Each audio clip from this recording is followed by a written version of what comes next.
अध्यक्ष जी,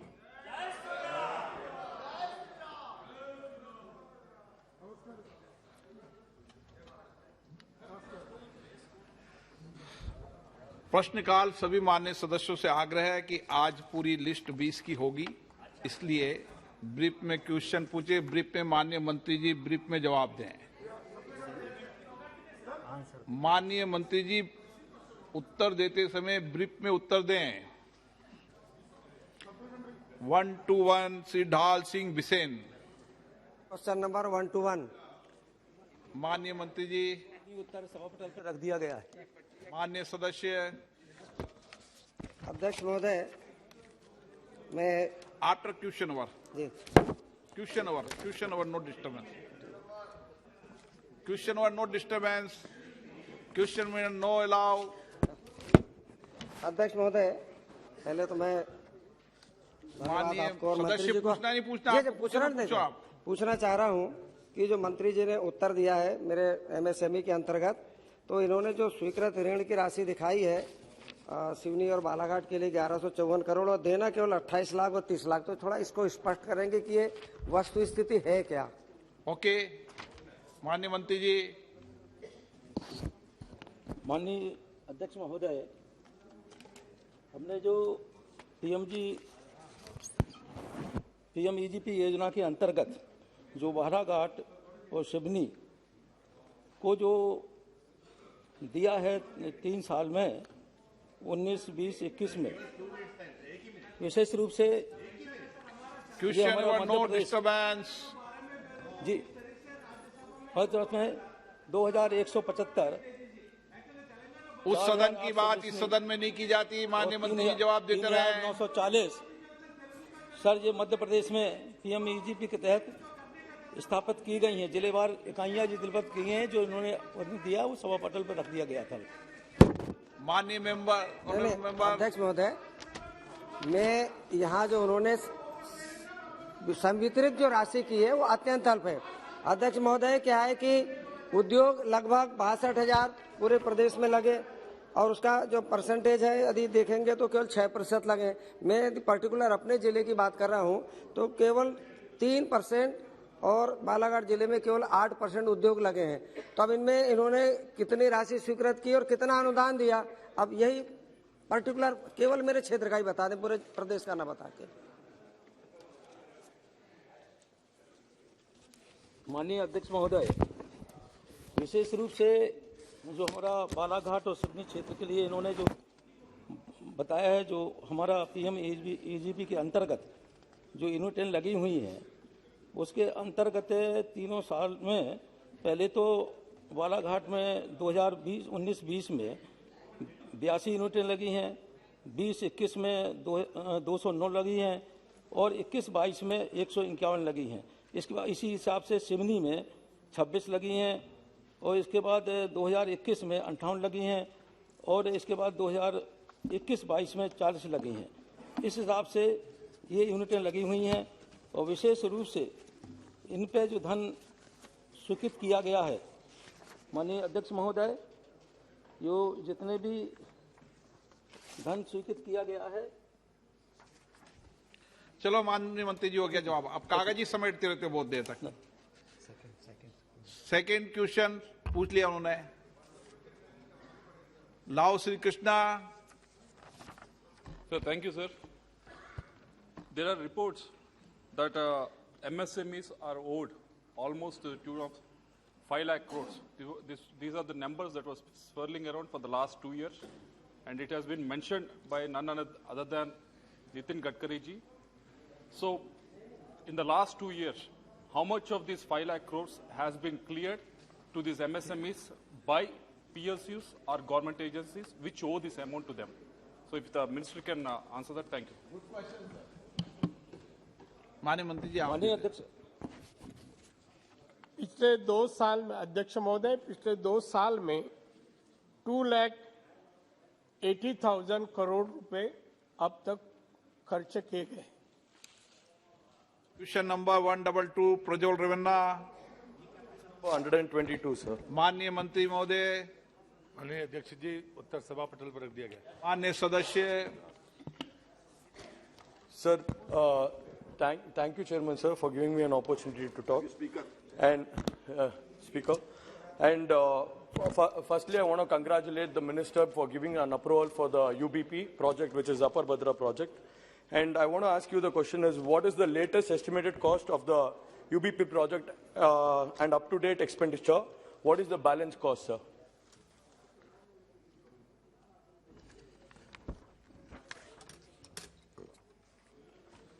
माननीय अध्यक्ष जी, अभी जो वर्तमान की स्थिति अपर भद्रा की है उसके मुताबिक जो डिटेल कार्य प्रगति के बारे में माननीय सदस्य ने पूछा है,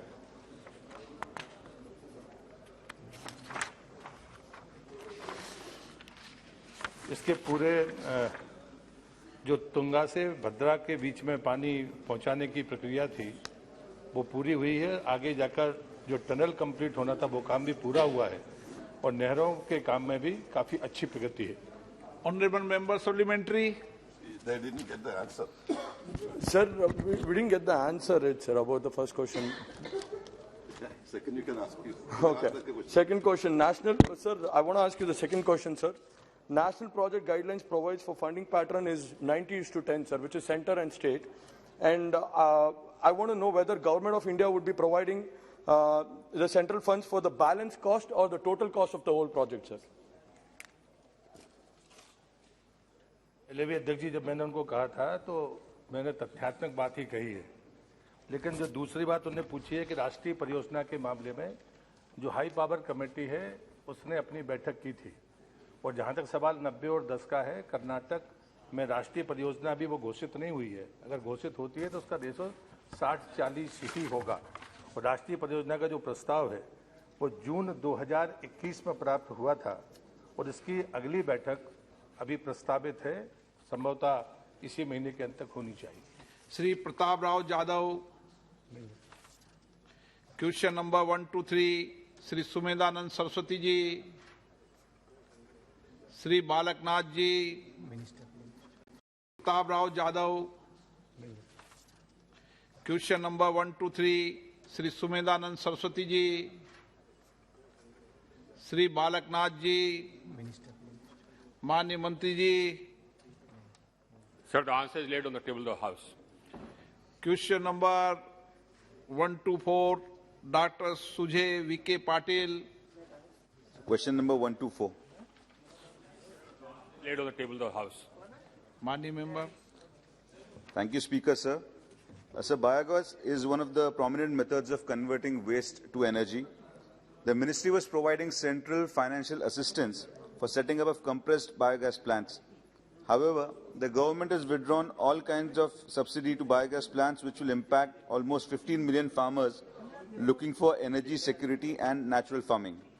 So I would like to know from the Honorable Minister through you, sir, what were the reasons behind stopping this assistance? And is there any plan to consider the continuation of central financial assistance beyond March 21 under Waste to Energy program for new projects? Mr. Speaker, sir, the scheme has been extended, but it's only for meeting the liabilities which have already been incurred. We have gone back to the Ministry of Finance and asked them to reconsider this because we feel that this scheme, the biogas part of it, is something which needs to be continued. Actually, the problem was that this was an amalgam of schemes. You had waste to energy in this, you had municipal solid waste in this, you had industrial waste in this, and you had biogas in this. Now the Ministry of Urban Development has come out with their Swachh Bharat mission, under which they give assistance for waste to energy programs and municipal solid waste programs. So the the government felt that here there was a duplication with two ministries giving assistance to the same program, and therefore this decision was taken. But we have gone back to the government saying that as far as biogas is concerned, this needs to be continued. माननीय सदस्य। Sir, biogas plants can be installed only where waste generation is abundant. It is a challenge to assure water sources for the production of bio-CNG. So I would like to know from the Honorable Minister through you, sir, is the government considering a policy to incentivize landfills and toilet-linked biogas plants? And in addition to this, does the ministry plan to collaborate with concerned ministries through Swachh Bharat Abhiyan? Thank you, sir. Mr. Speaker, sir, as I said, this is something which is before the government, whether we are going to extend it for new sanctions or not. And when the government takes a decision on this, we will also decide on the composition. Shri उन्मेष पाटिल, श्री राहुल शिवाले। धन्यवाद अध्यक्ष महोदय, मुझे supplementary question पूछने का मौका दिया। अध्यक्ष महोदय, वेस्ट टू एनर्जी के जितने भी प्रोजेक्ट ऑल ओवर इंडिया में चल रहे हैं वो एक तो पीपीपी मॉडल पे है और उसका फेल होने का रीजन है कि इंडियन वेस्ट है उसमें 70% मॉइस्चर रहता है और उसमें रिटर्न्स नहीं होता है। तो रिटर्न्स न होने की वजह से जितने भी म्युनिसिपल कॉर्पोरेशन के थ्रू प्रोजेक्ट इंप्लीमेंट हो रहे हैं उसमें एनर्जी जनरेट नहीं हो रहे हैं। उसका रीजन है कि एक टेक्नोलॉजी फाइनलाइज होनी चाहिए। कोई बायो मिथेनाइजेशन यूज कर रहा है, मुंबई में बायो रिएक्टर यूज कर रहे हैं, इंसिनरेशन हो रहा है, प्लाज्मा टेक्नोलॉजी यूज हो रहा है। तो टेक्नोलॉजी फाइनलाइज न होने की वजह से और रिटर्न न मिलने की वजह से पीपीपी मॉडल फेल हो रहा है। तो आपके माध्यम से मैं मंत्री जी को पूछना चाहता हूं कि सेंट्रल गवर्नमेंट अगर वेस्ट टू एनर्जी को फंडिंग करेंगे 70% कैपिटल वर्क्स को या ONM को, ऑपरेशन एंड मेंटेनेंस को, आज नमामि गंगे का भी जो भी वहां पे भी एसटीपी के जितने भी प्रोजेक्ट्स हैं वहां पे ONM न होने की वजह से वहां पे एसटीपी के project fail, waste to energy के प्रोजेक्ट फेल हुए। तो आपके माध्यम से मैं जानना चाहता हूं कि वेस्ट टू एनर्जी के लिए सेंट्रल गवर्नमेंट फंडिंग करेगी क्या और टेक्नोलॉजी फाइनलाइज करेगी? Thank you. Mr. Speaker, sir, as I mentioned, this program is now being funded by the Ministry of Urban Development. But while we were funding it, we were technology agnostic. We did not prescribe the technology which has to be followed. That was left to the developer. And Mr. Speaker, sir, when we were funding it, we did not insist on a PPP mode. The developers could have developers set up the waste to energy plants by themselves. And so far as the efficiency is concerned, we took care of that. We provided that whatever energy, whatever electricity is generated from the waste to energy plants will be compulsorily purchased by the distribution company, whatever the cost. So even where the cost of power generation came to 9 rupees, 10 rupees per unit, the power was and is being purchased by the distribution company. So that is taken care of. Sanjay Jaiswal ji. अध्यक्ष महोदय, बायोगैसिफायर plants जो हैं private के through 1 lakh Hindustan में लगे हुए हैं। ये जो इंडिगो है, महिंद्रा जैसी कंपनीज उत्तराखंड में, आंध्र प्रदेश में, कर्नाटका में सरकार 40 वर्षों से प्रयास कर रही है और वो सक्सेसफुल नहीं हो पाई है। और उसका सबसे बड़ा रीजन यह है कि सरकार हर जिले में 100-200 बायोगैस प्लांट दे देती है, छोटा सा भी खराब होता है तो वो नहीं हो पाता है। 2017 से 19 तक 2 साल में लगातार नीति आयोग में गया हूं, नीति आयोग के लोगों से बात किया कि इसको एक कंसंट्रेटेड फॉर्म में चलाया जाए जैसे, और मैंने उन लोगों को लेकर बागेपल्ली में मैं गया था। तो मेरा मंत्री जी से अनुरोध रहेगा, क्योंकि बायोगैस से हम न केवल LPG सिलेंडर्स बचाएंगे बल्कि जो स्लरी निकलती है उससे वर्मी कंपोस्टिंग केवल 7 दिन में होती है, जो कि नॉर्मली 21 दिन लगता है। तो मंत्री जी से मेरा अनुरोध रहेगा कि ये कंपोजिट फॉर्म में एक एक जिले को कंसंट्रेट करके, जहां डेयरी 30% से ज्यादा जहां गाय भैंसे हों, उन जिलों को लेकर के ये करने से न केवल LPG की सेविंग होगी बल्कि आपको ऑर्गेनिक फर्टिलाइजर भी मिलेगा। तो माननीय मंत्री जी इसकी कोई योजना कर रहे हैं? और 2 साल ये नीति आयोग में मैं दौड़ा हूं, 17 से 19 अंक में थक के बैठ गया।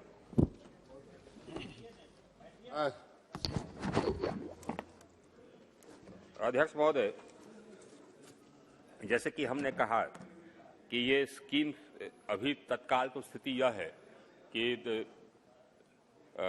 मार्च 21 में ये कंक्लूड हो गया। इसको एक्सटेंड किया जाए या नहीं किया जाए ये सरकार के विचाराधीन है। और जबकि हम लोग एक्सटेंड करेंगे तो जो माननीय सदस्य ने कहा है उसका हम लोग ध्यान रखेंगे। ये मत बोलो सरकार के विचार, सरकार तो आप हो, विचाराधीन आपके है जी। विचाराधीन सरकार कौन है? आप नहीं हो तो? जी अध्यक्ष महोदय, विचाराधीन है, परंतु हमें वित्त मंत्रालय की भी सहमति लेनी पड़ती है, तो हम लोग सहमति लेने के लिए प्रयत्नरत हैं। जबकि वो हम लोग इम्प्लीमेंट करेंगे तो जो माननीय सदस्य ने कहा उसका हम लोग ध्यान रखेंगे। एक चीज मैं बता दूं कि हम लोगों ने अभी सर्वे करवाया था कि बायोगैस प्लांट जो लगाए गए कितने फंक्शनल है कितने नहीं है। तो हम लोगों ने पाया कि करीब 96% फंक्शनल है। तो जो भी बायोगैस प्लांट्स लगाए गए उनकी अवेलेबिलिटी और फंक्शनल होने का पूरा हम लोगों ने सर्वे करवा लिया। Question number 125 Shri G Selvan C question number CN Annadurai. Question number 125 sir. माननीय मंत्री जी, सभा पटल पर रख दिया गया। माननीय सदस्य। Thank you, Honorable Speaker, sir. I would like to know from Honorable Minister of MSME that what steps are being taken to impart training and upskilling of entrepreneurs and employees engaged in startup of MSMEs to get high rate of return. Thank you, sir. माननीय अध्यक्ष महोदय, विशेष रूप से MSME के अंतर्गत KVIC में PMEGP योजना के अंतर्गत जो सब्सिडी दी जा रही है वो सब्सिडी के आधार पर सामान्य व्यक्ति को 15 से 25% तक और जो एससी एसटी हैं उन्हें 25 से 35% तक, उनमें अनुसूचित जाति, अनुसूचित जनजाति, अन्य पिछड़ा वर्ग, अल्पसंख्यक वर्ग, महिलाएं, भूतपूर्व सैनिक और दिव्यांगजन, इन सबको जो सब्सिडी दी जाती है इस योजना के अंतर्गत वो 25 से 35% होती है। Speaker sir, during the pandemic period, KYC is facing serious crisis. So I would like to ask Honorable Minister through you, sir, whether the government intends to declare a special fund for recouping losses incurred by Khadi and village industry units for the period between 2020-21, when the units were under lockdown and experienced a decline in sale and commission. If so, details thereof, sir. माननीय अध्यक्ष महोदय, corona के महामारी के अवसर पर पिछले 2 साल में भारी प्रभाव उद्योग क्षेत्र में पड़ा है और कई उसमें उद्योग बंद भी हुए, कई चालू भी हुए, मगर हमारे देश के पंतप्रधान जी ने प्रधानमंत्री रोजगार सृजन कार्यक्रम के अंदर काफी योजनाएं शुरू की और योजना के मुताबिक अब तक मैं जैसे इसके पहले भी जवाब दे चुका हूं, 2,80,000 करोड़ रुपए कोरोना में सफर हुए उद्योगों के लिए खर्च किए गए। केवीआईसी के माध्यम से अलग अलग योजनाएं हमने इम्प्लीमेंट की है, उससे हमें तमिलनाडु में भी काफी उद्योगों को फिर अपने उद्योग शुरू करने में मदद हुई है, उनको लोन दिया गया, सब्सिडी दी गई और इससे मैं समझता हूँ तमिलनाडु में जितने भी उद्योग थे वो सभी उद्योग फिर से शुरू हुए, प्रोडक्शन। ये केरल के हैं, वो तमिलनाडु के हुए हैं, ये केरल के हैं। हाँ, तो तमिलनाडु का Kerala. Question number 126 Shri YS Avinash Reddy, advocate Adoor Prakash. माननीय मंत्री जी। Sir, a statement is laid on the table of the House. Honorable member, please. Sir, thank you, sir. Sir, Thiruvananthapuram was selected in the 3rd round of Smart City Mission in 2017. So, for a total project cost of 1,317.64 crores. Sir, the answer reveals that only the projects of rupees 278.63 crores have been completed as on date. Majority of the projects are not even completed the work order stage. The deadline of the completion of the project under Smart City Mission is June 2023. The slow progress in implementation of projects in Thiruvananthapuram should be reviewed. Sir, my question, whether the government will conduct a review meeting and take necessary measures for faster implementation of the project in Thiruvananthapuram.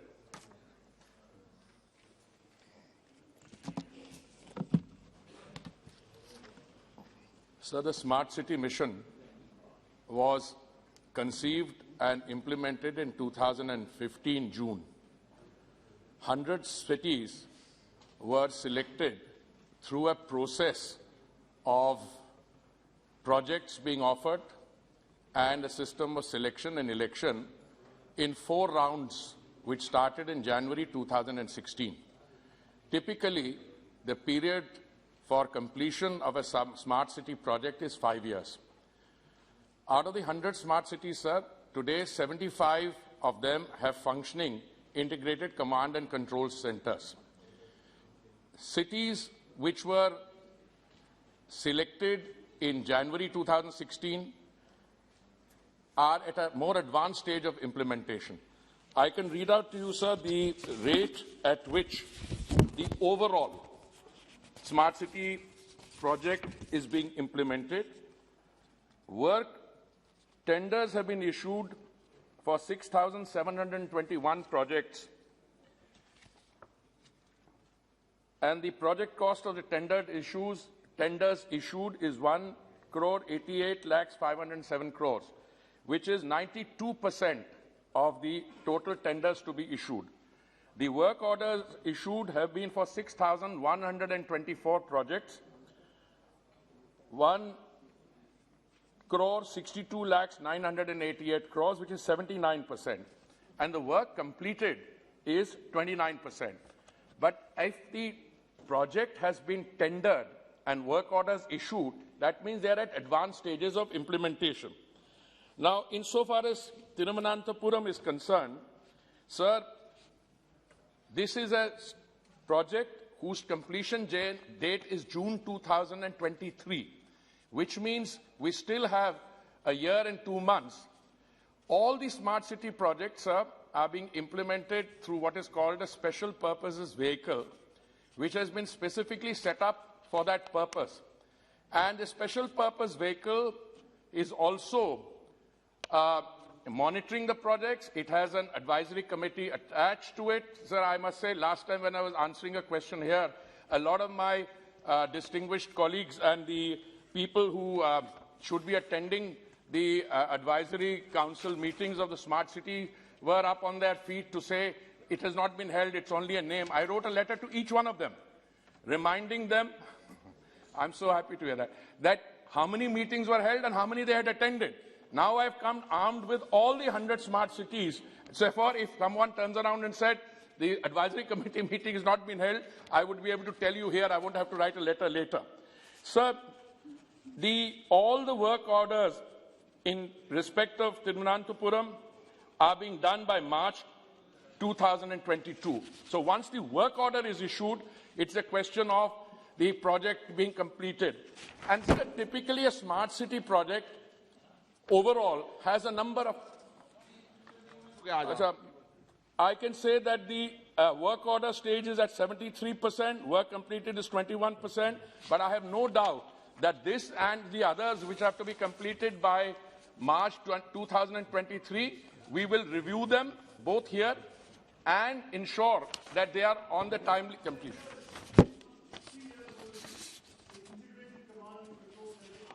I can, sir, I said 75, I answer through you, sir, 75 of the 100 command control centers are operational. Work is in an advanced stage of progress for the remaining 25. And I would urge my colleagues, the honourable members, a little patience. By 15th August this year, 15th August 2022, I make this statement with a sense of responsibility before this August House, all 100 will be operational.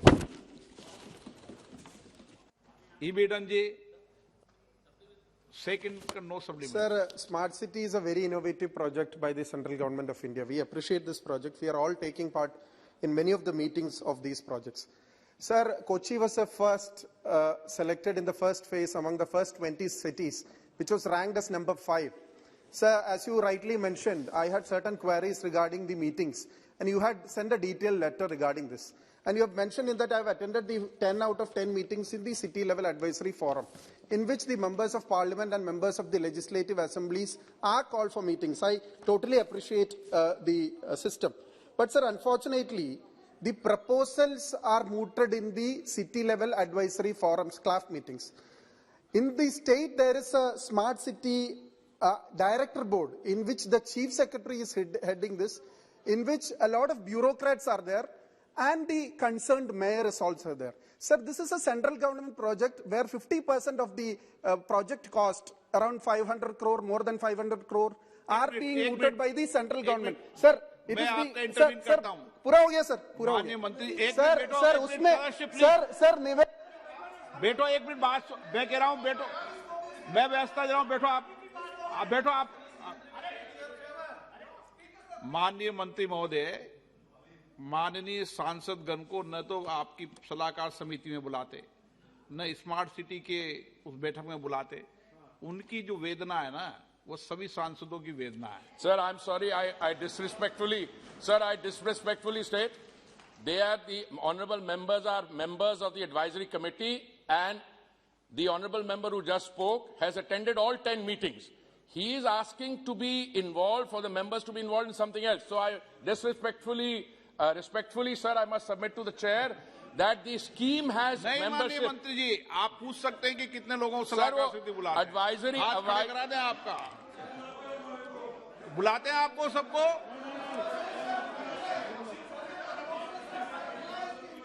आप राज्यों को direct, मैं number आपको बताता हूं, आप राज्यों को, माननीय मंत्री जी, आप राज्यों को डायरेक्शन दे दें। सर, बुलाएं। Sir, I am happily carrying the dates. I am happily carrying the dates of the meetings of the advisory committee. I am happily carrying the dates of the members who have attended it. Now, if there is a mismatch where an invitation is issued and it will not reach, I am very happy to look at it. But I think the problem is somewhat different. The problem is the demand is for being invited to a meeting which the honorable members are member of the advisory committee.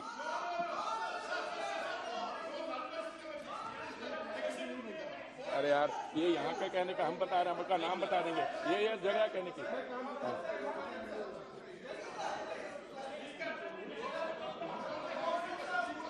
Question number 127 Shri Sanjeev Kumar Singri. Next Chinta Shrimati चिंता Anuradha. Reply मंत्री जी का reply कर लिया मैंने, उनके सवाल मैंने पूछ लिए। चलो बैठिए, आप पूछ लिए, आप पेरी मत करो उनकी, मैंने सवाल उनका पूछ लिया, उनका मैंने सवाल पूछा। मंत्री जी आप जवाब दे दें। Sir, as I said, this question was on the progress of the 4 smart cities in Andhra and 2 in Telangana, which have been answered. But the questions which have come on Kochi and Thiruvananthapuram, I'm very happy. Please. Can I answer? Please. I have with me all the details. Last time when a similar sentiment was expressed, I took from the record, I wrote a detailed letter to every honorable member saying that these are, and those, I'm very happy my friend Mr. Hebe Aiden has acknowledged it.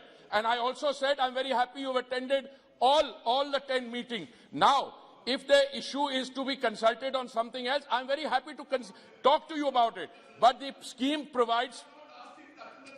Please sit down. Please, member. Question number 127. Chinta Anuradha. Manya Mantri ji. Answers placed on the table of the House, sir. Suresh Danokar. धन्यवाद अध्यक्ष महोदय। मेरे चंद्रपुर लोकसभा क्षेत्र में राजुरा तहसील के मूर्ति ग्राम समीप airport हेतु कुल 840 एकड़ भूमि से 140 एकड़ भूमि का अधिग्रहण शेष है। इस शेष भूमि का अधिग्रहण कब तक होगा? धन्यवाद। अध्यक्ष महोदय, ये प्रश्न पार्किंग बेस के बारे में है आंध्र प्रदेश के हवाई अड्डों का। जहां तक माननीय सांसद महोदय ने चंद्रपुर की भूमि अधिग्रहण के विषय के बारे में प्रश्न पूछा है। हम सब इस बात से भली भांति परिचित हैं कि भूमि अधिग्रहण की जिम्मेदारी प्रदेश सरकार की होती है। जब वो भूमि अधिग्रहण हो जाएगी उसके बाद उस पर कार्य हम लोग शुरू करेंगे। क्वेश्चन नंबर 128 श्रीमती समिष्टा सेठी। माननीय मंत्री जी। Answers placed on the table of the House. इम्तियान Jalil ji. Sir, when there is a very young and dynamic civil aviation, obviously the expectations are more. Sir, there were 21 embarkation points for the Hajj Yatris every year, and it was decided that for the to facilitate the Hajis, so that they can embark from different stations. Now they have reduced the 21 embarkation points to 10 embarkation points. My humble request is, Hajis usually are old people, so it's very inconvenient. Just for example, you had embarkation points in Maharashtra at Nagpur, at Pune and at Aurangabad, but you have stopped that for reasons best known. My humble request is, we are again resuming the Hajj Yatra this year, so if we could retain that 21, and also since I come from Aurangabad, my humble request is if you can add Aurangabad in Udan scheme and also in the Buddhist circuit, because we have the World Heritage sites of Ajanta and Ellora. Why Aurangabad has been excluded from that embarkation, I don't know. So please, my humble request is if Aurangabad could be included in the Buddhist circuit as well as in Aurangabad, as also to retain those 21 embarkation points for Hajis. Thank you. अध्यक्ष महोदय, प्रश्न हमारा था ticket के cancellation के ऊपर। नहीं, arbitrary cancellation of ticket है, ये उड़ान का प्रश्न नहीं है। हाँ, वही है जो आप सही बोल रहे हैं। और इस विषय पर पूर्ण रूप से हमारी योजना सरकार की बनी हुई है। माननीय सांसद महोदय ने प्रश्न पूछा है हज यात्रा के बारे में, जो बहुत महत्वपूर्ण है, पर मैं उनको अवगत कराना चाहता हूं कि नागर विमानन मंत्रालय उस विषय पर निर्णय नहीं लेता। वो निर्णय लिया जाता है मिनिस्ट्री ऑफ माइनॉरिटी अफेयर्स के द्वारा। हम लोग केवल एक क्रियान्वयन एजेंसी हैं। जो निर्णय लिया जाता है मिनिस्ट्री ऑफ माइनॉरिटी अफेयर्स के आधार पर, उसका क्रियान्वयन केवल हम कर पाते हैं। तो जरूर मैं अपने साथी मिनिस्ट्री ऑफ माइनॉरिटी अफेयर्स को आपके भावनाओं से जरूर अवगत कराऊंगा, ये मैं विश्वास लाता हूं। Question number 129 Shrimati locket Chatterjee. माननीय मंत्री जी। 129। अध्यक्ष महोदय, answers placed on the table of the house. Shri Tapir गांव। ऑनरेबल स्पीकर सर, मैं सिविल एविएशन मिनिस्ट्री को और मिनिस्टर को बहुत एप्रिशिएट करता हूं। इन्होंने अरुणाचल प्रदेश में नया एयर स्ट्रिप बनाने के लिए दिरांग, दापोरिजो, आनिनी में मिनिस्ट्रियल एक्सपर्ट को भेजा है। तो प्यूसार में उड़ान सर्विस से जुड़ने के लिए ये 3 जगह में एयर स्ट्रिप मंत्री जी कब तक बनवाएंगे? Thank you. धन्यवाद सांसद महोदय। ये बहुत महत्वपूर्ण हमारी योजना है देश के एक एक कोने को जोड़ने के लिए अध्यक्ष महोदय, और इसका नाम उड़ान रखा गया है कि उड़े देश का आम नागरिक। ये प्रधानमंत्री जी की कल्पना है और उनका संकल्प भी है। खास करके ये योजना में प्राथमिकता उत्तर पूर्वी राज्यों को दिया गया है। खास करके इस योजना में प्राथमिकता हमारी पहाड़ी राज्यों को और हमारे टापू और द्वीपों को दिया गया है। और उस प्राथमिकता के आधार पर जो 20% वायबिलिटी गैप फंडिंग राज्यों को देनी पड़ती है, उसमें इन राज्यों को केवल 10% तक सीमित रखा गया है और 90% VGF केंद्र सरकार दे रही है इन राज्यों के लिए। इस योजना में अरुणाचल के लिए भी हमने बहुत प्राथमिकता दी है।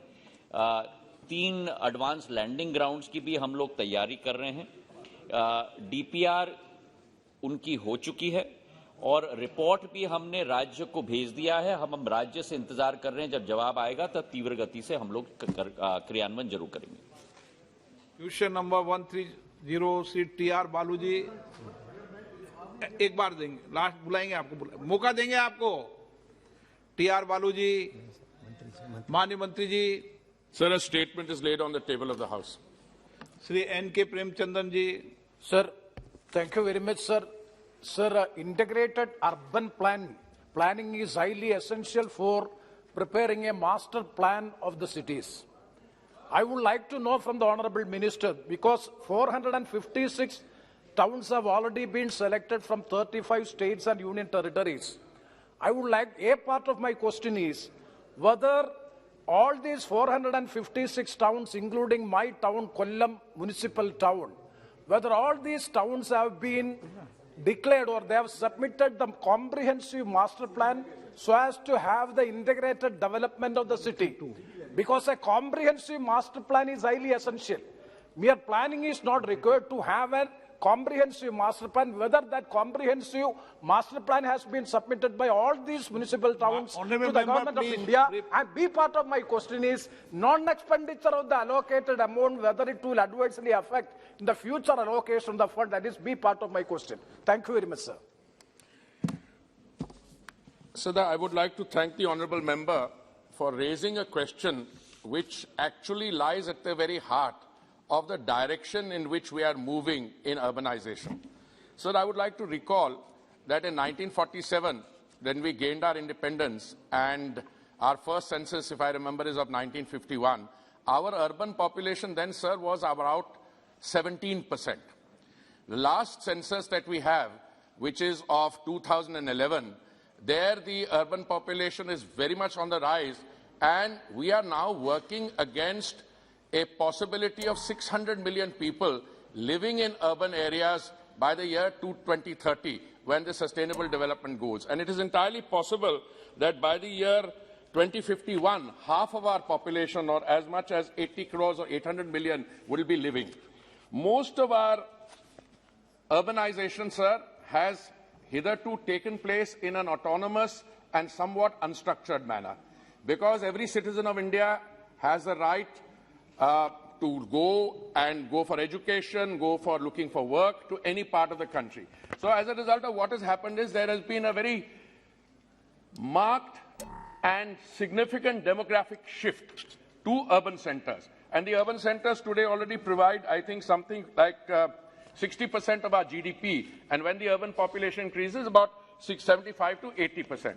Now, within the overall process, the figure that the honourable member is citing, sir, is a provision made under the Amrut scheme, where an amount, if I remember correctly, of about 515 crores has been set aside for this purpose.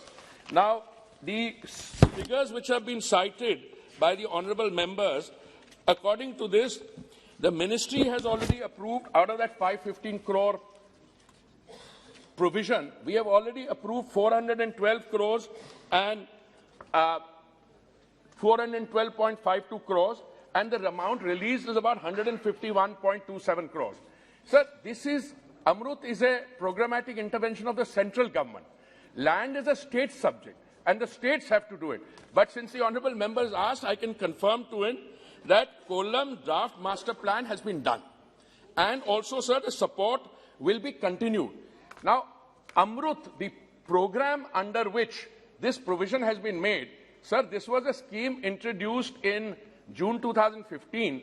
It covers 500 Indian cities which have a population above 1 lakh. But it covers only about 60% of our urban area. And Amrut will be subsumed under Amrut 2. So the point I'm making is, out of the 456 cities which have been uploaded, 2 of them, I remember correct, Nagar Haveli and Lakshadweep said, we already have a master plan. So there are 3 stages. One stage is the creation of a GIS database using very high resolution satellite images for the big cities. The second is, if the city is not very big, you could use the same drone technology to get it done. And then you produce a master plan. Now, I don't know, maybe my colleagues amongst the officials very well prepared. I can confirm for Kollam, I can confirm for some others. But I want to assure the honourable member, where a draft master plan has not been prepared or they need some hand-holding or capacity building assistance, we are ready to provide that. क्या intelligent मंत्री और intelligent प्रश्न, intelligent मंत्री और intelligent members, अगर दोनों जवाब प्रश्न करने लग जाएं 1 घंटा लग जाएगा. हाँ, क्वेश्चन नंबर 131 संजय सदाशिव मांडलिक, सुबोध पाठक। माननीय मंत्री महोदय, A statement is laid on the table of the House. Question number 132 doctor Alok Kumar Suman. माननीय मंत्री माननीय मंत्री महोदय, पटेल पर रखा गया है। धन्यवाद अध्यक्ष महोदय। सबया हवाई पट्टी एक उड़ान योजना के तहत असेवित हवाई पट्टी के रूप में शामिल है और जवाब मिला है कि ये कोई भी एयरलाइन बोली नहीं लगा रही है। महोदय, मेरा ये कहना है कि ये 517 एकड़ में फैला हुआ है, जिसमें से 338.66 एकड़ जमीन अतिक्रमित है। जब तक अतिक्रमण हटेगा नहीं महोदय, कोई बोली कैसे लगाएगा? अतिक्रमण हटाने के लिए और उसको चालू करने के लिए सरकार अगला काम क्या कर रही है महोदय? धन्यवाद। अध्यक्ष महोदय, उड़ान योजना के अंतर्गत सबिया एयर स्ट्रिप गोपालगंज जिले में हमने चारों राउंड में, उड़ान के राउंड में हमने प्रेषित किए थे। जैसे आपको मालूम है कि नागर विमानन क्षेत्र आज एक अनरेगुलेटेड सेक्टर है, डीरेगुलेटेड सेक्टर है और उसके तहत निजी क्षेत्र की जो भी बिडिंग आती हैं उसी के आधार पर हम लोग शुरुआत फ्लाइट्स की करते हैं। हमारी कोशिश होगी भविष्य में भी असेवित हवाई अड्डों को सेवित हवाई अड्डे में परिवर्तित करने के लिए।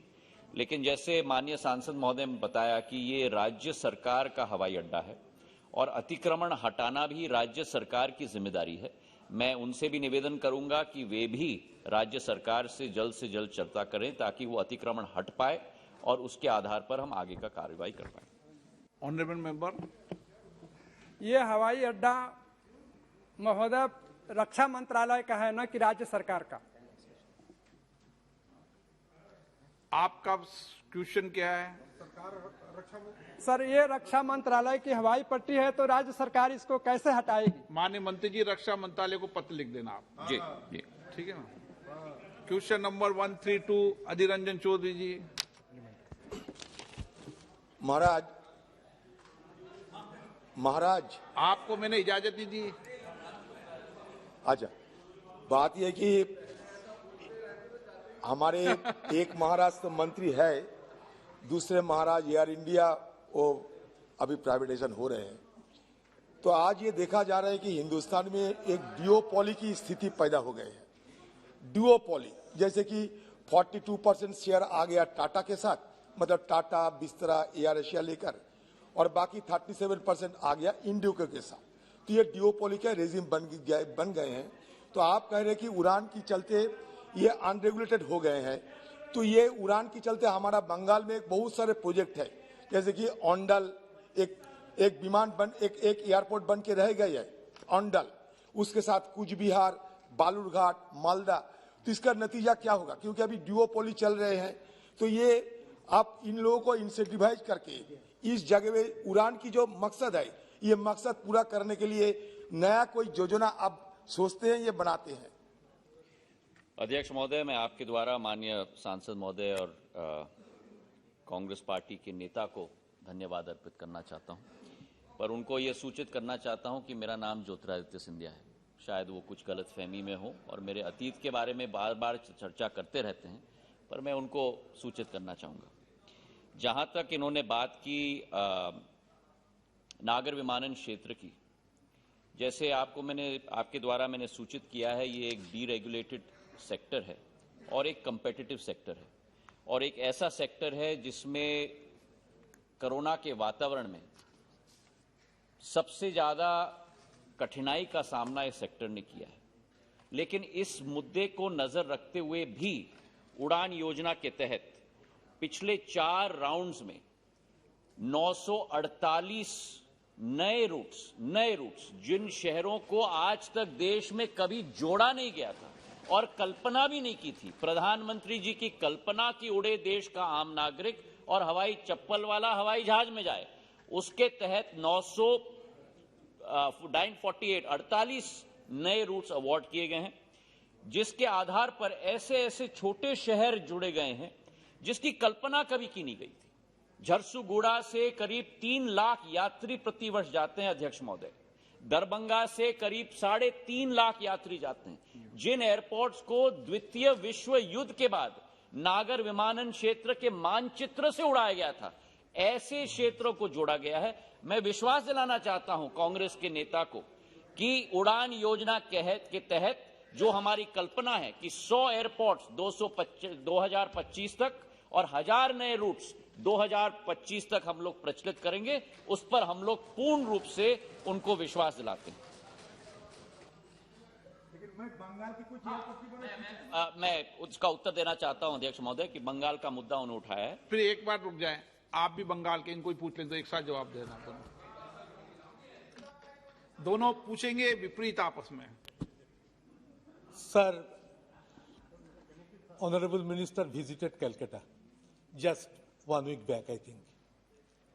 And he declared that due to shortage of non-availability of land, second airport is becoming not possible. Because the old one has become to be changed and the new one airport is to be installed.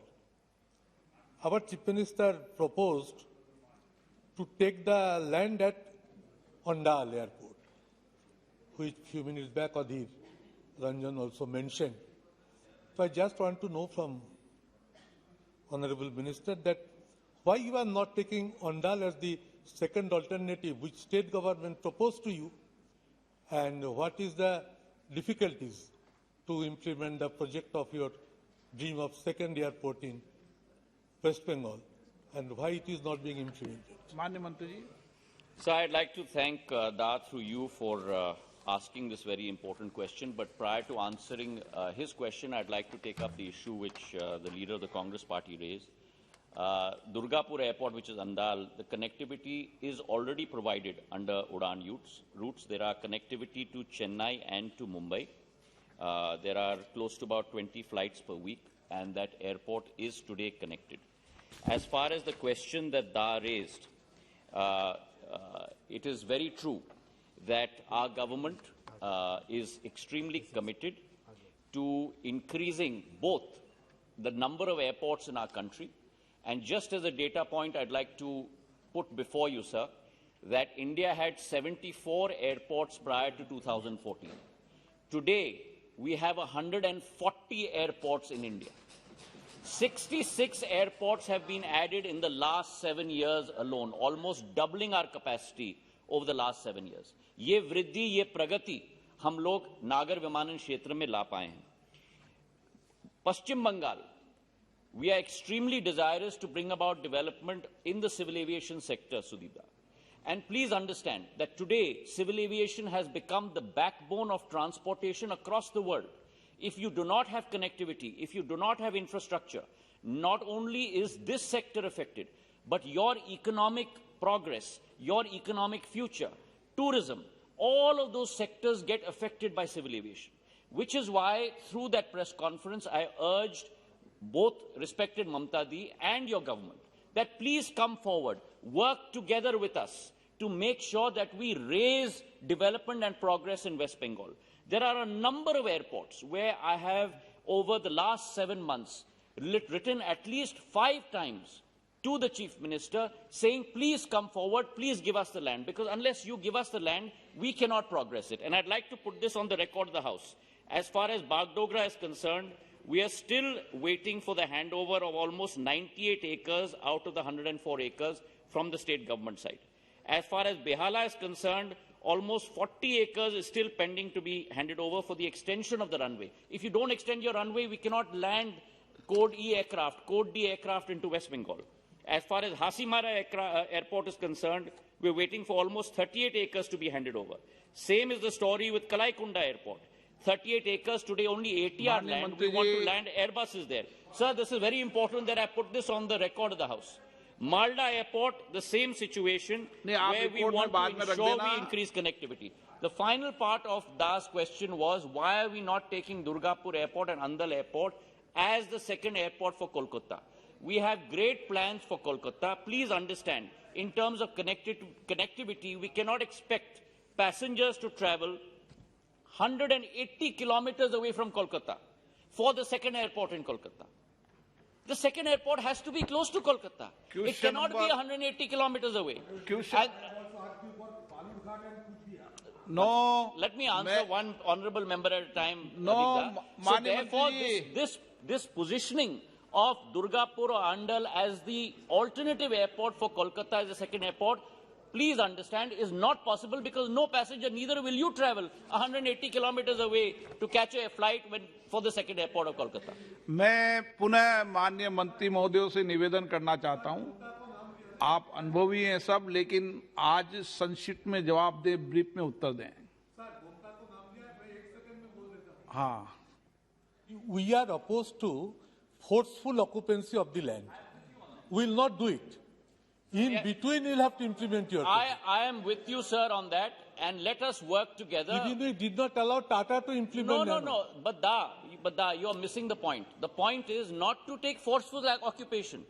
Any land that is empty, you have to choose. I can't choose that. You must choose that and offer it to the government, and we will build the airport there. But please work together. We are not working at odds. West Bengal has to be worked at together to make sure that we bring about development at West Bengal. No. Next question. No.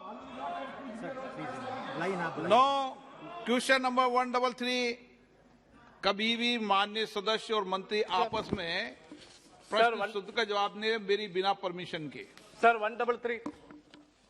Sir, 133. माननीय अध्यक्ष महोदय, उत्तर सभा पटल पर रखा गया. Honourable member. Thank you, respected speaker, sir.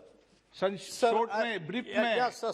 Sir, I believe that the Honourable Minister has been misled by the Airport Authority of India and Director General of Civil Aviation regarding to curtailing the runway of length of Calicut Airport.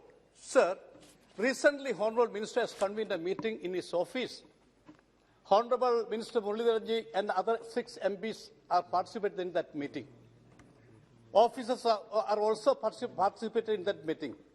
Officers assured that meeting we will not take that action to curtail that length. Okay. Sir, one. No. Once, please, sir. Adhyaksh Mahoday, no. I can understand. No supplementary. No supplementary, Mani Mantri ji. Sir, I would like to respond to the Honourable Member of Parliament and his concern. Muralidharanji, along with a delegation of 5 or 6 members of Parliament, came and met me, where Raghavan Sahab was also there. This is a very unfortunate accident that occurred in Calicut. It is an accident that we take with the utmost graveness and seriousness. Our primary job in the Ministry of Civil Aviation is to ensure not only connectivity, but connectivity with safety and with security. That is our primary job, and we will not take any step that compromises in any manner whatsoever either the safety or the security of any passenger in our skies. Having said that, as far as the Calicut incident is concerned, a committee had been set up. The AIB, the Accident Investigation Bureau, had come out with its report. I had very clearly stated that a committee must evaluate the report, understand the recommendations of the report, and come back to us with a plan for the execution of those recommendations. That committee has been headed by none other than the Secretary of my department. That committee has Air Chief Marshal Fali Major as the Vice Chairperson of that department, of that committee. That committee's report will be sent to us. Based on the recommendations of that committee's report, we will then take action going forward. Sir, your answer is not correct, sir. Because my question is, sir, you please listen. My question is whether the Directorate General of Civil Aviation, DGC, proposes to curtail length of runway at Calicut International Airport, and if so. Sir, your answer is presently there is no such a proposal under consideration in the DGCA. Sir, Honourable member, please. Sir, I have... Let me apprise the member that when I have already mentioned to them that when the report of the committee is submitted to us, Based on that, we will take action in public interest. Question number 134 Ram Haridas, माननीय मंत्री जी of the House. Question number 135 Santosh Kumar, Not present, sir. माननीय मंत्री जी Laid on the table of the House. Question number 136 Dayanidhi Maran, माननीय मंत्री जी 136 महोदय, उत्तर सभा पटल पे रखा गया। क्वेश्चन नंबर 137 श्री जयदेव गल्ला, Not present, sir. माननीय मंत्री ji On the table of the House. Question number 138 9 Ramesh विदुड़ी जी, सर 138 क्वेश्चन नंबर, माननीय मंत्री जी एमएससी मंत्री, माननीय मंत्री जी एमएसएमई, माननीय मंत्री जी क्या हो गया आप लोगों को? प्रॉब्लम क्या है? अध्यक्ष जी, मैं माननीय मंत्री जी से आपके माध्यम से सरकार से जानना चाहता हूं, एमएसएमई के अंदर माननीय प्रधानमंत्री जी ने प्रोविजन जो बजट रखा है, फाइनेंस मिनिस्टर ने बहुत प्रोविजन रखा है, लेकिन कोरोना काल के अंदर एमएसएमई जो काम करने वाले उद्योग में काम करने वाले लोग थे, मजदूर थे, उनके काम बहुत बंद रहे थे। क्या सरकार ने कोरोना के दौरान ओखला औद्योगिक क्षेत्र स्पेसिफिक साउथ दिल्ली पार्लियामेंट में पड़ता है, क्या उसमें कोई एक्स्ट्रा उनको सपोर्ट देने का कोई ऐसी योजना कोरोना में सरकार ने बनाई थी? भविष्य के लिए तो बहुत बजट रखा है और नहीं बनाई थी, तो आगे कोई ऐसा होगा तो उसके लिए क्या प्रोविजन है, ये जानना चाहूंगा मैं माननीय मंत्री जी से।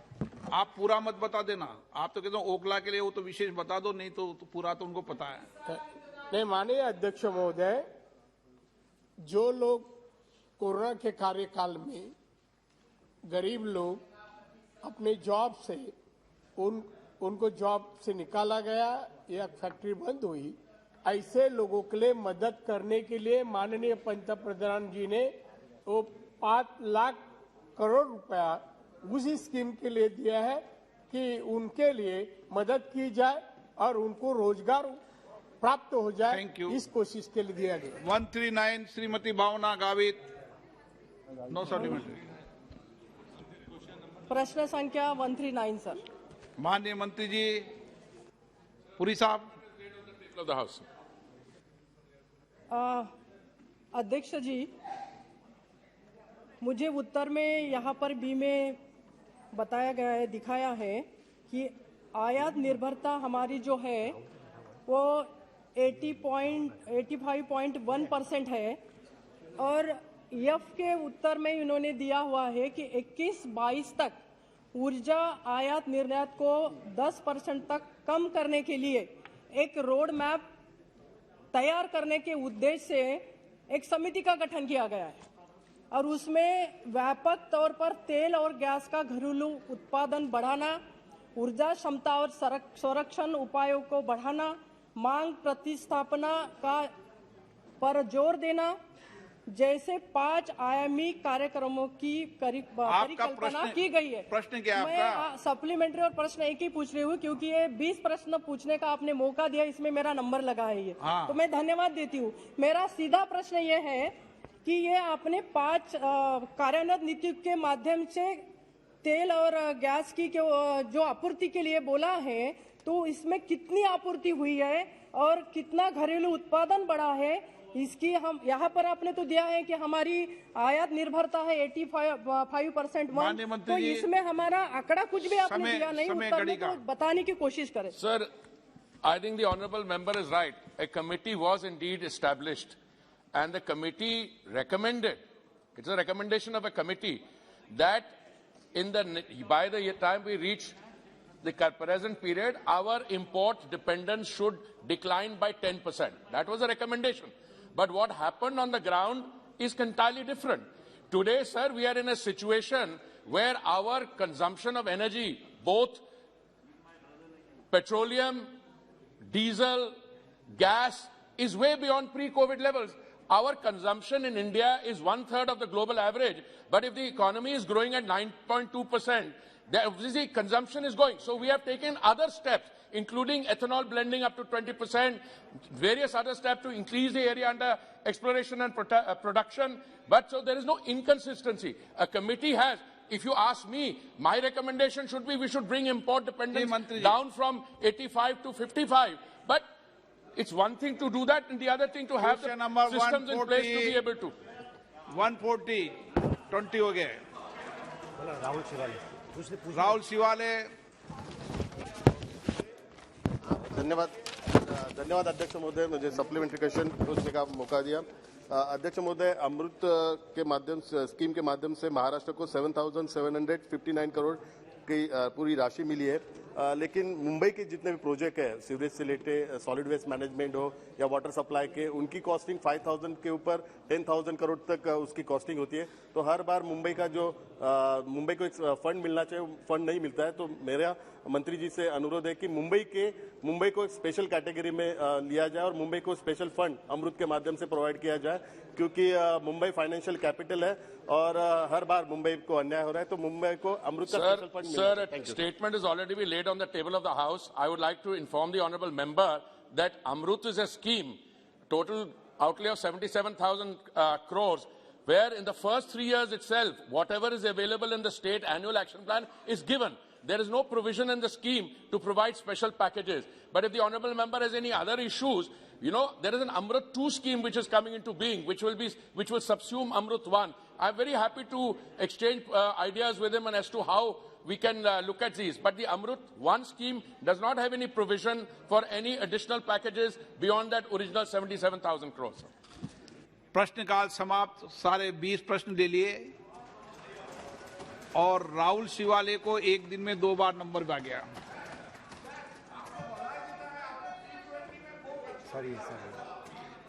माननीय सदस्यगण, मुझे विभिन्न मुद्दों पर निम्नलिखित सदस्यों के स्थगन प्रस्ताव की सूचना प्राप्त हुई है. Professor Sougata Ray, TN Prathapan,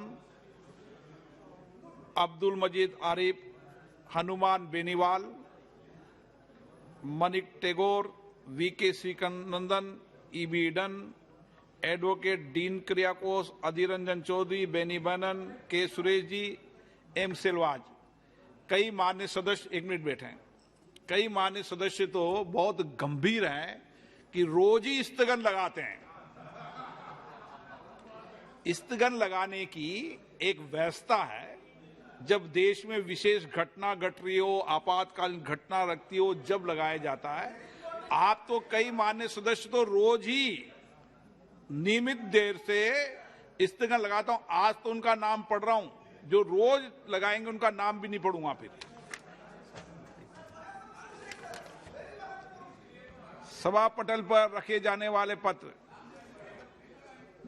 item number 2 से 10, मुरलीधरन जी. Respected Speaker, sir, with your permission, on behalf of my senior colleagues and other fellow colleagues, Shri Narendra Singh Tomar ji, Shri Hardeep Singh Puri ji, Shri Purushottam Rupala ji, Shri Prahlad Singh Patel ji, General VK Singh ji, Shri Danve Rao Sahib Dadarao ji, Shri Rameshwar Teli ji, Shri Kaushal Kishore ji, and Shri John Barla ji. I lay on the table of the House the papers listed against their names from serial numbers 2 to 10 in today's revised list of business. Item number 11, Shri Dr. Kirit Solanki ji. Honorable Speaker, sir, I rise to lay on the table a copy each, Hindi and English version of the study visit report of the Committee on the Welfare of Scheduled Castes, Scheduled Tribes to Lehan, Srinagar from 3 to 8 September 2021 and study visit report containing brief of study visit undertaken by Committee on the Welfare of Scheduled Castes and Scheduled Tribes during 16 Loksabha. Thank you, sir. Item number 12, Shri Adhir Ranjan Chaudhary ji. Sir, I beg to lay on the table a copy of the 237th report, Hindi and English versions of the Standing Committee on Home Affairs on Police Training, Modernization and Reforms. Thank you, sir. Shri, item number 13, Haridim Puri Sahab. Sir, with your permission, I rise to make the following statements regarding 1. The status of implementation of the recommendations contained in the 5th report of the Standing Committee on Housing and Urban Affairs on demands for grants 2021-22 pertaining to the Ministry of Housing and Urban Affairs, and 2. The status of implementation of the recommendations contained in the 9th report of the Standing Committee on Housing and Urban Affairs on action taken by the government on the recommendations contained in the 5th report of the Committee on Demands for Grants 2021-22 pertaining to the Ministry of Housing and Urban Affairs. Sir, I laid a statement. नियम 377 के अधीन मामले सभा पटल पर रखने की अनुमति प्रदान की जाती है। अब केंद्रीय बजट पर सामान्य चर्चा होगी। माननीय मंत्री जी के जवाब के बाद शून्यकाल होगा। मैं उन माननीय सदस्यों को प्राथमिकता दूंगा जो देर रात तक बैठते हैं शून्यकाल में।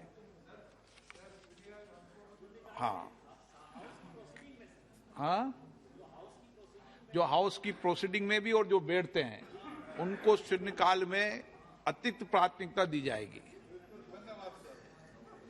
श्रीमती सुनीता दुग्गल।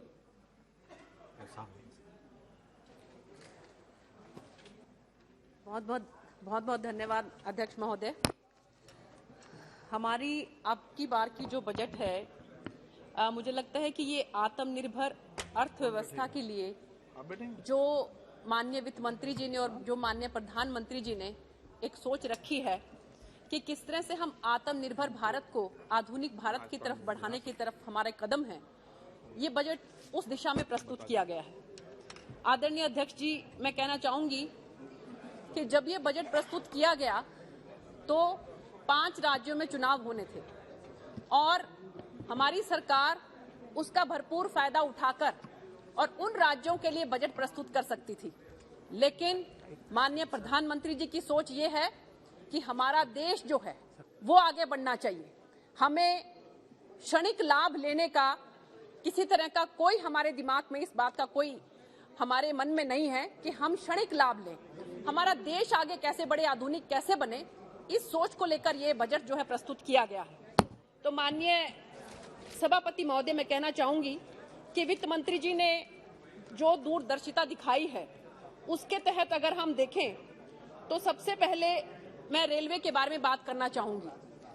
आदरणीय सभापति महोदय, मुझे याद है बहुत साल पहले जब ममता दीदी यहाँ पर रेल मंत्री होती थी तो मुझे अपने बच्चों के साथ जो है दर्शक दीर्घा में यहाँ पर बैठकर इस सदन की कार्रवाई को देखने का सौभाग्य प्राप्त हुआ और उस समय मैं हैरान थी कि वो बजट में जिस तरह से केवल वेस्ट बंगाल के बारे में ही ज्यादा चर्चा करती थी, लेकिन विडंबना देखिए कि वो भी काम वो पूरे नहीं करवा पाई। 100 की घोषणा होती थी तो 99 जो है वो धरातल पर ही दम तोड़ देती थी। वो समय था और एक आज का समय है कि आज हमारी सरकार ने जिस तरह से जो काम किया है रेलवे के अंदर, अगर मैं उसके बारे में आपको बताना चाहूं तो आप ये देखिए कि 2006 में डेडिकेटेड फ्रेट कॉरिडोर जो है वो शुरू हुआ था और 2014 तक उसका काम इतना स्लो था और आज जो है ईस्टर्न फ्रेट कॉरिडोर और वेस्टर्न फ्रेट कॉरिडोर उसके बहुत से भाग में मालगाड़ियों का संचालन हो रहा है। और इसी तरह से आप ये देखिए कि असम समेत कितने जो हमारे नॉर्थ ईस्ट के स्टेट्स हैं उनको देश के बाकी भागों से जोड़ने का काम हमारी सरकार ने किया और इसमें 150% से भी ज्यादा की राशि जो है वो खर्च की गई। और किसानों के लिए किसान रेल सेवा की अगर हम बात करें, और उसी तरह से मैं बड़ी सौभाग्यशाली हूं कि मेरी लोकसभा सिरसा को भी त्रिपुर सुंदरी से, त्रिपुरा से जो है वो जोड़ा गया है। लेकिन मेरी आपके माध्यम से ये हमारे आदरणीय रेल मंत्री जी से रिक्वेस्ट भी होगी कि जो हमारे हिसार फतेहाबाद सिरसा वाया अग्रोहा जो रेल लाइन है वो पहले मंजूर हो चुकी थी और अटल जी किसी समय में फतेहाबाद में आए थे, वो जिला होने के बावजूद भी जो है रेल सेवा से वंचित है और उन्होंने कहा था कि मैं अगर प्रधानमंत्री बना तो मैं रेल के द्वारा फतेहाबाद में पहुंचूंगा। आज वो हमारे बीच में नहीं है, लेकिन मुझे लगता है कि ये उनको सच्ची श्रद्धांजलि होगी अगर रेल मंत्री जी इस बात की तरफ ध्यान दें और इस रेल को जो है जल्दी से जल्दी शुरू किया जाए। और इसी तरह से ही जो है हमारी एक उकलाना से नरवाना की जो रेलवे लाइन है उसका भी सर्वे हो चुका है। तो मेरा आग्रह है कि जैसे 400 वंदे भारत जो हैं वो शुरू की जा रही हैं, तो मेरी लोकसभा से भी एक वंदे भारत जो है जरूर गुजरनी चाहिए। आपके माध्यम से मैं रेल मंत्री जी को इस बात का आग्रह करना चाहूंगी। और आप ये देखिए कि 63% से अधिक जो ट्रेन है आज की तारीख में वो इलेक्ट्रीफाई हो गई हैं और 2009 से 2014 के मुकाबले में नई रेलवे लाइंस, दोहरीकरण और अमान परिवर्तन, इसके लिए इस बजट में 350% की बढ़ोतरी की गई है। और हमारा सफर इतना सुगम हो गया है कि मैं कहना चाहूंगी कि माननीय प्रधानमंत्री जी की सोच ये है कि एक तेरी जरा जरा सी सहूलियत, कि एक तेरी जरा जरा सी सहूलियत ही सब्र है मेरा, एक तेरी जरा जरा सी सहूलियत सब्र है मेरा, देख अब तेरी मंजिल से बेहतर ये सफर है तेरा। ये आदरणीय प्रधानमंत्री जी ने और रेल मंत्री जी ने जो है वो करके दिखाया। इसके साथ साथ मैं कहना चाहूंगी सभापति महोदय कि जल जीवन मिशन, इसके तहत जो है कि 2014 में जब मैंने पार्टी को ज्वाइन किया, माननीय प्रधानमंत्री जी से और संगठन की विचारधारा से प्रभावित होकर, तो मुझे ये मौका दिया गया कि आप जो है पटौदी से चुनाव लड़िए। और जब मैं वहां पर घूमी तो मैं हैरान हो गई कि वहां पर हमारी जो महिलाएं हैं, हमारी जो बच्चियां हैं, हमारी जो बहनें हैं, उनका सारा दिन जो है वो सिर्फ पानी के लिए निकल जाता था। और हमारी सरकार ने जल जीवन मिशन के तहत जो है वहां पर उनको पानी पहुंचाने का काम किया। तो मैं बहुत धन्यवाद करना चाहती हूँ। अभी 5 मिनट का समय तो मेरे पास होगा ना, कम से कम 5 मिनट पूरे नहीं हुए। 5 मिनट हो गया। इसके साथ साथ आप ये देखिए कि जो नदियों को जोड़ने का प्रोविजन किया गया है, और केन बेतवा के बारे में अगर हम बात करें कि हमारे एक इलाके में जो है वो बाढ़ आती है, दूसरा इलाका सूखा रहता है। अगर इन नदियों को जोड़ दिया गया तो मुझे लगता है कि बहुत बड़ा लाभ हमारे किसान भाइयों को मिलेगा।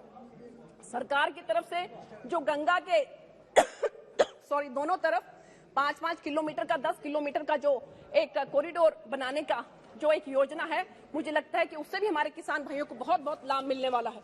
और इसके साथ साथ मैं कहना चाहूंगी कि हम किसान रेल, किसान ड्रोन, नाबार्ड के माध्यम से जो इसमें जो सहायता मिलेगी, उससे मुझे लगता है कि किसान भाइयों के आने वाले समय में आमदनी जो है वो हम दुगनी की बात ना करें, बल्कि तिगनी चौगनी जो है वो आने की हमें इस बात की पूरी संभावनाएं हैं।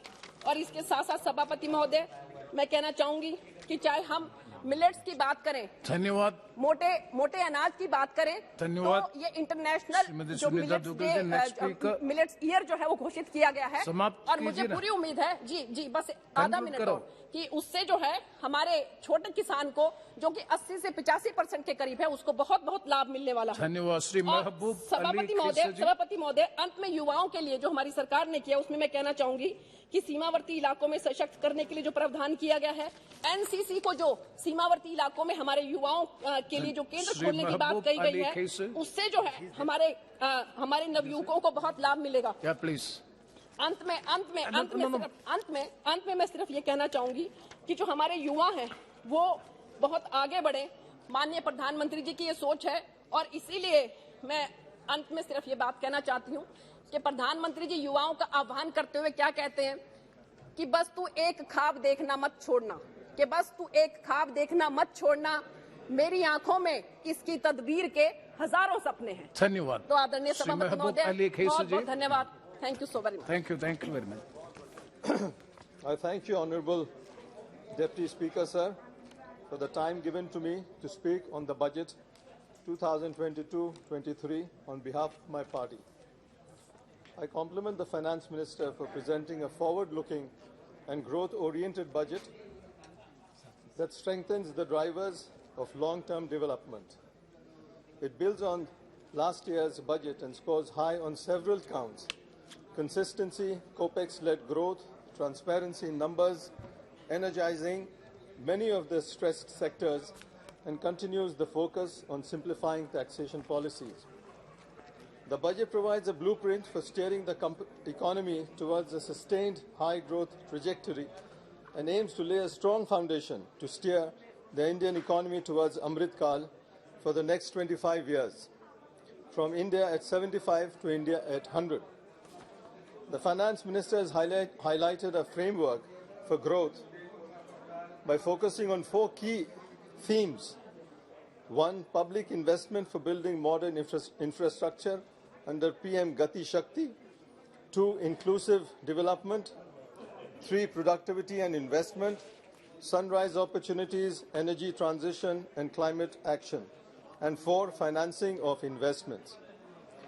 Additionally, the Honourable Minister has announced several tax and regulatory measures which should go a long way towards removing difficulties faced by taxpayers, reducing litigation, providing certainty and widening the tax base. Policy measures have also been introduced to increase the flow of private investment in India. Of course, efficient and timely execution will be the key, and this is also where the government estimates that gains from supply-side reforms and easing of regulations may boost growth. The emphasis on infrastructure spending, reforms, various supportive schemes such as PLI and digitalization are expected to boost investment and kickstart the virtuous cycle of investment, employment, income and demand. In fact, the digitalization theme will be the backbone for new investments in education, healthcare, agriculture, banking, payments, and will also streamline government payments and procurements. Availability of fiscal space to ramp up capital spending, easing supply chain constraints, and synchronized global growth resulting in strong exports will further boost the growth momentum. A well-coordinated monetary and fiscal policy will ensure a sustained recovery, and measures such as swift payments, resolution of disputes and arbitration, and improved logistical efficiencies are likely to enhance the ease of doing business and boost investors' confidence. I also note that the government's thrust on mindful and deliberate use of resources is visible as the FM has proposed long-term and short-term actions towards a sustainable development. What is truly commendable is the announcement of targeted policies and specific sectors to support their recovery and boost growth in sectors with opportunities. This will help improve productivity, reduce fragmented growth, and create job opportunities. The contribution of the pharmaceuticals and healthcare industry have been well acknowledged, especially the speed and coverage of vaccination and improvement in the healthcare infrastructure. The key announcements include creating a robust national digital health ecosystem through extensive use of technology and launching the National Tele-Mental Health Program. Mission Shakti, Mission Vatsalaya, Saksham Anganwadi, and Poshan 2 were recently launched to provide integrated benefit to women and children. Genomics and pharmaceuticals have been noted as sectors contributing to sustainable development. With this, the sector should benefit from the future government policies. There are several forward-looking measures in the Budget 22. No, please try to conclude. Well, just 1 minute, sir. Which build on vision set out by the previous budgets and are expected to put the economy on accelerated growth path after the impact caused by the pandemic. To sum up, amendments in tax law to bring about sustainable growth, infrastructure investment, focus on R&D spending, nurturing incentives to core sectors including manufacturing services, tapping the huge experience of running captive centers are some of the priority items on the agenda of the government. Ease of tax compliance, yes. Simplification and digitization are the cornerstones to enhance the ease of doing business in India. I remain optimistic towards sustained growth. However, I must caution the government that in a complex country with a huge population like ours, there is no place for complacency, much less hubris, and only sabka vishwas or sabka prayas can make us realize our dreams. A case in point, sir, is the absence of even the mention of the welfare schemes concerning the minorities, although the fact is that there are various schemes for their benefit. Example, the Hunar Haat scheme of the Minority Affairs Ministry, the modernization of madrasas, the exhortation by the Honorable Prime Minister to the students to hold the Quran in one hand and the computer in the other, etc. I remain optimistic, therefore, that in future the government will be more amenable towards the uplift of the minorities who constitute a whopping 25 to 30 crores of citizens of our great nation. Thank you, sir. Thank you very much, Sri Rajiv Pratap Rudy ji.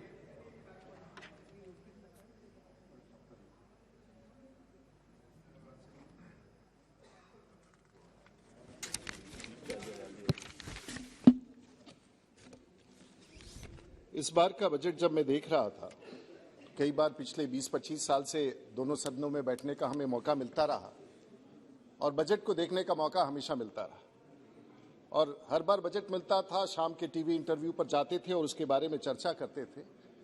लेकिन इस बार के budget में निर्मला जी ने एक भिन्नता दी है और शायद मेरे ख्वाबों में हमेशा होता था कि कभी इस प्रकार का भी बजट देश में आएगा जो ये गाड़ियों में टैक्स छूट दिया जा रहा है, फलाने में छूट दिया जा रहा है, ये घर वालों को छूट दिया जा रहा है, और एक ऐसा बजट आएगा जो सच में फ्यूचरिस्टिक हो, सच में विजनरी हो।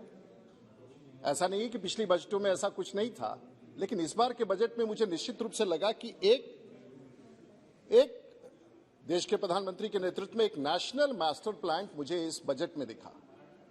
आपको सुन के ये अजीब लगेगा और मैं इसके तर्क के साथ पहुंचूंगा कि क्यों मुझे ये फर्क लगा।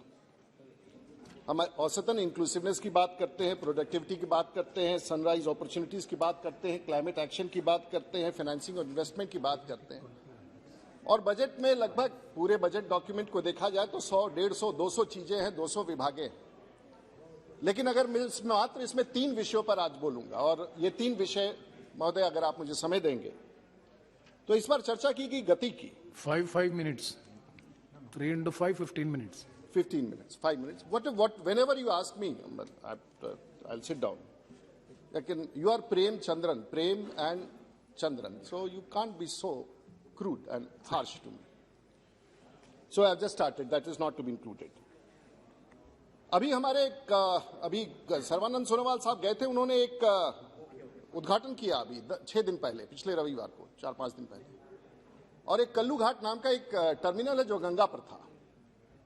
मेरे जिला में बहुत चर्चा हुआ और मैंने तब ख्वाब देखा कि साहब, हम तो वर्षों से सोचा करते थे कि हमारे उस देहाती क्षेत्र में जो साग सब्जी है, जो फल है, आजकल बिहार में ड्रैगन फ्रूट बहुत होने लगा है, तो कल के तारीख में ड्रैगन फ्रूट अगर ऑस्ट्रेलिया जाना हो, न्यूजीलैंड जाना हो, जहां उसकी बहुत मांग है, तो आखिर कैसे जाएगा?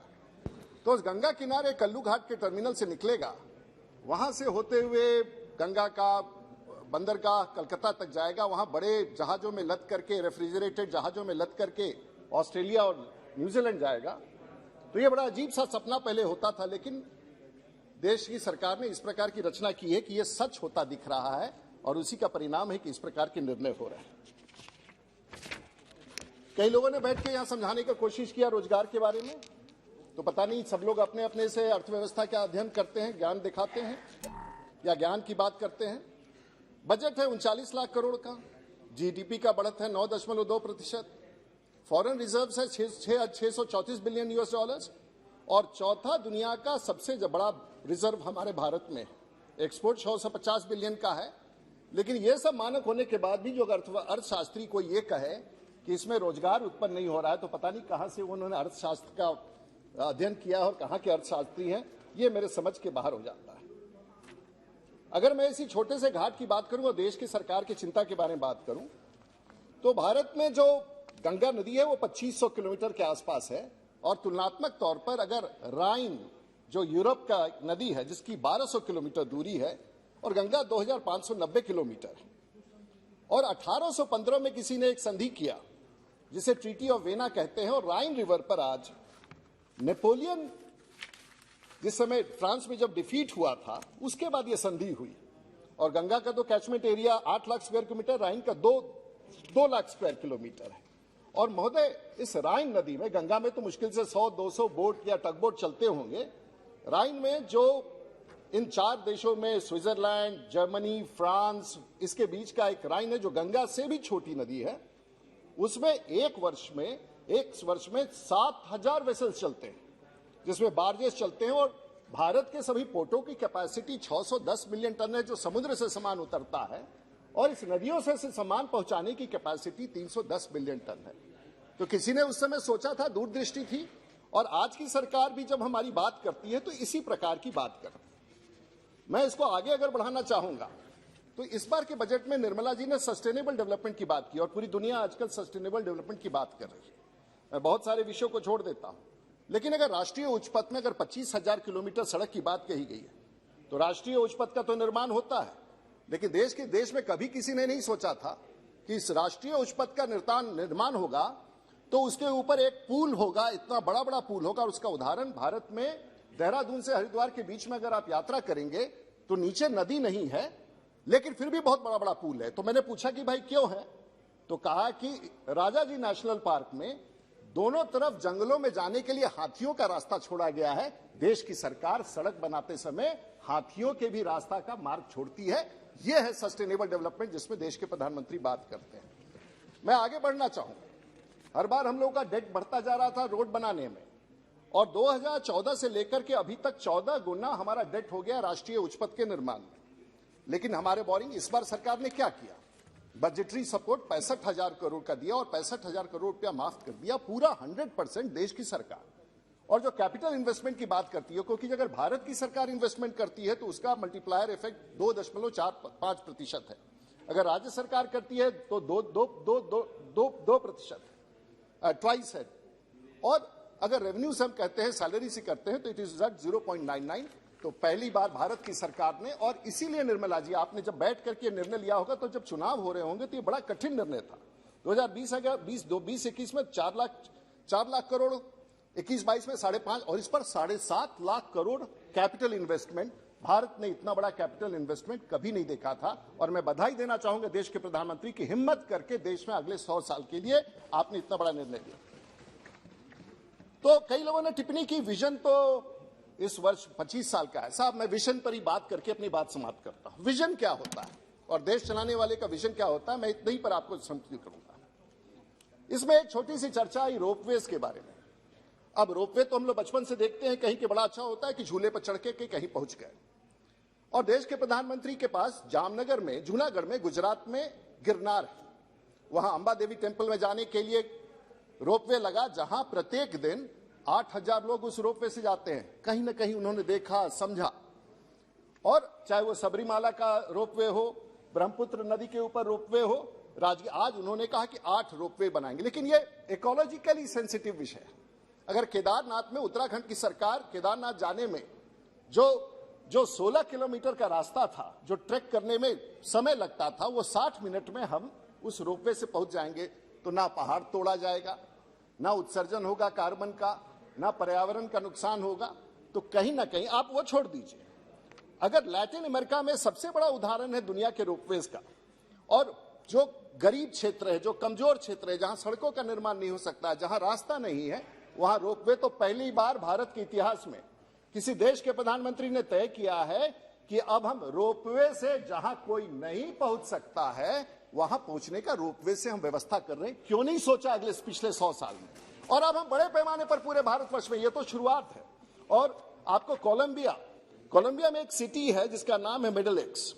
अब उस सिटी में इतना क्राइम था, जिस दिन से वहां, और एविडेंस है रिपोर्टेड, कि जैसे ही उस शहर के ऊपर से रोपवे बना, उसका क्राइम इंडेक्स उस शहर का कम हो गया। मैं इसमें, लोग कहते हैं विजन का, देश के प्रधानमंत्री 15 साल 25 साल नहीं सोचते हैं। मैं तो उनकी याद कराना चाहूंगा जिन लोगों ने देश में विजन दिया था। और देश में पहला डैम कब बना, और यह बना 150 एडी यानी कि 1900 साल पहले। और वो कहां बना? तमिलनाडु में बना। और चोला डायनेस्टी के समय तमिलनाडु में यह डैम बना। बताइए, 1900 वर्ष पहले। और आज भी जो थांजावुर में आज भी वो डैम कार्यरत है। सोचिए, जिसने उस दिन डैम बनाने की कल्पना की होगी, आज वो डैम फिर भी जीवित है और देश और दुनिया में डैम बनता है। बहुत दूर नहीं, राजस्थान के हमारे मित्र बैठे हुए, गंगा सागर केनाल, महाराजा गंगा सिंह 1925 में उन्होंने कहा कि ये रेगिस्तान है, इसको हम आबाद करेंगे। उन्होंने वहां पर गंगा सागर कैनाल बनाया और 1925 में शुरुआत की, और उस इलाके में जो भूखमरी थी वो समाप्त हुआ। ये तो दूरदृष्टि है, इरादा है, वो छोड़ दीजिए। भारत का जो अभी नेशनल हाईवेज की हम बात करते हैं, जीटी रोड।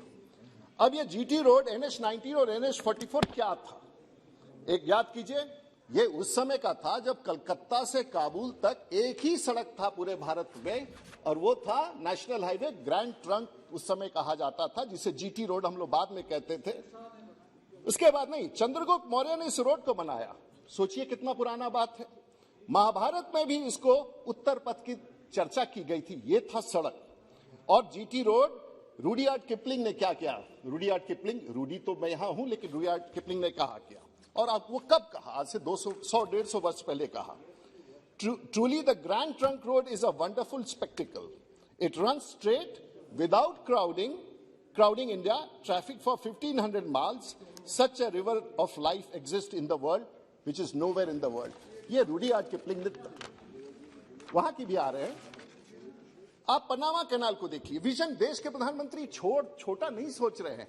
आप पनामा कैनाल को देख लीजिए जो 1904 में, और वहां से पनामा कैनाल से links of Atlantic ocean with Pacific ocean, एक छोटा सा कैनाल जिसने पनामा कैनाल निकाल दिया, तो पूरे दक्षिण की तरफ से जो अटलांटिक से हम लोग के जाते थे उसका मार्ग छोटा हो गया। किसी ने तो सोच के बनाया ही होगा।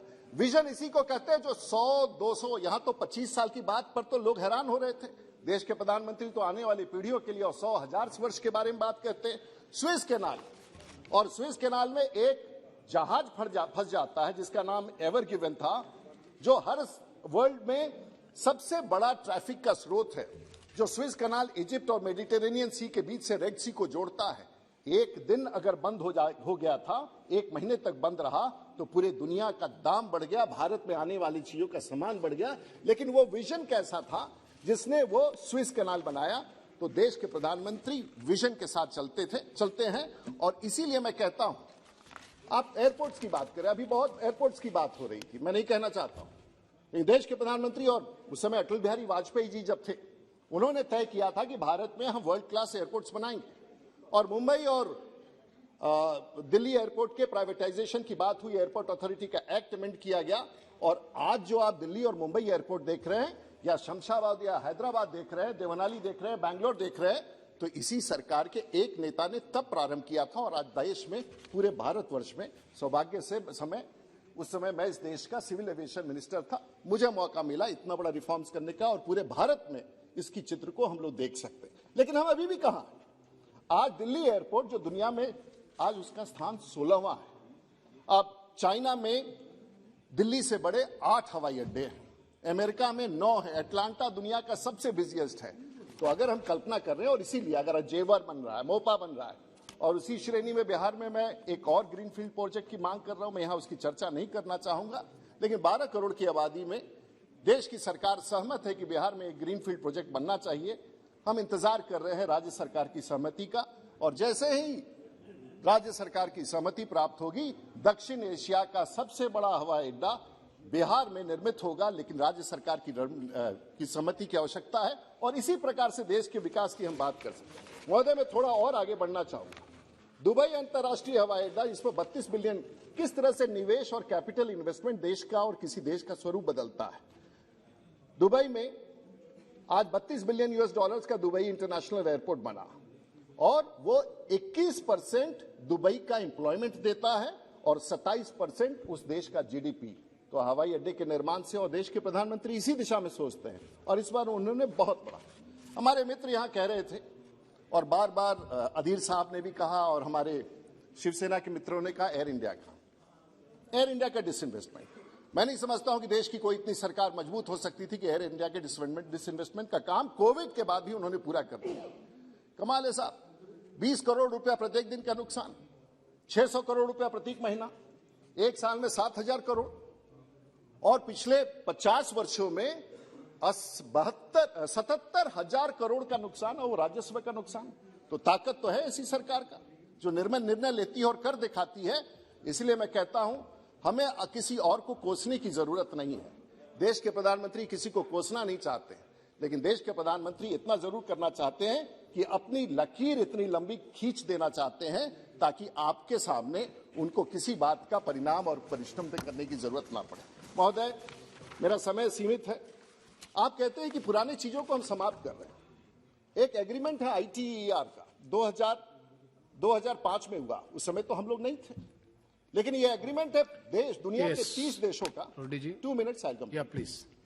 दुनिया के 30 देशों का, हमारी सरकार नहीं थी। आप कहते हैं कि हम आप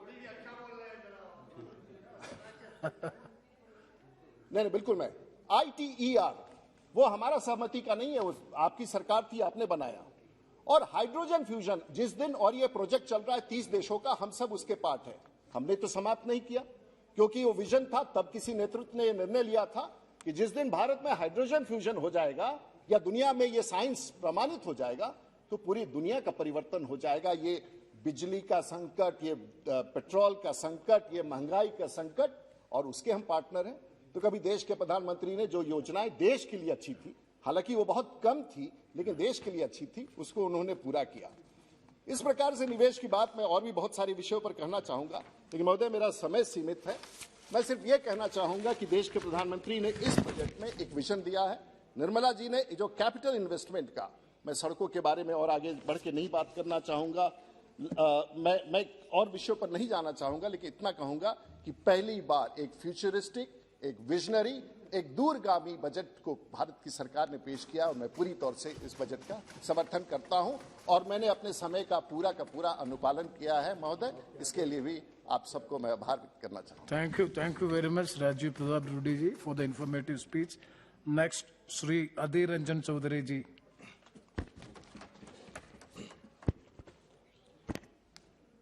Thank you, sir.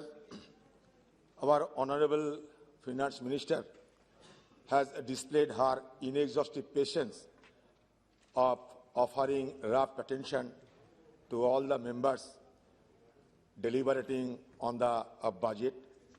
Before going into details, I must say that budget documents are perceived to be the roadmap for the future. But here, what I have found, that there may be a map, but there is no road in these budget documents. If the budget document is nothing but a sheer rigmaroles and rambling stories coupled with enigmatic and intricate words, much to the confusion of the common people. I would like to raise few points in this house, because after the presentation of the budget, our leader, Sri Rahul Gandhi ji, depicted it as a zero budget. That is why Madam Sita Ramanji taunted our leader Rahul Gandhi ji that he is speaking UP type भाषा। UP type क्या होते हैं मुझे पता नहीं, लेकिन सीतारामन जी आप जानती होंगे UP टाइप का क्या अर्थ होते हैं, इसका अंतर्निहित अर्थ।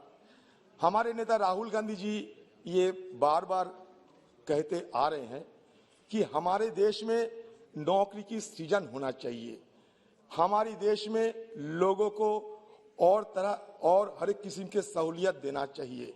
राहुल गांधी जी 2 इंडिया की बात किया, जरूर किया। 1 India belongs to haves and the other India belongs to have-nots. What is the fault of it? आपकी एक नौजवान ये digital boy Modi ji RSS factory से लाके यहाँ खड़ा किया। उन्होंने कल भाषण में बोलते रहे कि सोशलिज्म के चलते हमारा देश तहस नहस हो गए। नेहरू जी की सोशलिज्म की अंतर्निहित अर्थ सबको समझना चाहिए। नेहरू जी ये कहते socialistic pattern in our society. 1955 में जब आबादी सेशन में नेशनल ये कहा था कि socialistic pattern in our society, इसमें क्या गलती है, इसके अंतर्निहित अर्थ आपको समझ नहीं आते हैं। इसका मतलब ये नहीं कि नेहरू जी को ये बड़ी सदन में गाली गलौज किया जाए। ये डिजिटल बॉय, ये डिजिटल जो बॉय यहाँ कहते थे कि हिंदुस्तान में कोई अनएम्प्लॉयमेंट है ही नहीं, एक ही अनएम्प्लॉयड है हमारे लीडर राहुल जी। अच्छा किया आपने, हमारे लीडर जब करवा सच बोलते हैं आपको जलन जरूर होंगे और आप उनको खिलाफ गाली गलौज देंगे, इसमें कोई हमें दिक्कत नहीं। लेकिन आपकी सरकार की राज्यसभा में कल बजट में क्या कहा, हम उल्लेख करता हूं इंडियन एक्सप्रेस की आज की तारीख की जो न्यूज निकली उसका उल्लेख करना चाहते हैं। On Wednesday during the debate on budget 2020-23, the government informed Rajya Sabha that more than 25,000 Indians died by suicide due to either unemployment or indebtedness between 2018 and 2020. Please, please don't quote the Rajya Sabha. Why? No. Yet not Rajya Sabha, it is paper. It is paper. You can quote the paper. Indian Express paper. Yes, you can quote the paper. No, it is paper. What is this? No.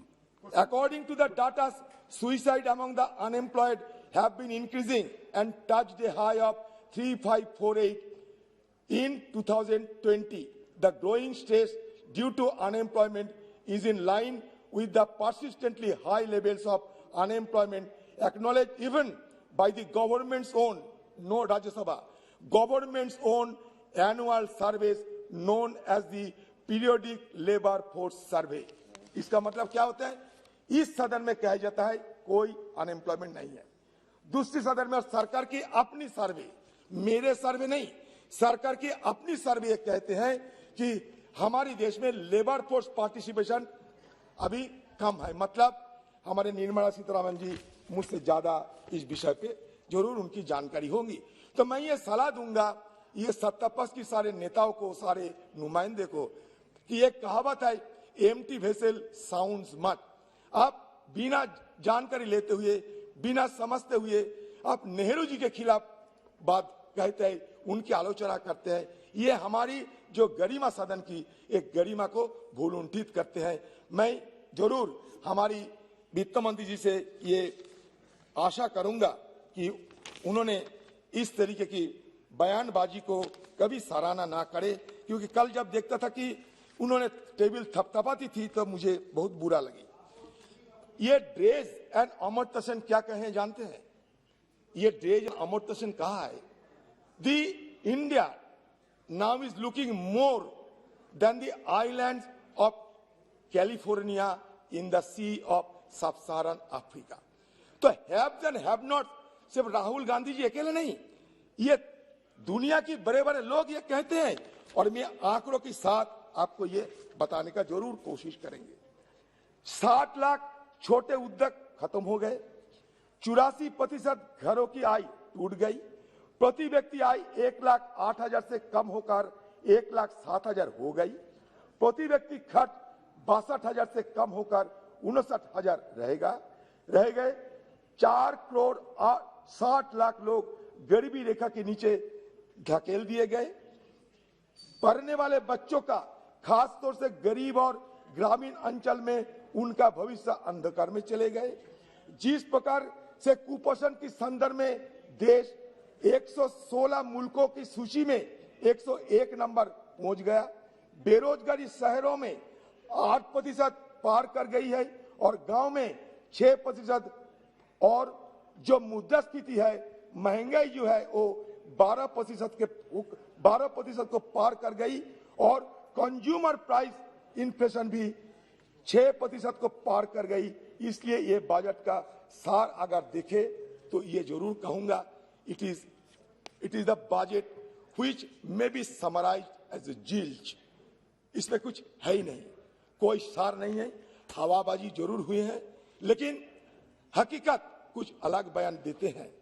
देश के गरीब के प्रति, देश की नौकरी पेशा व्यक्ति के प्रति, देश के मध्यम वर्ग के प्रति, देश के किसान के प्रति, देश के अनुसूचित जाति और जनजातियों के लोगों के प्रति, और ग्रामीण अंचल में रहने वाले, शहरों में रहने वाले साधारण मजदूर के प्रति ये क्रूर मजाक ये देश लोग ये इस देश के लोगों के साथ है। इसलिए प्लीज आप बैठिए ना। इस देश के गरीब please no interruption. Nothing will go on record except the speech of Adhir Ranjan ji. देश के अनुसूचित जाति के प्रति ये Nothing will go on record except the speech of Adhir Ranjan ji. Modi ji Hindustan को सपना दिखाया था, मोदी जी हिंदुस्तान का सपना दिखाया था, हम अच्छे दिन लाएंगे। अब हिंदुस्तान की बेरोजगार क्या जानते हैं? प्लीज मोदी जी लौटा दे मेरे बीते बुरे दिन, मोदी लौटा दे मेरे बीते बुरे दिन, ये हम नहीं कहते, हिंदुस्तान की बेरोजगार कहते हैं। अब पता कर लो, गरीब की मदद के लिए एक शब्द बजट में नहीं है, रोजगार सृजन के लिए बजट में एक शब्द नहीं है, महंगाई पर नियंत्रण के लिए बजट में एक शब्द नहीं है, गरीब तक पैसा पहुंचाने के लिए बजट में एक शब्द नहीं है, बजट में किसी वर्ग को टैक्स रिलीफ देने के लिए एक शब्द नहीं है, लोक कल्याण की जैसी रद्दी की टोकरी में फेंक दिया गया है। गणेश जी याद करो, आपको पेट्रोलियम प्रोडक्ट में जो आज सबसे ज्यादा महंगाई का कारण है, पिछले साल के बनिस्तर 704 करोड़ रुपया कटौती हुई, किसान की खाद की सब्सिडी में 35,000 करोड़ की कटौती हुई, गरीब की मिलने वाले रेशन की दुकान पर भोजन में 80,000 करोड़ की कटौती हुई, किसान की क्रॉप इंश्योरेंस स्कीम में 500 करोड़ की कटौती हुई, यहाँ तक कि मजदूर की मनरेगा स्कीम के अंदर भी 25,000 करोड़ रुपया कट लिया गया। 27% इस देश में गरीब, साधारण और मध्यम वर्ग को मिलने वाली राहत में कटौती की गई, जो अपने आप में एक निर्दयतापूर्ण निर्णय है। शायद पूंजीवादी और पूंजीपति जिस प्रकार के मित्र हैं वो तो माफ कर दे, पर इस देश के गरीब और मध्यम वर्ग भारतीय जनता पार्टी की इस मोदी सरकार को कभी माफ नहीं करेगा। बजाय इसकी गरीबों को राहत दी जाए, बजाय इसकी बहुत आमिर 142 लोग जो है जिनकी पूंजी 23,14,000 करोड़ से बढ़कर आज 53,16,000 करोड़ हो गई, उनसे अपनी पूंजी साझा करने के लिए कहा जाए, ये सरकार ने एक पूंजीपति बजट दिया। हम पूंजीपति के खिलाफ नहीं है, आपका सोच और हमारा सोच में फर्क ये होता है कि जानते हैं, हम क्रोनी कैपिटलिज्म की विरोध करते हैं। हिंदुस्तान में पूंजी का विकास हमारी जमाने में हुए हैं, स्वर्गीय राजीव गांधी के जमाने में इंफॉर्मेशन टेक्नोलॉजी हुए हैं। आप नेहरू जी की बात करते हैं, प्लानिंग कमीशन 1950 नेहरू जी बनाया था, election commission 1950 Nehru ji, supreme court 1950 Nehru ji, RBI 1949 Nehru ji, finance commission 1952 Nehru ji, national development council 1952 Nehru ji, Indian statistics institution Nehru ji, national council for applied economic research Nehru ji, central statistical organisation Nehru ji, national survey जिसको आप हर वक्त जिक्र करते हैं नेहरू जी। प्लीज, अरे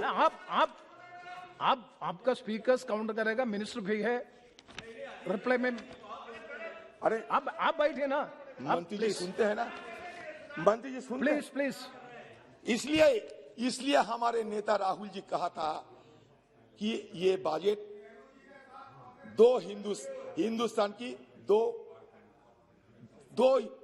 हिंदुस्तान की बजट है, एक इंडिया है, एक भारत है।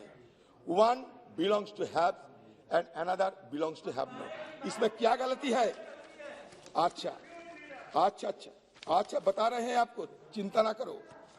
या कल परसों गाना भी होते थे हमारे जयंत सिन्हा जी, उनको तो देखने में लगता है प्रोजेक्ट पर्सनालिटी, फिर उन्होंने भी रोमांटिक बन गए, गाना गाने लगे कि काम किया तो डरना क्या वगैरह वगैरह। लौता जी की भी उन्होंने जिक्र करने लगे।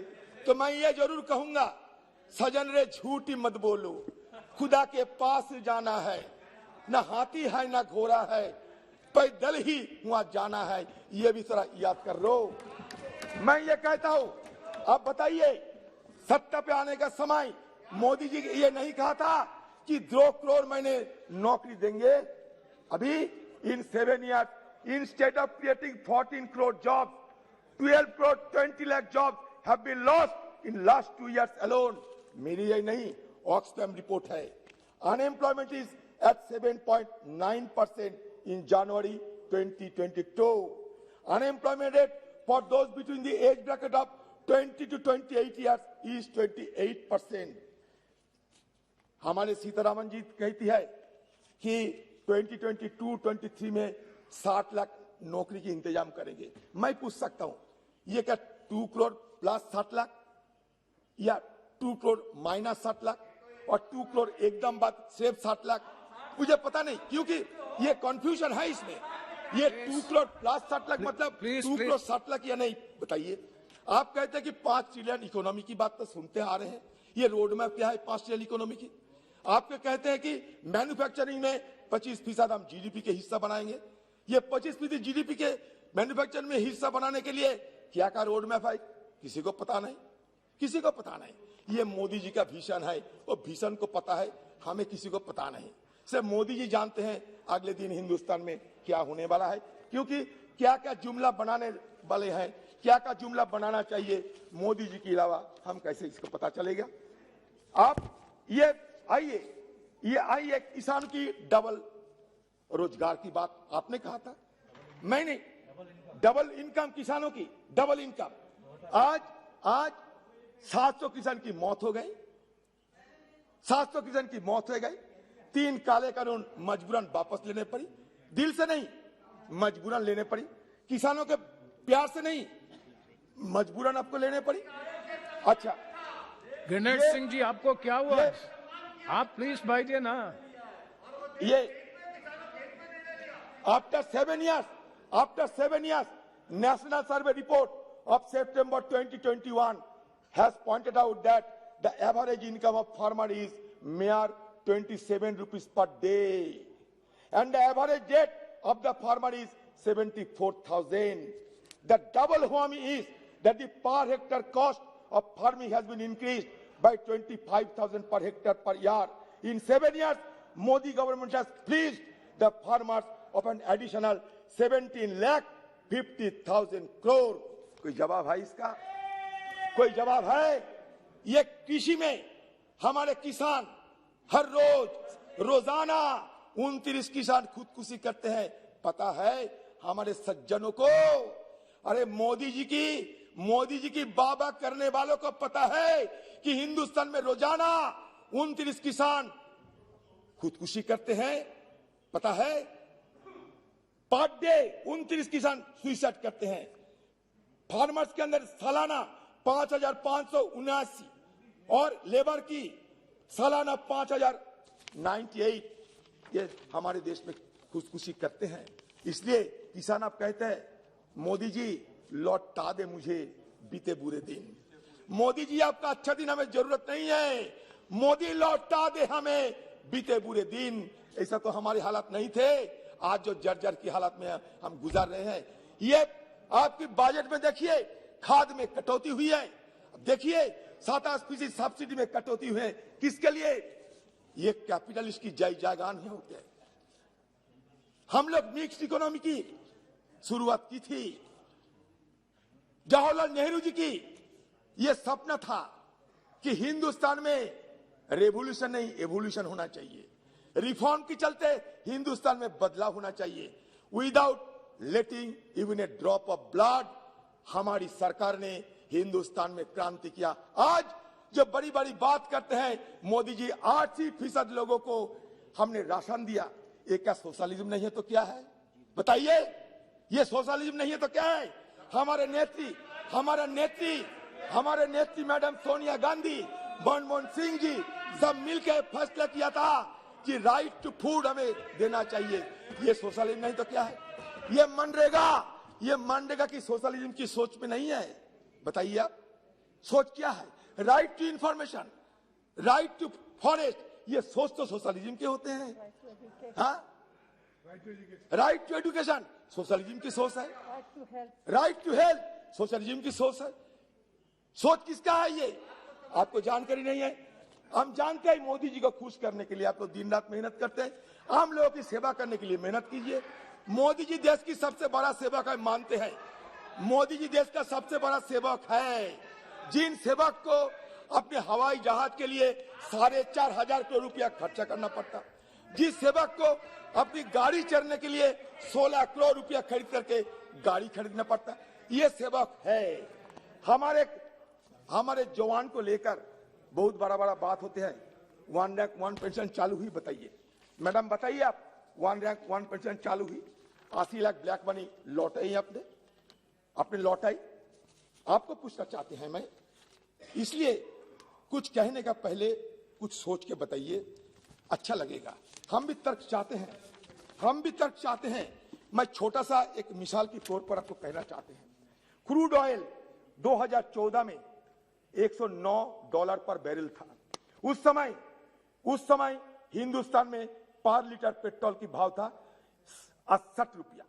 अभी 2022 साल क्रूड ऑयल अंतर्जातिक मार्केट में क्रूड ऑयल की भाव 78.85 पर बैरल।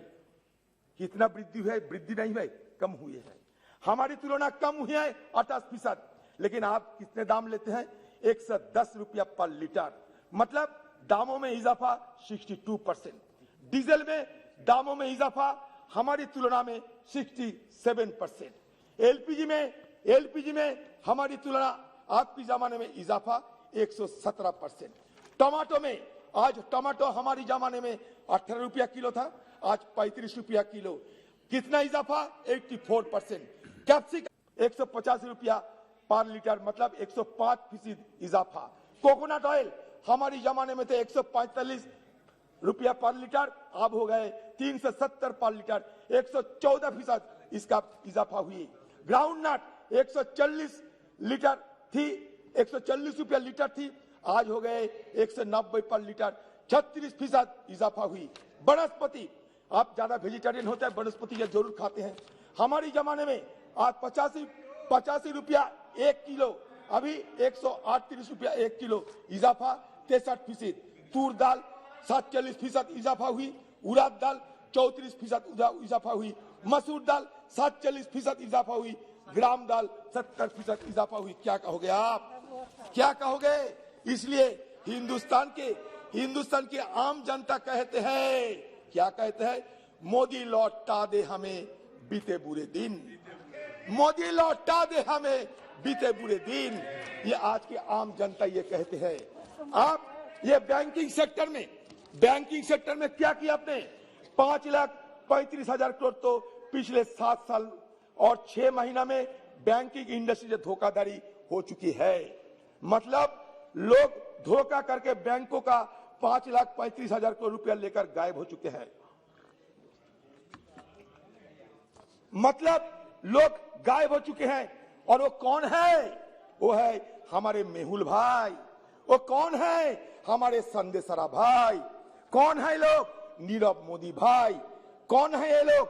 विजय माल्या भाई, जिनकी आए दिन हम किसी कोई सुदूर बीच पर, एक्सोटिक बीच पर उनकी फोटो देखते हैं, कभी वो क्रिकेट मैच देखते हैं, हम दिखाई देते हैं टीवी स्क्रीन पर मोदी सरकार ने उनकी अपनी मौन सहमति दे रखी है। तो बैंकिंग इंडस्ट्री का पहला हाल तो ये किया कि पिछले 7 साल और 6 महीने फ्रॉड कितना हुआ? 5,35,000 करोड़। 5,35,000 करोड़ ये खर्च धोखा देके भाग गए। 7 साल, एक मिनट सुन लीजिए, 7 साल फ्रॉम 2014 से 2021 के बीच सरकारी बैंकों का, पब्लिक सेक्टर बैंक का जो ग्रॉस एनपीए है वो 4 गुना से बड़ा है। The gross NPA the PSB और 4 times of gross NPA of the preceding 7 years. मतलब हम 2014 से लेकर 2021 के बीच अगर ग्रॉस एनपीए का एडिशन देखे और उसकी तुलना 2007 से 2014 के बीच के ग्रॉस एनपीए से करे तो ग्रॉस एनपीए की बढ़ोतरी हुई है 4 गुना। ग्रॉस एनपीए 4 गुना बढ़ चुके हैं। टोटल बैंक फ्रॉड हो चुके हैं 5,35,000 करोड़, जिसको हम कह सकते हैं 5.3 ट्रिलियन डॉलर रुपया। अगर हम ये पता लगाए कि पिछले 7 सालों में कितने लोन राइट अप किया गया तो सरकारी बैंकों के मतलब कितने लोन को बट्टे खाते में डाला गया है, तो 2014 से 2021 तक चौंकाने वाले आंकड़ा है। यह मध्य अगर हम तुलना करें 2014 से 2024 को तो बट्टे खाते में 25 गुना ज्यादा पैसा डाल चुकी है मोदी सरकार इन सब बैंकिंग इंडस्ट्री को। इस कगार पर पहुंचने के बाद अगर आप पूछेंगे मोदी सरकार आपका प्लान क्या है इस इंडस्ट्री के बारे में, तो उनका एक ही प्लान है, सरकारी बैंकों को अपना दोस्तों को बेच दो। बेच दें, ये मकसद है। आगे चलते हैं, अगर हम ग्रॉस एनपीए को कंपैरिजन करते तो 2014 से लेकर 2021 के मध्य सिर्फ पब्लिक सेक्टर बैंक की बात करें तो पब्लिक सेक्टर बैंक को 21,07,000 करोड़ का एडिशन हुआ है ग्रॉस एनपीए में। सिर्फ सरकारी बैंकों में 2007 से 2014 की तुलना करें तो मात्र 5,35,000 करोड़ था। मतलब 2007 से 2014 एनपीए में एडिशन हुआ था 5,35,000 करोड़। और 2014 से 2021 के मध्य हो गए 21 लाख करोड़। 2014 से 2007 से 2014 के बीच जो सरकारी बैंकों ने लोन राइट अप किए गए थे वो किए गए थे 32,109 करोड़। और 2014 से 2021 के मध्य कर दिए गए 8,17,000 करोड़। मतलब रिटर्न ऑफ लोन 25 गुना बढ़ चुके हैं। ये क्या गलती है? ये क्या अरे बताइए ना, हमारे मंत्री जी कहिए गलत है। मैं मान लेगा मंत्री जी कहे गलत है, ये हमारे आंकड़े गलत पेश करना हमारा ये नहीं है। हमारा ये आइए कुछ नहीं हुआ। हम दिखाने चाहते हैं ये रेल के बारे में बहुत कुछ कहते हैं कि हम रेल ये करेंगे वो करेंगे। रेल को हम 400 वंदे भारत रेल देंगे। तो 400 वंदे भारत रेल देने के लिए ये सरकार की क्या जरूरत पड़ेगी, मैं ये बताते हैं। वंदे भारत ट्रेन सरकार कहती है कि 400 वंदे भारत ट्रेन हम देंगे। Vande Bharat rakes are tendered to 3 Indian railway factories, ICF, RCF and MCF. RCF Kapurthala, NCF, MCF Raebareli are not even ready to begin manufacture of Vande Bharat rakes. ICF Chennai has delivered just 2 Vande Bharat rakes so far since 2018. The existing target was 104 rakes by 2024. The new target is 4 times an already unrealistic target.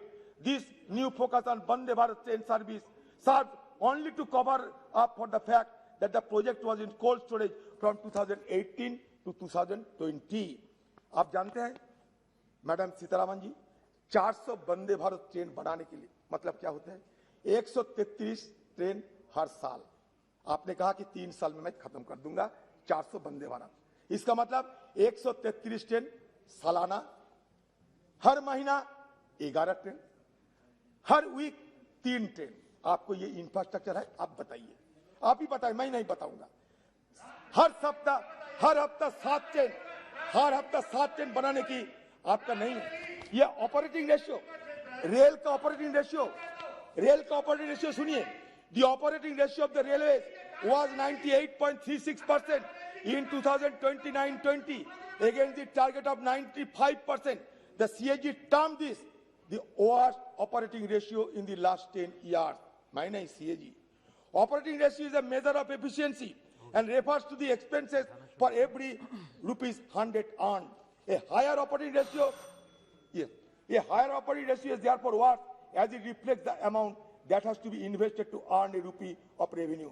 Furthermore, the CAG reasoned that if we account for the expenditure incurred in providing pension payment, then the operating ratio would further increase to 114.35%. ये हमारा हालात है train की, जिसके बारे में बाबा यहाँ हो रहे हैं। यहाँ कहा जा रहा था कि एयर इंडिया की प्राइवेटाइजेशन की बात, हम एयर इंडिया के प्राइवेटाइजेशन के खिलाफ किस लिए करते हैं, जरा सुन लीजिए। With the privatization of Air India, the airline market in India has become a duopoly. आज ही मैं सुबह बताया। The Tata Group owns Air India, Vistara, and majority of Air Asia India combined 42% of the market. Indigo owns another 37%. इसलिए ये हमारा चिंता है। This effectively reverses the liberalization policy of the 1990s, which moved the airline market away from a duopoly into a competitive sector. This investment without consideration of market concentration will force future government intervention. आपने government intervention नहीं किया? For instance, after killing the competitive telecom sector in India and seeing the rise of duopoly, the government was forced to nationalize Vodafone India to prevent it from shutting down. There are also concerns around valuation. The Air India privatization will only yield about rupees 2700 crore to the government in cash. In terms of debt, the Tata Group will take on only 25% or 15,300 crores. The bulk of the debt, 75% or 262 crore will remain with the government. यही हमारा शंका है। ये शंका हम कहाँ बताए, इसलिए मैडम को यहाँ बताने आए हैं। हमें गाली गलौज जितना देना है दे दीजिए, कोई हमें परवाह नहीं। हमें इसलिए परवाह नहीं क्योंकि चुनौतियों से यार कभी डरना नहीं। जीने के पहले तुम्हें मरना नहीं। इस जहां से पाँव तेरे खींचेंगे सभी, पर बड़े जो कदम पीछे करना नहीं। ये हमारा तर्क है। ये हमारा तर्क के साथ मैं ये बजट को पूरा विरोध करते हुए मेरा वाणी को विराम करते हैं। नमस्कार। मान्य सभाध्यक्ष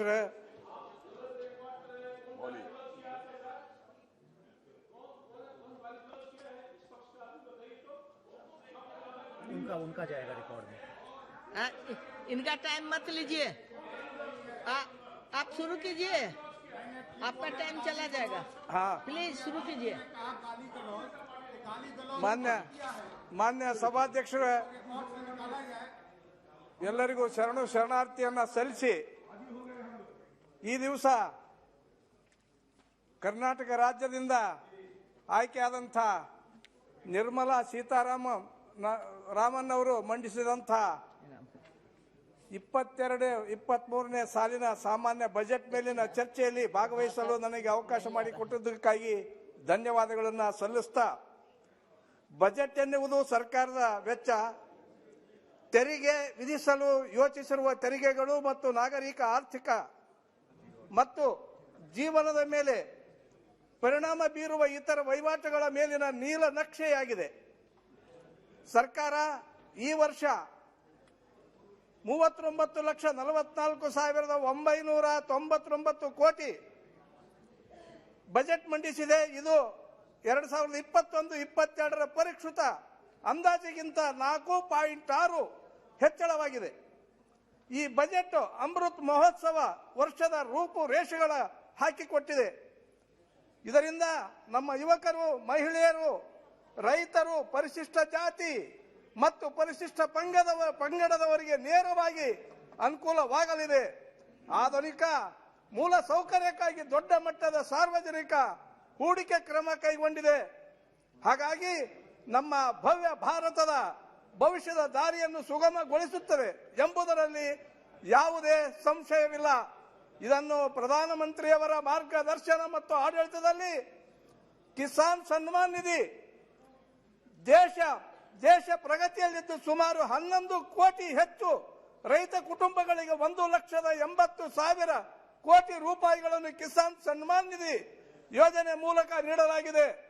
ಸ್ವಾಮಿತ್ವ ಯೋಜನೆ, ಸರ್ಕಾರ ಆರಂಭಿಸಿರುವ ಸ್ವಾಮಿತ್ವ ಯೋಜನೆ ಗ್ರಾಮೀಣ ಪ್ರದೇಶದ ಜನರಿಗೆ ಅವರ ಆಸ್ತಿಗಳಿಗೆ ದಾಖಲೆಗಳು ಒದಗಿಸಲು ನೆರವಾಗುತ್ತದೆ. ಇದುವರೆಗೆ 27,000 ಗ್ರಾಮಗಳಲ್ಲಿ 40 ಲಕ್ಷಕ್ಕೂ ಹೆಚ್ಚು ಆಸ್ತಿ ಕಾರ್ಡುಗಳನ್ನು ನೀಡಲಾಗಿದೆ.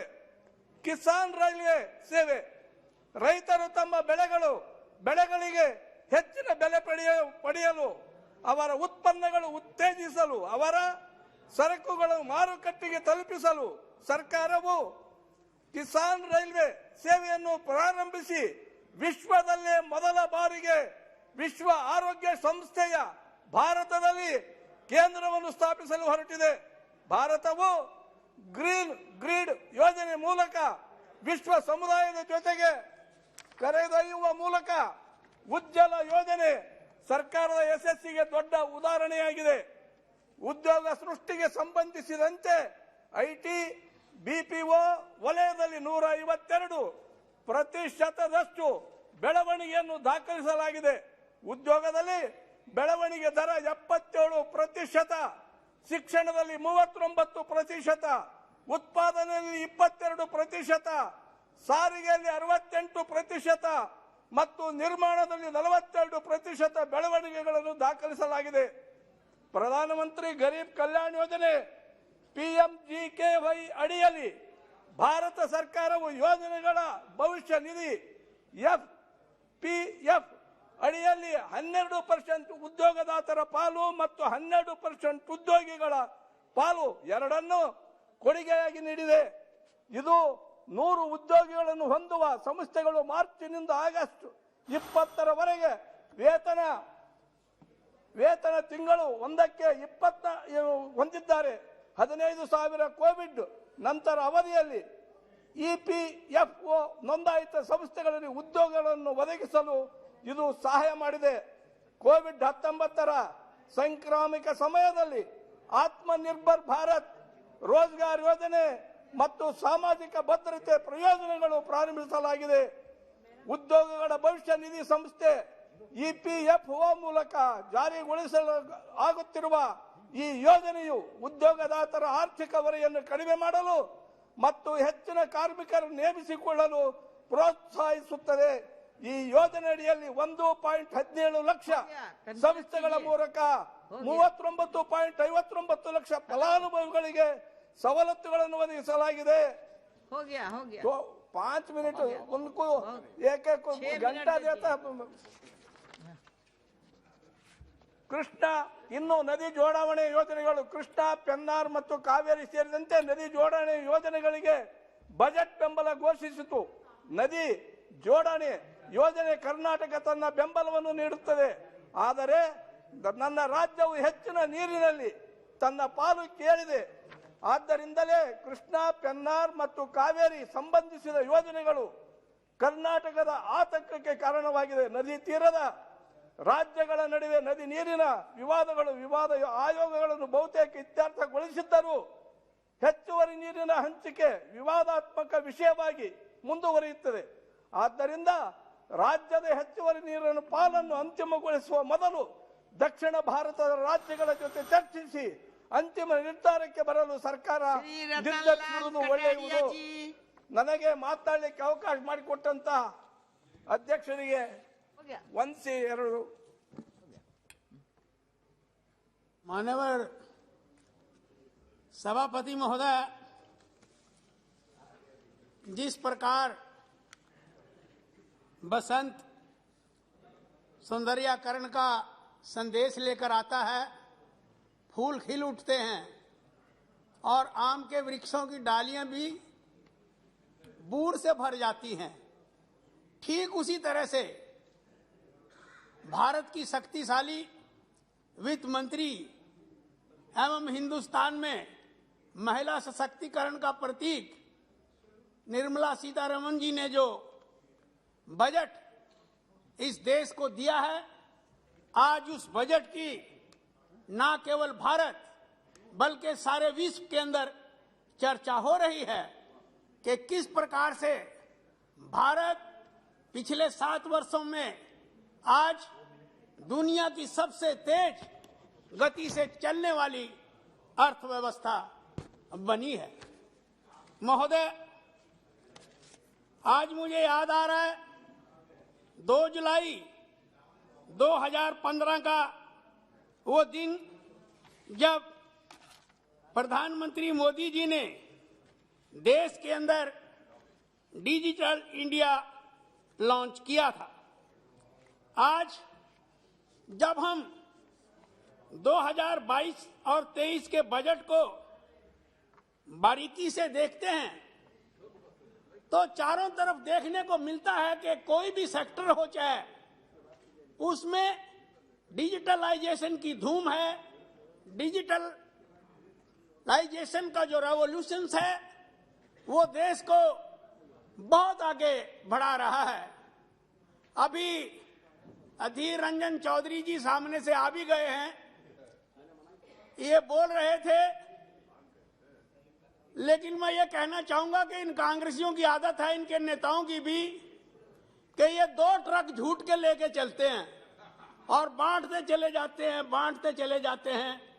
उसी तरह से आज ये सदन में हमारी सरकार की आलोचना कर रहे थे, लेकिन मैं इनसे पूछना चाहता हूं, हम नहीं कह रहे हैं, आज विश्व का जो है माहौल देखिए, इस कोरोना महामारी के कारण इस दुनिया के अंदर जो सबसे 15 बड़ी डेमोक्रेसीज हैं उन सब के नेता की रेटिंग जो है वो घटी है। इवन अमेरिका के राष्ट्रपति जो बाइडेन की भी जो रेटिंग है वो घटकर 40% रह गई है। न्यूजीलैंड की प्रधानमंत्री जिन्हें कोविड के समय में महामारी के खिलाफ एक सितारा कहा जाता था, वो भी अपने देश के अंदर इसको संभाल नहीं सकी। आज विश्व के अंदर अगर कोई नेता है तो उसका नाम नरेंद्र मोदी है, जो 70% रेटिंग के साथ सारी दुनिया में इस विश्व का सबसे बड़ा नेता बना हुआ है। और आप बैठिए, इनका टाइम बर्बाद मत कीजिए, बैठिए।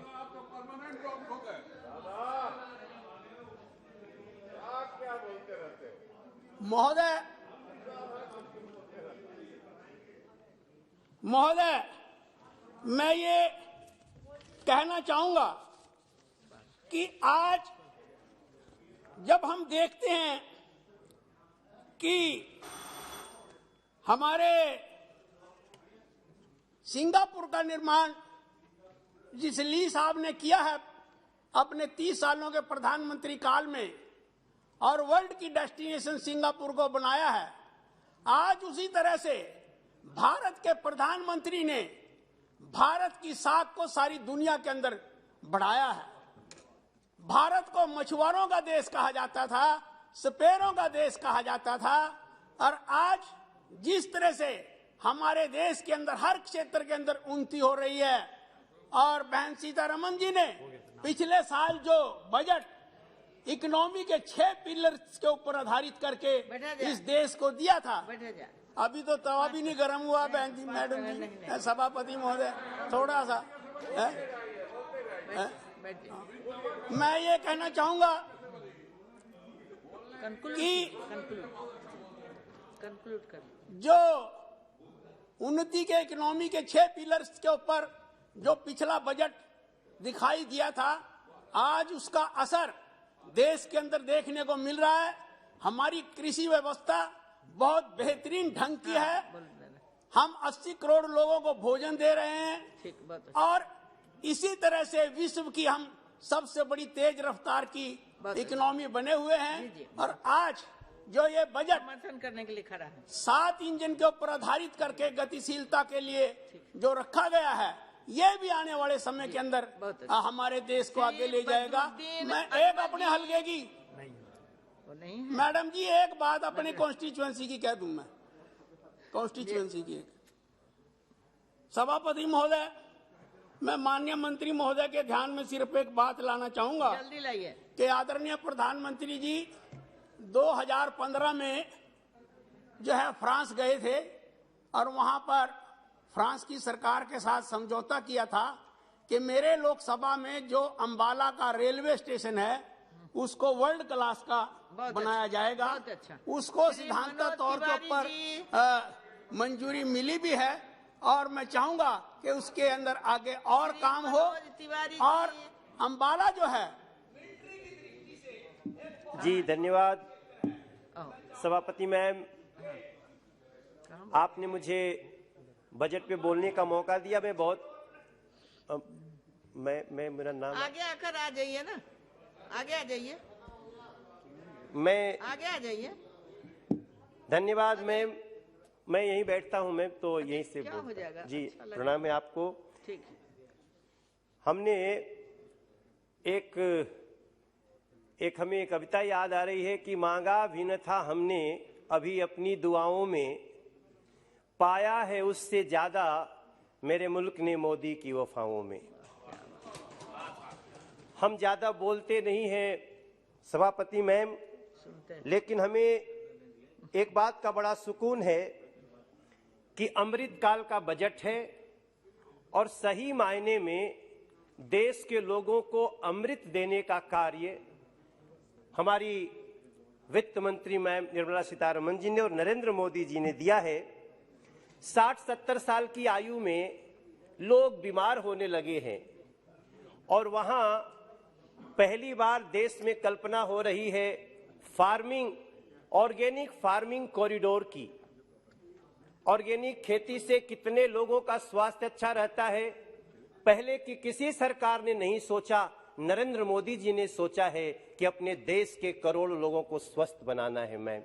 मुझे बहुत, और मैं एक कलाकार भी हूं, इसलिए मुझे जो इस बजट में अमृत काल, आजादी के अमृत महोत्सव के रूप में जो टूरिज्म और कल्चर के क्षेत्र में हुआ है, जिसका उदाहरण हमें काशी की भव्यता और विंध्याचल, मां विंध्याचल का धाम है, बहुत लोग यहां से गए होंगे। कभी मैं भी जब मां विंध्यवासिनी का दर्शन करने 1996 में गया, तो पतली पतली गलियों में हमारी पहली बार बड़ी मेहनत से कला के कारण खरीदी गई गाड़ी खरोच दी गई। आज वो मंदिर कोई देखेगा तो उसको मात्र मंदिर पर नहीं, मात्र अपने प्रसाद योजना पे नहीं, उसको अपने देश की संस्कृति पे गर्व होगा। ऐसा चीज इस बजट में किया गया है। मैं कल्चर का जब नाम लेता हूं तो मुझे बताने में बड़ी खुशी होती है कि आज देश के कलाकार कितने खुश हैं। आजादी के अमृत महोत्सव में मात्र फ्लाइट कहीं उतरती है तो वहां पे अनाउंसमेंट नहीं होता कि अपना बेल्ट बांध लें, वहां ये बताया जाता है कि जहां फ्लाइट उतर रही है वहां के किस स्वतंत्रता संग्राम सेनानी ने अपना कैसे योगदान दिया था। आज पहले के लोग क्यों नहीं सोच सकते थे। मैम, आज देश के कलाकार आज आजादी के अमृत महोत्सव के कारण अपने भाग्य को सराह रहे हैं कि उनको जितना समय है उससे ज्यादा उनको काम मिल रहा है। और ये जो बजट है जिसमें आजादी के अमृत महोत्सव के रूप में जो उदीयमान लोगों को मौका दिया गया है, उसके लिए मैं बहुत धन्यवाद करता हूं। इसका एक कितना बड़ा फल मिला है कि काशी में रुद्राक्ष नाम का हॉल बन गया। 2500 लोग एक साथ बैठते हैं, दुनिया का हर कलाकार वहां आकर परफॉर्म करने को खुश हो रहा है। इस बजट में एक और दर्द मैं आपको बता के, जो पहले का था अब कैसे उसको दूर किया गया है। शहर के विकास के ऊपर जो अवधारणा आई है, हम भी किसी दिन अपने गांव से चल के शहर आए थे सभापति मैम, और शहरों में आए थे तो शहर के सरकारों ने हमें गाली दिया था। कभी कह दिया 5 लाख रुपया का इलाज करा के चले जा रहे हो, 5 रुपया का टिकट लेके आए। कभी कह दिया गया बोझ बन गए। आज पहली बार शहर के विकास के रूप में, बस 2 मिनट में मैं समाप्त कर रहा हूं, मैं बहुत समय नहीं है, बस 2 मिनट, तो उन लोगों के दर्द को भी पहली बार इस बजट में देखा गया। और अमृत योजना को भी धन्यवाद करता हूं, जिसके कारण मैं दिल्ली में अपनी लोकसभा में नाले के गंदे पानी से झील बना चुका हूं। और इसके साथ साथ बहुत सारी चीजें हैं, मगर कला, पर्यटन और अमृत काल स्वास्थ्य देने के लिए वित्त मंत्री जी का और प्रधानमंत्री जी का बहुत धन्यवाद करना चाहता हूं। श्री रामचरण बोहरा जी। माननीय सभापति महोदय, मैं माननीय प्रधानमंत्री नरेंद्र भाई मोदी जी का कुशल नेतृत्व में माननीय वित्त मंत्री जी द्वारा प्रस्तुत 2022-23 के बजट का पुरजोर समर्थन करने के लिए खड़ा हुआ हूँ। माननीय वित्त मंत्री महोदय का मैं आभार व्यक्त करता हूँ, जिन्होंने इस बजट में रेलवे, सड़क, परिवहन का विश्व स्तरीय मॉडल हमारे आर्थिक विकास को गति प्रदान करेगा। पीएम गति शक्ति राष्ट्रीय मास्टर प्लान के 2022-23 से हो रहा सड़क, रेलवे, हवाई अड्डे, जल परिवहन और जल मार्ग हमारे राष्ट्र की गति को नई ऊर्जा प्रदान करेगा। 2022-23 में पीएम गति शक्ति मास्टर प्लान में 25,000 किलोमीटर राष्ट्रीय राजमार्गों का विस्तार होगा। 400 वंदे भारत ट्रेनों, 100 पीएम गति शक्ति मल्टी मॉडल कार्गो टर्मिनल विकसित किए जाएंगे। अध्यक्ष माननीय सभापति महोदय, मेरे संसदीय क्षेत्र में जयपुर हीरे जवाहरात का बड़ा केंद्र है। मैं इस क्षेत्र में समस्त व्यापारियों और निवासियों की ओर से माननीय निर्मला सीतारमण जी का बहुत बहुत धन्यवाद ज्ञापित करता हूं, जिन्होंने इस कारोबार में जुड़े हुए व्यापारियों को लाभ देते हुए तरह से हुए पॉलिश किए हुए हीरों का पर एवं रंगीन रत्नों पर आयात शुल्क 7.5% से घटाकर 5% किया है, जबकि बगैर तरह से वे हीरे जवाहरात आयात शुल्क शून्य किया है। इससे हमारा जवाहरात उद्योग दूसरे देशों की प्रतिस्पर्धा करने में सक्षम होगा। साथ ही कस्टम ड्यूटी को घटाने से 20% निर्यात बढ़ोतरी होगी। माननीय सभापति महोदय, आदरणीय वित्त मंत्री महोदया का मैं धन्यवाद ज्ञापित करना चाहूँगा, जिन्होंने सोलर उद्योग को संजीवनी प्रदान की है। महोदय, सोलर पैनल पर 40% और सोलर सेल पर आयात पर 25% बेसिक कस्टम ड्यूटी लगाने से स्थानीय उत्पाद को बढ़ावा मिलेगा, जिससे प्रधानमंत्री के मेक इन इंडिया विजन को और बल मिलेगा। पीएलआई योजना के अंतर्गत सोलर सेल उत्पादन के लिए 19,500 करोड़ का प्रावधान किया गया है। ये अब सोलर उत्पादन के विकास हेतु मील का पत्थर साबित होगा। मैं माननीय वित्त मंत्री जी का धन्यवाद ज्ञापित करना चाहूँगा, जो एमएसएमई के क्षेत्र में जिस प्रकार का, मैं 5 मिनट के लिए बोला है, इसके तहत 1,30,00,000 एमएसएमई यूनिट को धन अलग से दिलाने के लिए अतिरिक्त उसका लाभ मिलेगा।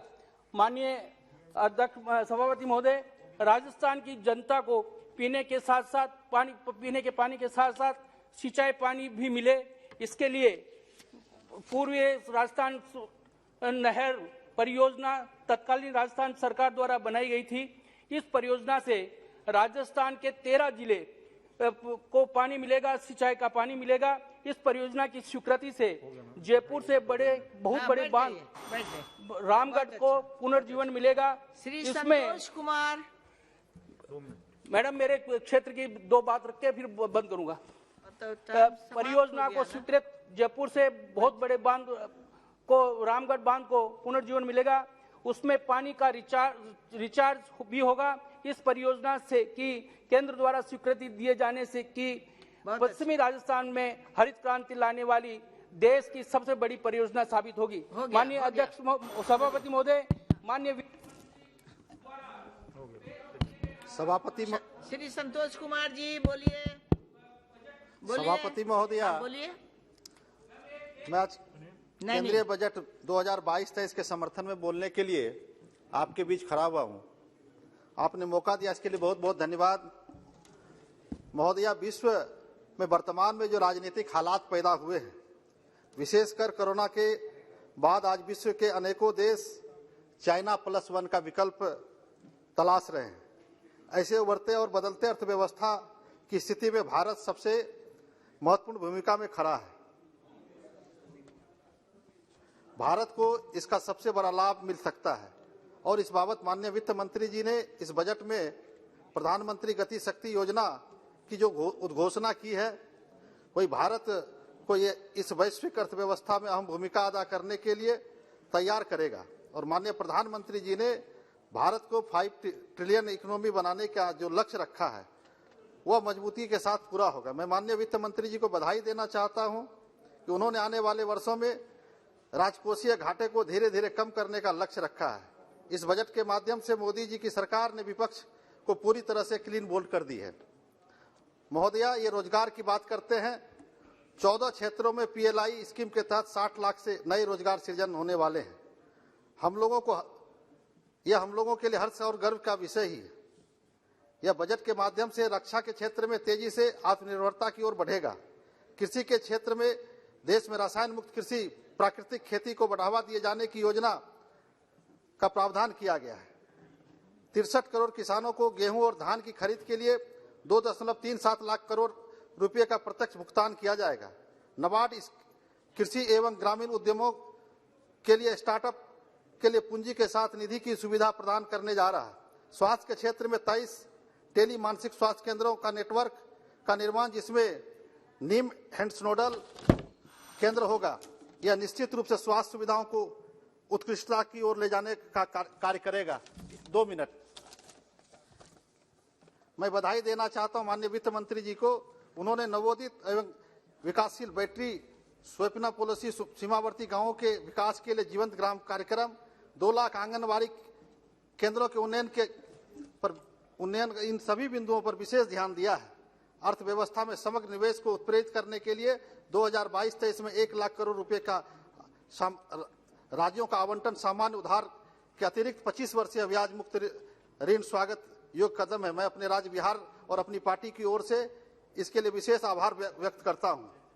महोदया, मैं वित्त मंत्री जी से और एक विशेषकर प्रधानमंत्री जी से आग्रह करना चाहता हूं कि इस पूरे बजट में जातीय जनगणना को लेकर अलग से कोई प्रावधान या आवंटन नहीं किया गया है। महोदया, कई दशकों से लंबित अति महत्वपूर्ण विषय है। माननीय मोदी जी ने इस देश के दशकों से लंबित कई विषयों को लेकर लंबी लकीरें खींची है, चाहे वो राम मंदिर का मुद्दा हो, चाहे कश्मीर का 370 का मसला हो या पूर्वोत्तर अलगाववाद, एक मिनट अलगाववाद का विषय हो, सभी विषयों का अपने कालखंड में सुगम और समाधान निकाला है। मुझे उम्मीद एवं विश्वास है कि आदरणीय मोदी जी के नेतृत्व में ही जातीय जनगणना का अति महत्वपूर्ण कार्य संपन्न होगा। और अंत में मैं अपने क्षेत्र के लिए माननीय वित्त मंत्री जी से आग्रह करना चाहते हैं कि स्मार्ट सिटी में जो मेरा पूर्णिया नगर निगम क्षेत्र है उसको स्मार्ट सिटी में शामिल किया जाए। और माननीय रेल मंत्री जी बैठे हुए हैं, आपके माध्यम से कई योजनाएं हमारा लंबित है, जो रेलवे की योजनाएं लंबित है।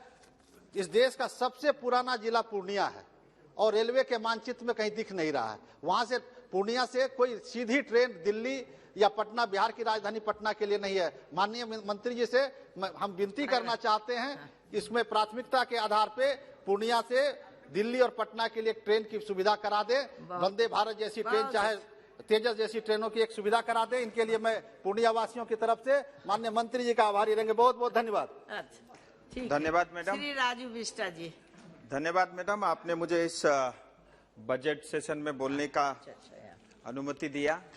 एक तो हम जैसे युवा सांसद बड़ी उम्मीद लेकर के आते हैं कि सदन में विपक्ष के नेताओं को सुनेंगे और कुछ सीखेंगे। आज बड़ी निराशा हुई और मैं वित्त मंत्री जी से ये भी निवेदन करता हूं कि अपने जवाब में जरा एक बार अच्छे से बजट दोबारा हमारे सब साथियों को बता दे, क्योंकि अधीर जी जो है किसी राशन की दुकान से सारी राशन की लिस्ट ले आए और उसके अलावा उनके बजट में कुछ खास था भी नहीं। पहले तो मैं प्रधानमंत्री जी का और वित्त मंत्री जी को बहुत आभार व्यक्त करना चाहूंगा इस विजनरी बजट के लिए, क्योंकि समय कम है, लेकिन एक दो विषय जरूर रखना चाहूंगा। दुनिया भर में ये कोविड के संकट के कारण देश दुनिया आज जिस स्थिति में है उसके बावजूद भी ये हिंदुस्तान ने दिखाया है कि अगर इरादे नेक हो, गरीबों की सेवा करने की इच्छा हो और इच्छा शक्ति हो तो कोई भी बड़ा सा बड़ा संकट को भी अवसर में बदल करके देश के लिए काम किया जा सकता है। ये हमने इस कोविड संकट के समय में देखा। मैं बाकी नंबर्स की बात नहीं करूंगा मैडम, क्योंकि मैं दार्जिलिंग पहाड़ से आता हूं। कुछ विशेष बातें ऐसी थी जो खास करके नॉर्थ ईस्ट या बॉर्डर के इलाके के लिए बहुत ऐसी योजनाएं थी जो आने वाले समय में उनकी दिशा और दशा को बदल के रख देगी। एक बॉर्डर से लगे हुए जितने भी गांव हैं उनके लिए जो योजना लेकर के आई है भारत सरकार वाइब्रेंट विलेज के नाम से, इससे दार्जिलिंग जैसे और नॉर्थ ईस्ट के पहाड़ी क्षेत्र को बहुत लाभ होगा, क्योंकि दार्जिलिंग एकमात्र जिला ऐसा है देश में जहां 4 इंटरनेशनल बॉर्डर से लगा हुआ है और पर्वतमाला जो एक नॉर्मल कन्वेंशनल ट्रांसपोर्ट के कारण जहां पहुंचा नहीं जा सकता उनके लिए जो रोपवे की व्यवस्था और पोस्ट ऑफिस की सेवा को बैंक की सेवा के रूप में जोड़ने की योजना हो या हर घर जल जैसी योजना हो, ये सब हमारे क्षेत्र के लिए बहुत लाभकारी है। एक दो विषय में जरूर रखना चाहूंगा कि हमारे क्षेत्र में रोड की बहुत सारी जो है योजनाएं अभी चल रही है। मैं वित्त मंत्री जी से निवेदन करता हूं कि ज्यादा से ज्यादा फंड हमारे जैसे पिछड़े हुए क्षेत्र को मिले। अंत में एक ही बात मैं रखना चाहूंगा सर, आज जिस तेजी के साथ जो है देश विकास कर रहा है और मोदी जी के नेतृत्व में जिस तेज गति के साथ देश आगे बढ़ रहा है,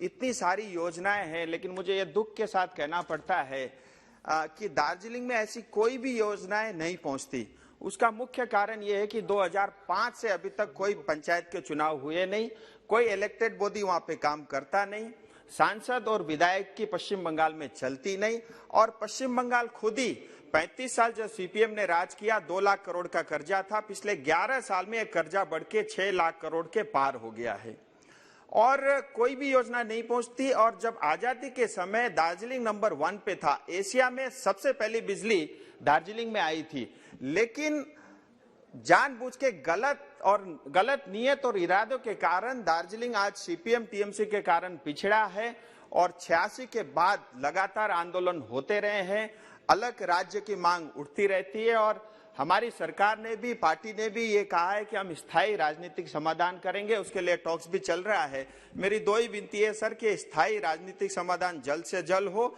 जिससे जो मोदी जी की योजना है उसका लाभ दार्जिलिंग की जनता को मिले और जो गोरखाओं की जो भावना उसके कदर के रूप में उसके हिसाब से स्थायी राजनीतिक समाधान हो। और इसके साथ ही गोरखाओं में 11 जाति ऐसे हैं जो एसटी के लिस्ट से छूटे हुए हैं। 1931 और 1941 के जो लिस्ट है उसके वहां तक भी ये एसटी थे, लेकिन उसके बाद से उस लिस्ट से बाहर हो गए। ये बहुत लंबी और पुरानी उनकी मांग है। मैं सर आपके माध्यम से भारत सरकार से ये निवेदन करता हूं कि दार्जिलिंग की जो गरिमा है उसको देखते हुए ये सारे मुद्दे हमारे क्षेत्र के लिए जल्द से जल्द हो। आपने समय दिया इसके लिए बहुत बहुत धन्यवाद। मैं सभी माननीय सांसदों को धन्यवाद देता हूं कि बजट पे चर्चा में अभी तक अधिकतम सांसद मतलब 80 से ज्यादा माननीय सांसदों ने अपने विचार रखे।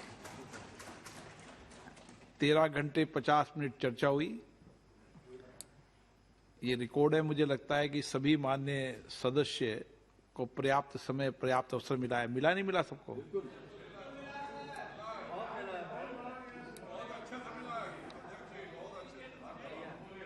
माननीय मंत्री जी,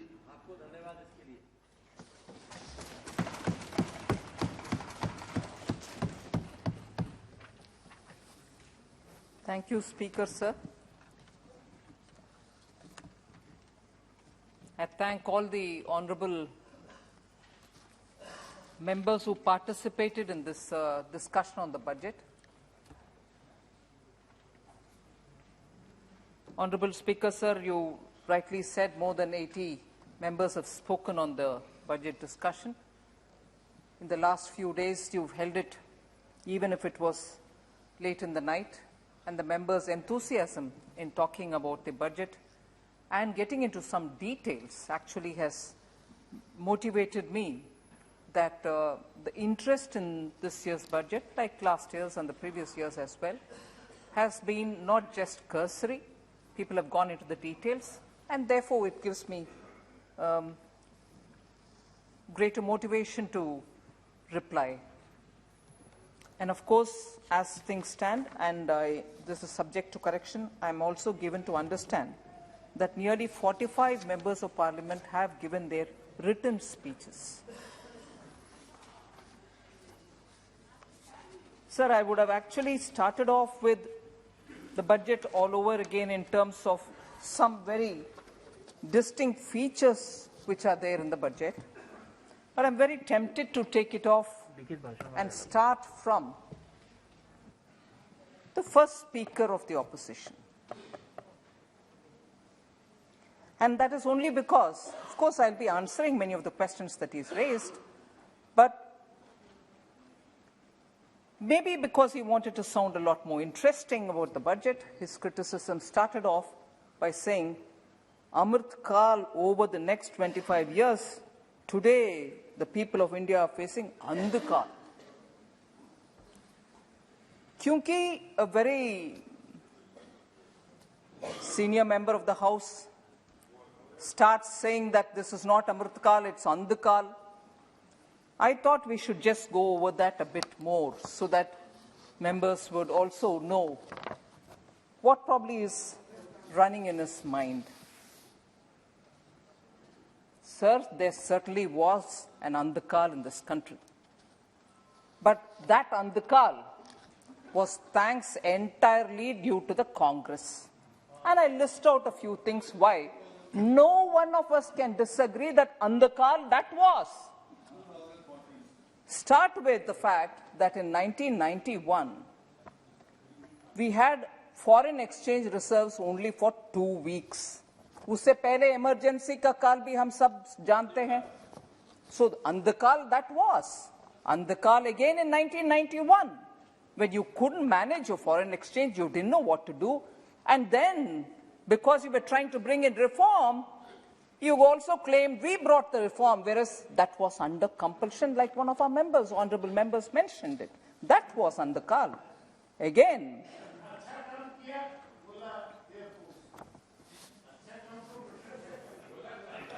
again, double-digit inflation, sir, during the 10 years of UPA. I will get into some of the details a bit later also.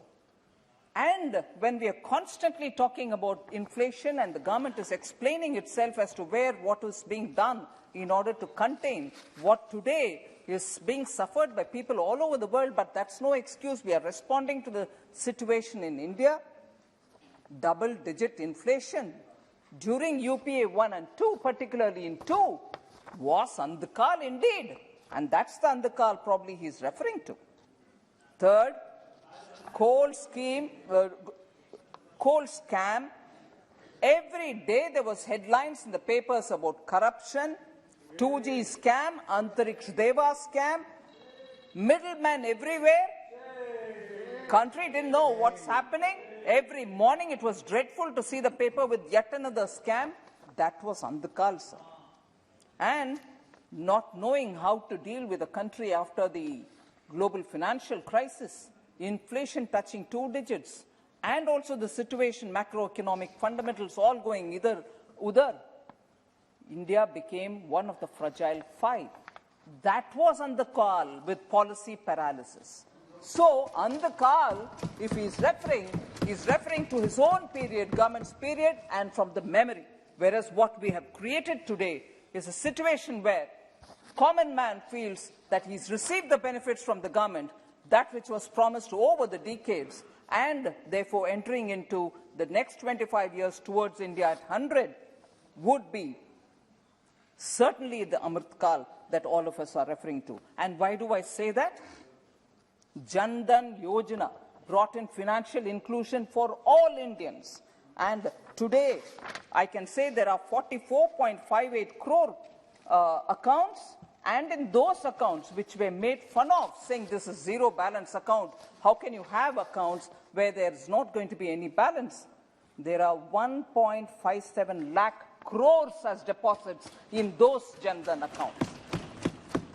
And Jan Dhan accounts include 55.6% women's accounts. So the coverage of man, woman, and the coverage of rural, urban, everything is taken care of when we are talking about Jan Dhan. So that is the first footstep towards moving towards financial inclusion and moving towards Amritkal. Sir, again, 44 unicorns have successfully been identified in this country, and they've created wealth. They've also become the new showcasing of India's talent and innovation, and this has happened between 2020 and 2021. 20 crore women were given during the pandemic 500 rupees directly by the click of a button in DBT format, and the monies went into their accounts, and therefore this again is true inclusion and inclusive development. 2,000 rupees again was also given to farmers, and that gets given every now and then, so annually 6,000 rupees for sure goes into their accounts. This is actually leading towards Amritkal. Swanidhi Yojana, more than 33 lakh loans amounting to 3,407 crores have also been sanctioned, and more than 29 lakh loans amounting to 2,989 crores have been disbursed. And this covers poor street vendors who otherwise wouldn't have had a chance to enter the bank to claim credit or loan. They've been covered, indeed leading towards Amritkal for our country. Pradhan Mantri Awas Yojana, sir, 3 crores of houses have been sanctioned, of which more than 2 crore houses have already been completed in this country. And therefore, Amritkal, it will be from now for all these people leading towards India at 100. Every village in India has been electrified. And therefore, talking of Andhakal was their time, whereas now you have fantastic lit villages. In every village, every house has got electricity. Jyoti reaching homes. Piped water connection through Nal Se Jal scheme has also been reaching people. MSMEs have received 13.5 lakh MSME accounts were saved due to the ECLGS. 1.5 crore workers have been saved from potential unemployment, and 1.7 billion people have been given free vaccination. If all this is not going to lead towards India at 100 and Amritkal, what else could? So therefore, I want to just respond to senior leader Shashi Tharoorji, truly recognize when Amritkal was, and what we are leading towards India at 100 is actually Amritkal. And in that, the budget this time has stated quite a few things which are going to be leading towards a building of modern India, a 21st century India. First of all is the PLI scheme, where 20,000 crores have been announced, and this is going to be for the thermal power plants, which can be now looking forward to reduction in carbon dioxide. I'm only naming a few, sir. You have 100 PM Gati Shakti cargo terminals, which will all be developed within the country, and this is going to help in movements of goods and services, and also increasing the exports from this country. 4 major multimodal logistic parks are also being established in this country, which again is going to be better for exporters and bring in greater logistic convenience. Urbanization, like many of the speakers have recognized, urbanization is being given high priority. Tier 2 and Tier 3 cities are all going to be ramped up for the facilities which they need. Capacity building commission is also going to help us in plan. And this is not just going to be business as usual. It's going to be a paradigm shift in the way in which we deal with building our cities. Sir, there are many more such announcements which we have made: digital education, digital university, digital banking. You're going to have district-level banks which are going to function completely with digital facilities. The central bank is also going to be issuing a digital currency, which I've made an announcement. And more than that, animation, visual effects, gamings and comics, in which our young are experts in. We are creating a committee which will look at possibilities of bringing in various facilities and the framework which is required, so that we can be able to produce good gaming and comic through the digital, and visual effects through the digital media.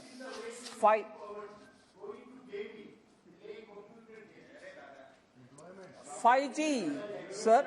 5G services will also generate new employment, and for that we are also providing the necessary ecosystem. So, in all the budgets, sir, drone technology, which will be of great help for the farmers, is also something which we are giving a lot of importance for. Khelo India, Fitness India for the young are all giving high priority for the youth of this country. There are going to be 1.5 lakh post offices in the country, which will also be more than just post offices, which will have all kinds of banking service facilities. Those who have Sukanya Samriddhi account and PPF account in the post office will also be benefiting from these services. E-NAM is something about which we've spoken. Startups have been given a lot of encouragement, but particularly for startups to help in agriculture, bringing in value addition. We've taken a lot of steps towards that. So I'm not getting into every announcement that I've made in the budget, broadly indicating that we have a clear plan to take all sectors and their development in our mind and move with that intention in the next few years. So, but then one important point which we shouldn't lose sight of. This global crisis, the pandemic, has been one of the absolute rare events in the last couple of 100 years.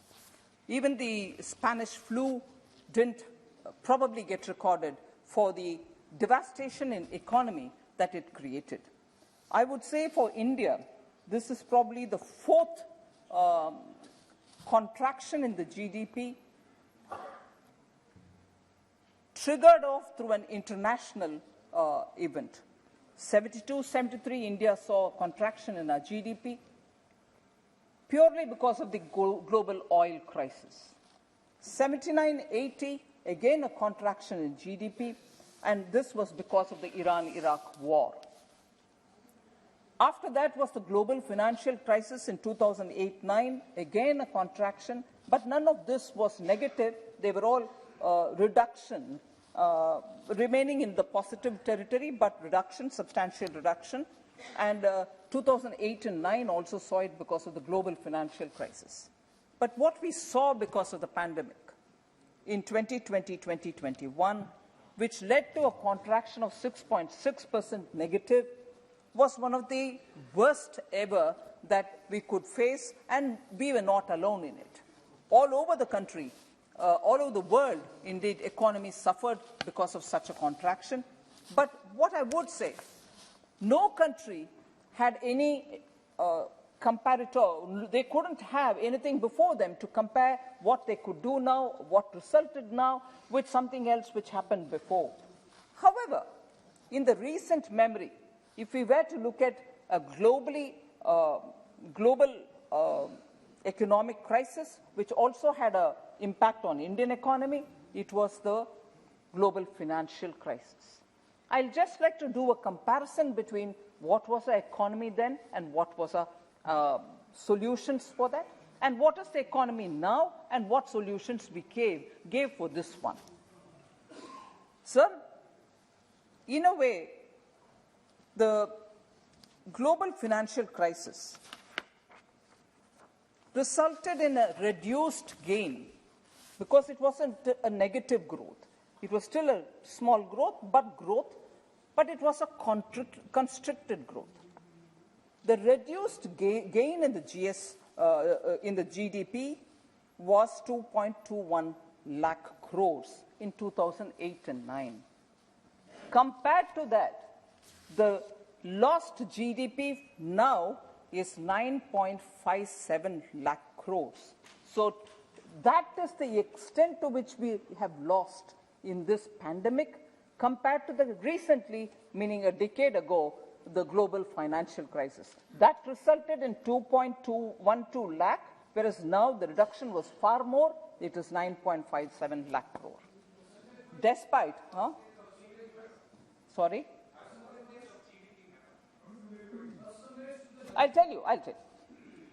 Sir, despite significant supply side disruptions, India's CPI inflation, I'm picking that up for a minute, was 6.2% in 2020-21 as compared to 9.1% in 2008-9. Look at the intensity and the scope and the depths to which Indian economy had to contract.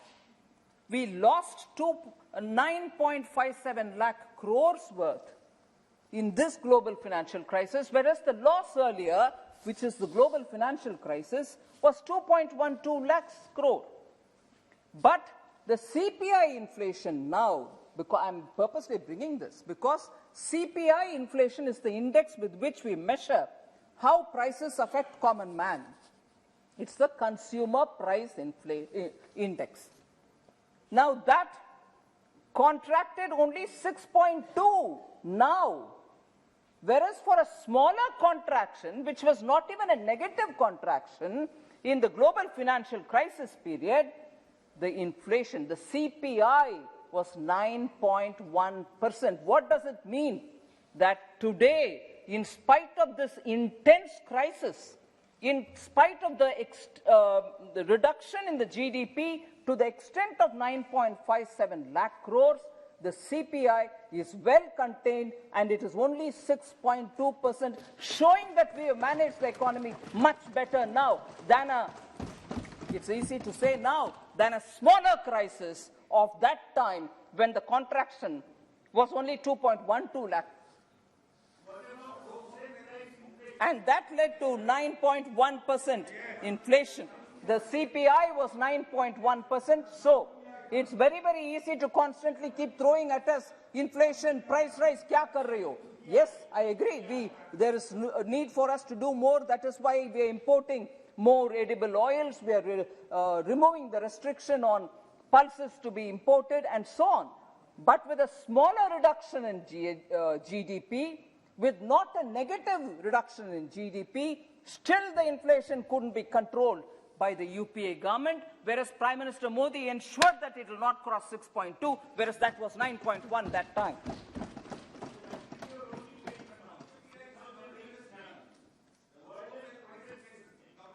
A common man is affected by CPI, sir, not the WPI.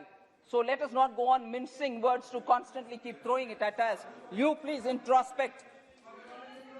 Sir, Honorable Speaker, sir, India's current account deficit surplus. All right, sir, India's current account surplus. Current account surplus, sir. Sir, the entire treasury benches heard every comment, and as much as possible, I don't say that I was here 24/7. There were times when I had gone off, and my honorable Minister of State was here to take care of everything which is being said. So when I've come here to reply, I would request through you, sir, some patience so that they hear my answers. They may be satisfied, they may not be satisfied, but kindly hear. I know some of the members who have thrown wild allegations also have gone away. They are not here to listen to my reply, which is really disappointing.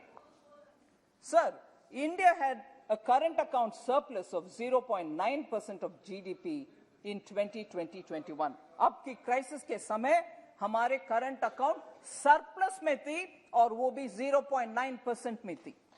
मगर 2008-9 global financial crisis के समय UPA का current account deficit में था और वो भी 2.3% deficit. सो इतना बड़ा क्राइसिस, पैंडेमिक इतना बड़ा, जीएसपी हमारे जीडीपी कॉन्ट्रैक्शन इतना सिवियर, और हमसे बार बोलते हैं क्या कर रहे हैं. सीपीआई को मैनेज किया, करंट अकाउंट सरप्लस में रखा. सो हमारे मैनेजमेंट के ऊपर जरा पॉजिटिव नजरिया से भी 1 मिनट देखने का मैं आंकड़ा बोल रही हूं, मगर ना हम वो सब नहीं देखेंगे. सर, अभी परसेंटेजेस के बारे में प्रेमचंद्रन जी और ऑनरेबल मेंबर्स पूछ रहे थे. इसी कंपैरिजन में परसेंटेजेस भी आपके सामने रखना चाहती. सर, 2008-9 और 2021 real GDP growth percentage, sir,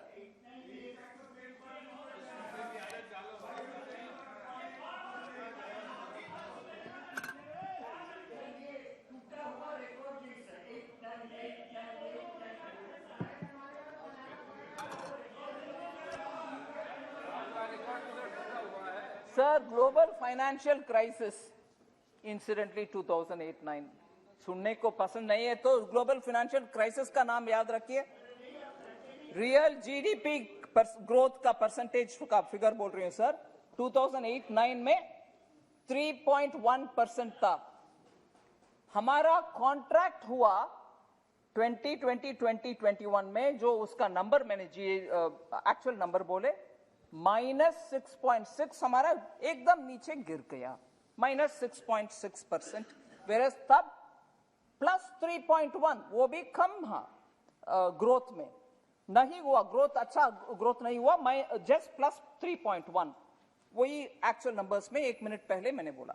so 3.1% compared with आज का हमारा -6.6. नॉमिनल जीडीपी ग्रोथ उनके समय में 2008-9 के समय में 12.6%, मगर हमारा नेगेटिव -1.4%. सर, ऑलरेडी मैंने बोल चुकी हूं 2.12 लाख करोड़ का उनका रिड्यूस्ड गेन हुआ, वेरस हमारा 9.57 लाख करोड़ तक नेगेटिव गिरे. मगर CPI inflation 9.1% at that time, 6.2 in our time. Compare करके देखो कि सीपीआई कहां था. करंट अकाउंट बैलेंस जो मैंने पहले बोला -2.3% उनका, हमारा 0.9 प्लस में था। Forex reserves, foreign exchange reserves 252 billion उनके समय ग्लोबल फाइनेंशियल क्राइसिस के ऊपर, हमारा 579, नेट बोल रही हूं, touch 650 billion US dollars. FDI flows, FDI inflows उस समय 8.3 बिलियन और हमारे समय अभी 80.1 बिलियन FDI इनफ्लोस। सर एक मिनट, हमारे परफॉर्मेंस इस पैंडेमिक के समय और ग्लोबल परफॉर्मेंस को एक बार देख लेंगे। इंडिया एस्टिमेट ही बोल रही हूं -7.3 एस्टिमेट, वो करेक्ट हो रही है अभी 2020 में -7.3%। ये वर्ल्ड इकोनॉमिक आउटलुक का प्रोजेक्शन है, मैं सिर्फ वो नंबर ले रही हूं, करेक्ट नंबर नहीं बोल रही हूं। 2021 में जबकि हमारे प्रीवियस साल में -7.3 था परसेंटेज जीडीपी, हमारा ग्रोथ 9% है 2021 को। इस साल हम 9% में कंक्लूड करेंगे और 2022 अभी आने वाले अप्रैल 1 से आने वाले साल के लिए 9% हमारा ग्रोथ है प्रोजेक्टेड। 2023 अगले साल के लिए 7.1% है, ग्लोबली फास्टेस्ट ग्रोइंग इकोनॉमी अभी भी, आने वाले साल भी और उसके अगले वाले साल में भी ग्लोबली फास्टेस्ट ग्रोइंग इकोनॉमी का डेटा कंपेयर करेंगे यूएस से, यूनाइटेड स्टेट्स ऑफ अमेरिका से, -3.4 जब वी वेर -7.3, मतलब कम हिट हुआ, ज्यादा हिट उनके ऊपर नहीं हुआ। उनका 2021 का जहां हम 9% में है वो 5.6% में, रिकवरी भी धीरे चल रही है उनका, हमारा रिकवरी अच्छा चल रही है। आने वाले साल में 22 में जहां हम 9% है वो 4% है। नहीं, कंपेयर करने के लिए क्षमता रखना चाहिए सर। जब डेटा उनके मन में जो विचार है उसके अनुसार नहीं है तो मुझे चिल्ला चिल्ला करके मेरे आवाज को दब करने के लिए कोशिश। सुनने का क्षमता मैच्योरिटी दिखता है, अगर सुनने का क्षमता नहीं है, you know what I want to say. So US में ग्रोथ जब -3.4 हुआ, हमारा -7.3 रहा, हम 7.1 में ग्रोथ कर रहे हैं। Oh yes, we'll correct. Don't worry, we'll do that. अधीर जी आपके नेबर है, हम क्यों भूलेंगे। Sir, United states of America मैंने शुरू किया बोलने के लिए, जब उनके गिरावट -3.4 में था, इस साल 5.6, आने वाले साल 4, अगले साल 2.6। उनके रिकवरी का पेस देख लीजिए, हमारे से तुलने के बाद आपको समझ में आएगा। सर यूरो एरिया, पूरे यूरो एरिया का 6.4 -5.2 इस साल, 3.9 आने वाले साल और 2.5 अगले साल। मैं इस कंपैरिजन को क्यों दिखा रही हूं?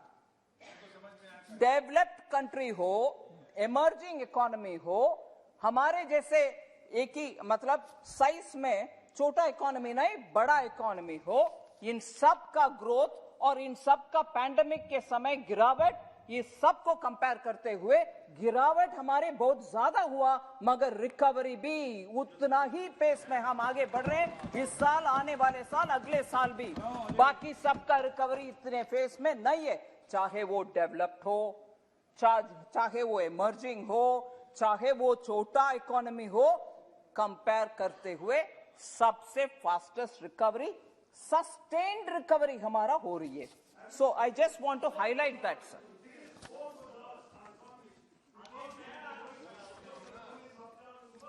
That's the point. Despite biggest fall. Sir,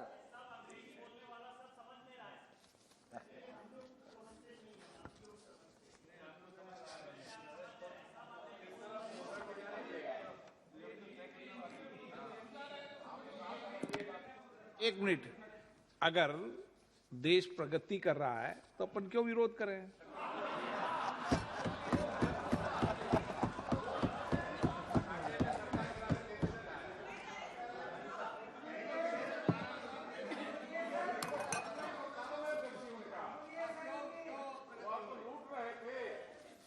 sir, हम इस पिछले साल भी और इस साल भी ये पैंडेमिक का इतने अफेक्ट होने के बाद इकोनॉमी कैसे रिकवर होगा, कैसे इसको क्या क्या तरीके में से हम how do we restore the economy, इसके ऊपर बहुत हमने चिंता सोच विचार किया. Based on that sir, I am basing on an RBI estimate. RBI का ये एस्टिमेट था सर, सरकार के द्वारा if you spend 1 rupee what will be the multiplier effect. मतलब इफ यू स्पेंड 1 rupee उससे कितना फायदा आपको मिलेगा, और उससे जितना फायदा मिलेगा उसके अनुसार आप खर्च करने में सक्षम, डिसीजन अच्छा डिसीजन रहने के लिए उपयोगी रहेगा.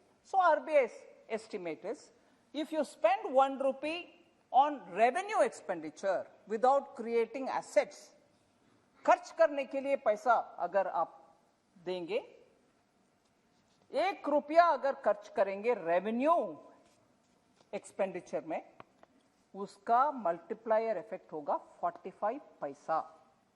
मतलब पूरे के पूरे 1 रुपया का 1 रुपया रिटर्न नहीं मिलेगा, आधा भी नहीं मिलेगा, आधा से कम 45 पैसा तक ही आपको मल्टीप्लायर मिलेगा. इसीलिए रेवेन्यू में खर्च करने में 45 इस साल मिलेगा, आने वाले साल में उसके कारण और 10 पैसा मिल सकता है. In the sense if you spend 1 rupee, immediately this year you will get 45 paisa worth returns or multiplier, and next year you may get an additional 10 paisa more. So it's not going to be 1 rupee for every rupee. It will not even be 50 paisa this year.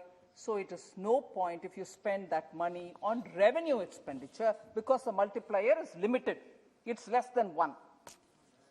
RBI's estimate again says that if you spend 1 rupee on capital expenditure creating assets, the return or the multiplier effect will be 2 rupees 45 paisa even the first year. Multiplier effect will be 2 rupee 45 paisa. And additionally, the next year and the year after, another 3 rupees 14 paisa will get added to it. So, for every public taxpayers' money that we spend on capital expenditure, building assets, building public infrastructure, this year itself you will have 2.45 as multiplier, and the next year you will get 3.14 paisa, 3 rupee 14 paisa. Therefore,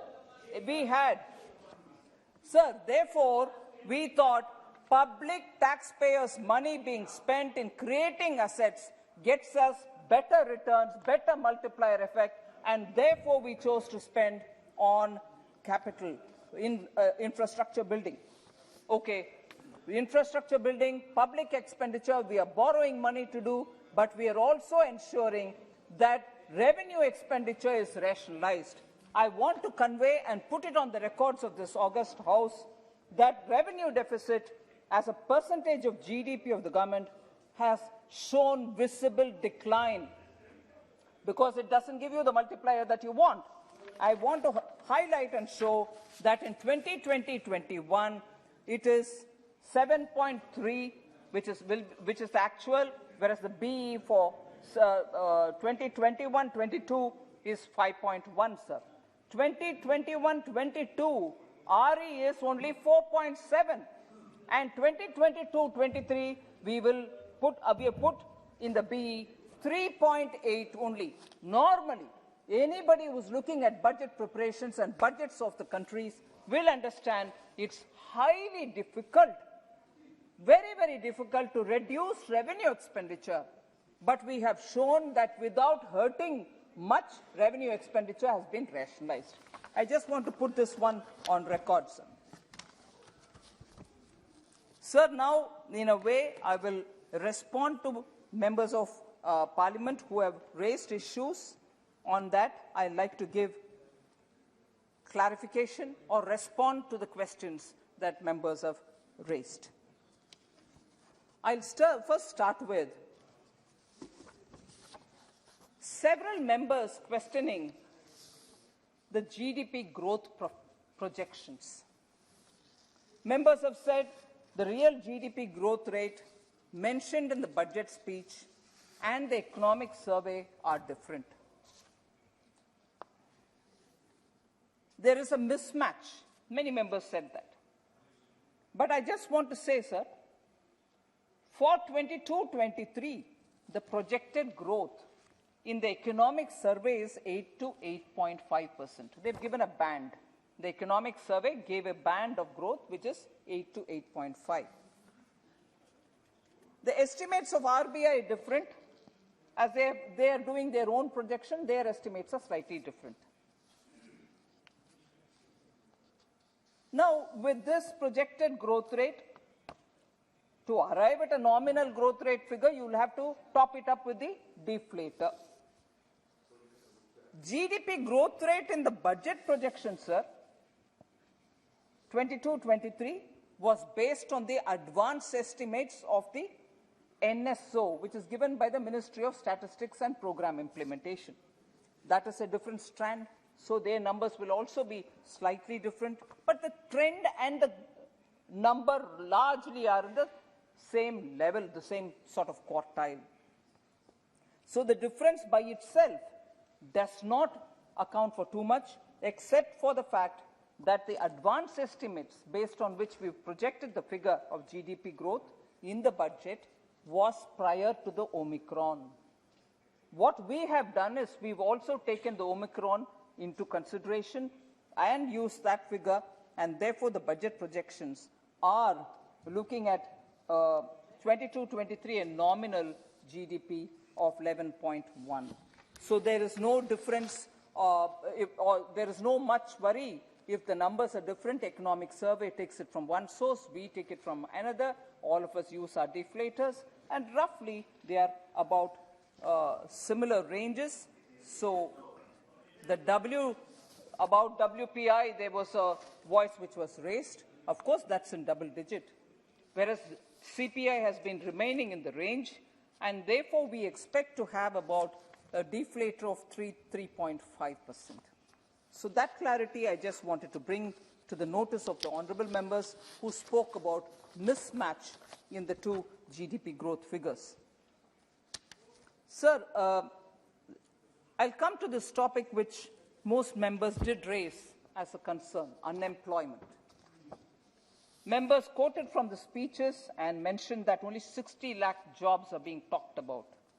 So that was only for one of the schemes for which we said this scheme, because of this scheme, there will be about 60 lakhs.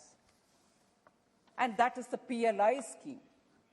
So that doesn't mean that's the only scheme in which we are looking at generating employment. First principle is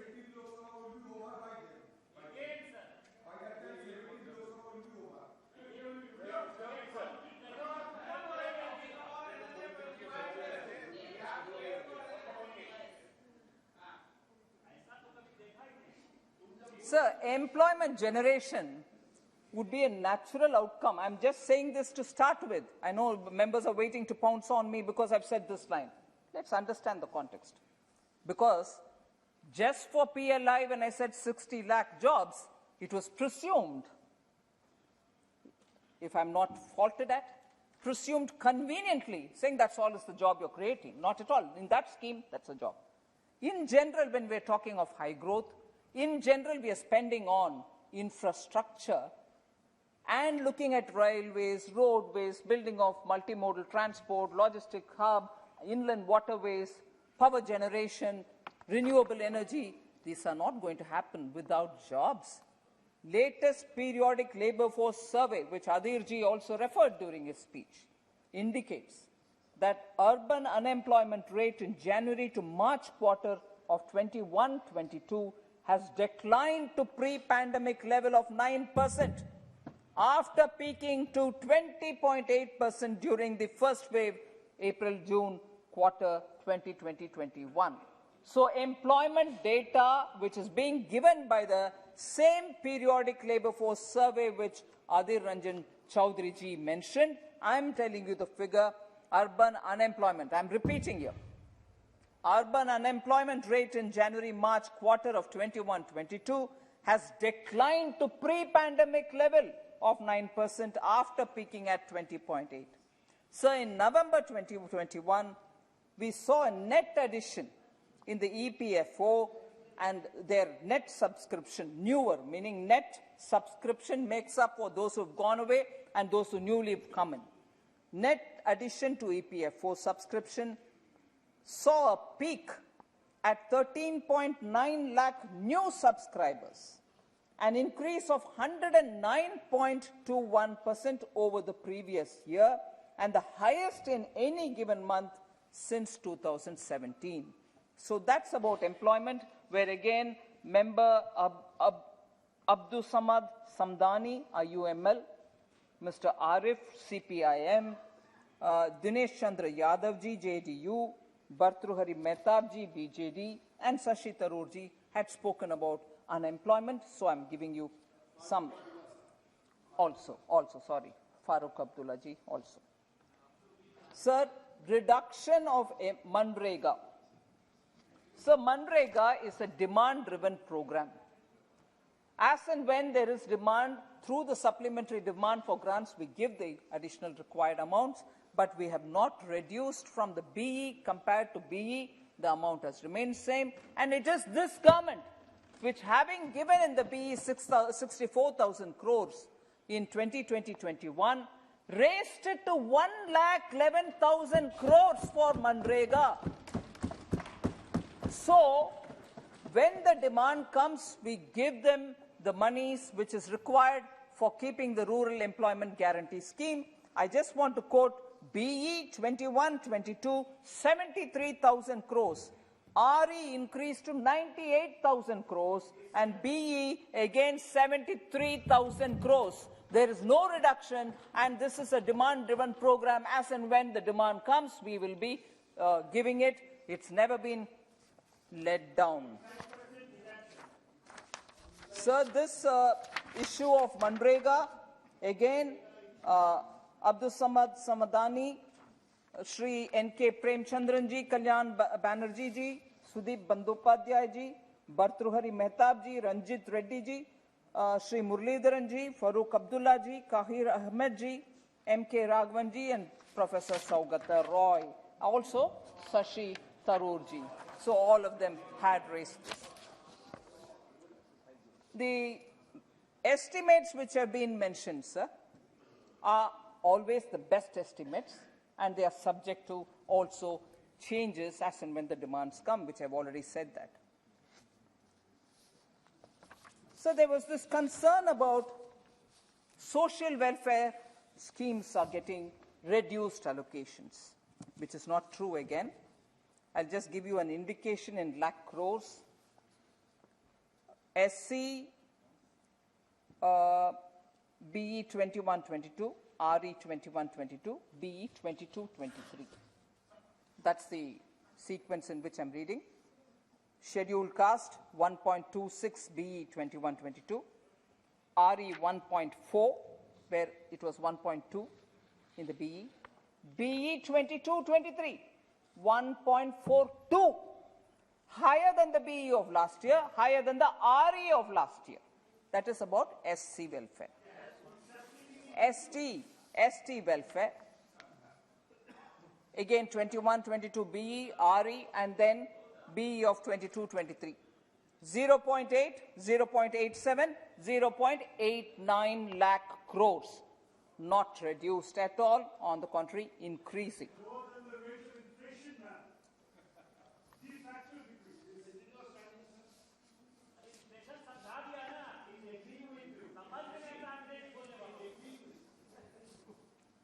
I've explained CPI inflation. I've explained the breach of beyond 6.9, 6 points had happened only 1-2 months, not before. That I've said earlier also. Even now I'm saying compare the inflations where we were talking about the double digit. And actually, I should give you the figures to say, in spite of that, BE numbers were big. One character which all of us should understand of the UPA government. Every time, I wish I had the number with me. I have it for a few criteria, but I'll show it. Every time the BE will be a big number, the RE will be half of it. The next year BE will be based on the RE of last year, unachieved. Continuously. So, because I've come into that topic, I'll say this. Look at what has been spent in 2013-14 for health. UPA, 2013-14, 37,330 crores. What was actually spent? 28,662 crores. They'll put big numbers in BE but never utilize it. And then now we'll say, all right, but what about inflation? All right, what about actual? All right, what about the RE?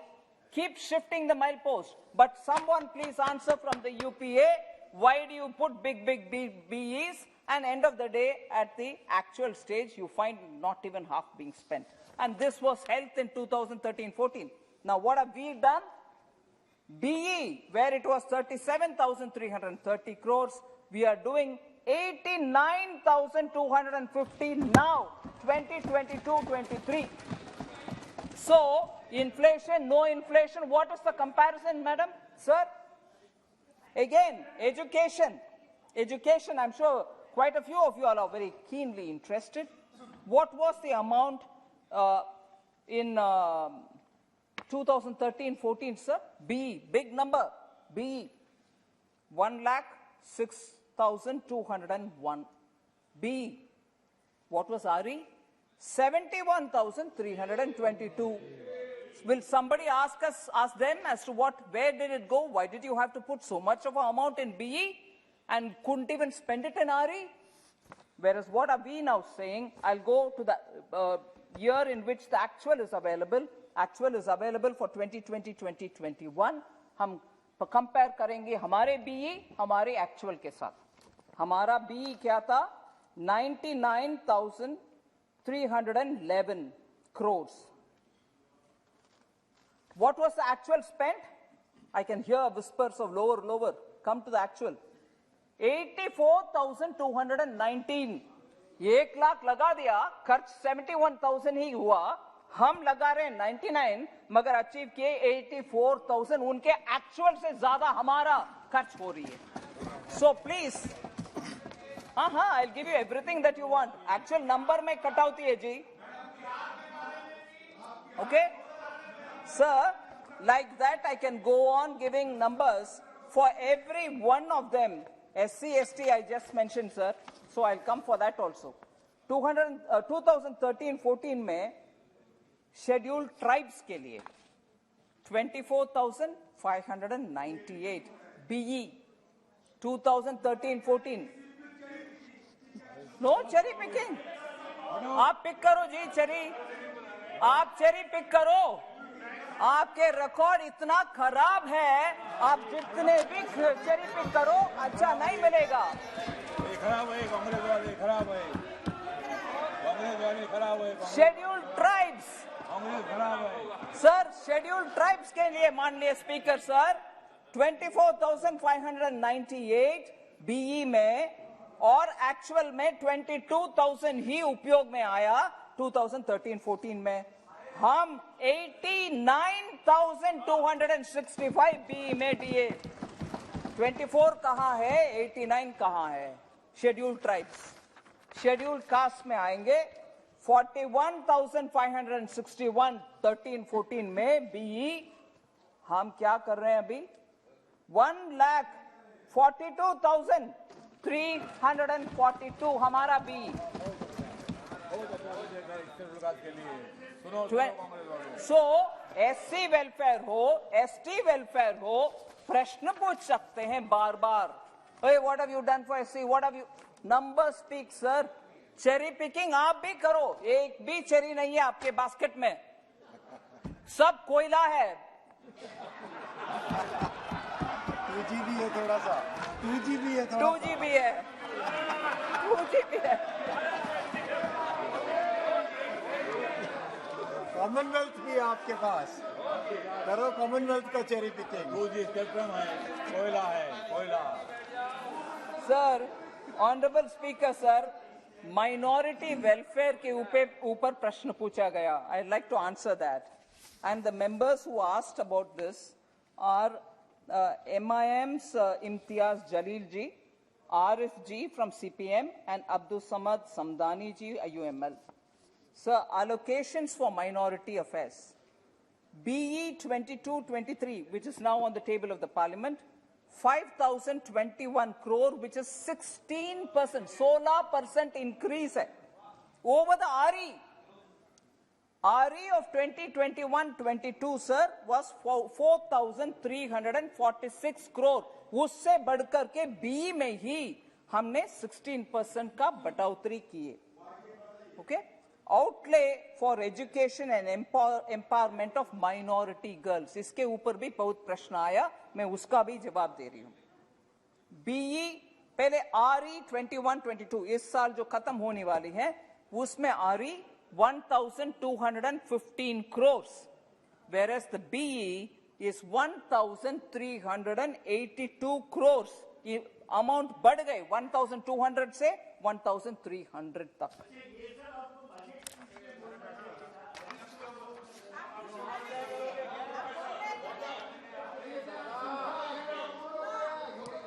Sir, बहुत interesting है sir, ये सब budget speech में बोलना था, और लंबा चौड़ा भाषण दे रही हो आप 2 घंटे का, वो भी बोल दो.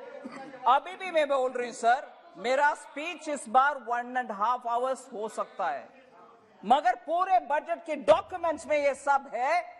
मैं रेस्पेक्टफुली कहना चाह रही हूँ, मेंबर जो बजट स्पीच में कहना था बोलने वाले, जरा बजट का डॉक्यूमेंट्स पूरे आपके ईमेल में पहुंचा हुआ है, डॉक्यूमेंट को देख लीजिए, उसमें थोड़ा अध्ययन करिए, फिर आकर ये बात बोलिए. बजट स्पीच में हर विषय बोल दिया तो आपका क्या है, अध्ययन करने का मन नहीं है, क्रिटिसाइज करने के लिए तैयार है, थोड़ा अध्ययन करो.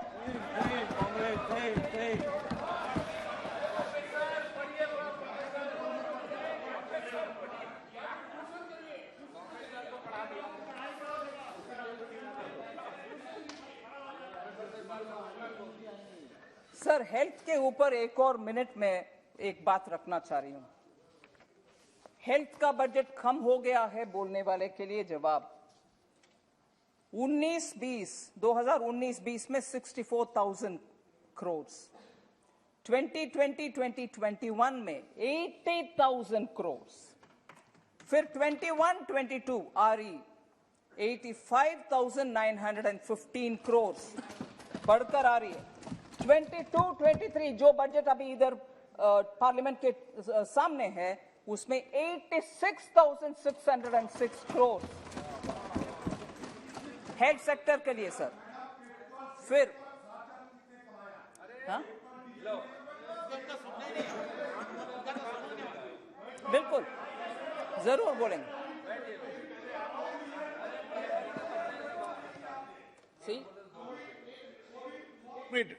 ये रामदास जी अटावले जी की बात सुन लो, क्या बोल रहे थे रामदास जी आप?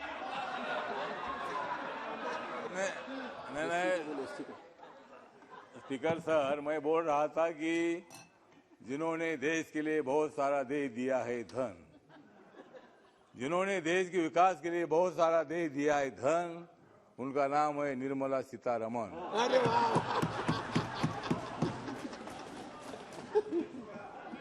तो देश की मजबूत करनी है नरेंद्र मोदी जी को जान, देश के सभी लोगों की मजबूत करनी है नरेंद्र मोदी जी को जान. दे दो नरेंद्र मोदी जी की तरफ दिल से ध्यान. माननीय मंत्री जी, 2024 में नरेंद्र मोदी जी का आएगा तूफान.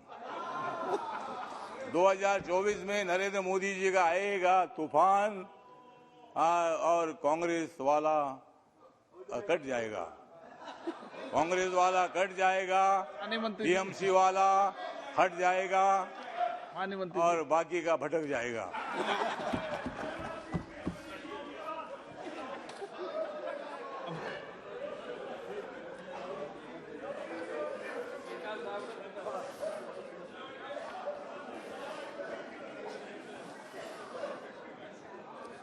स्पीकर सर, आप अगर डिस्टर्बेंस करोगे तो रामदास जटावले जवाब देंगे।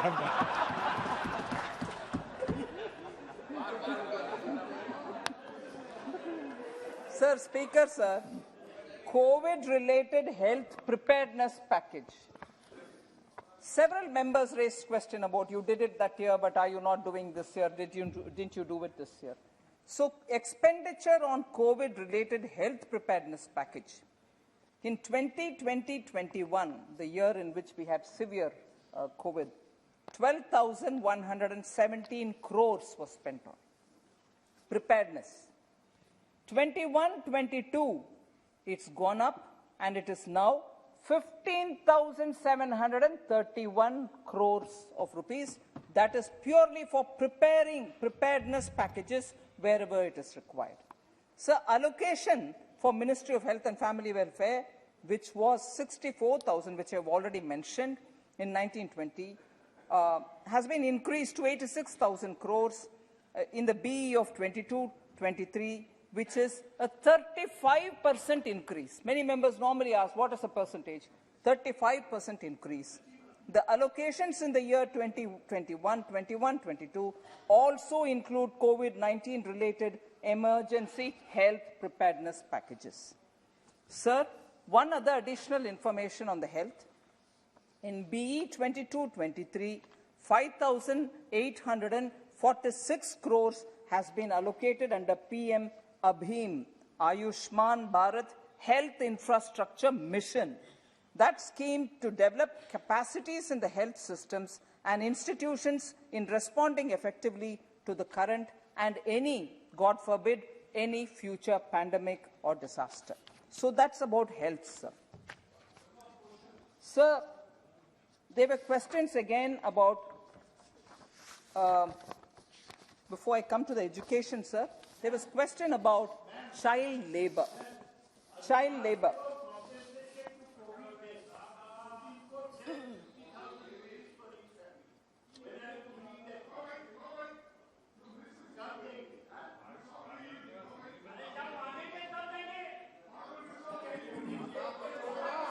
Sir, Ramban.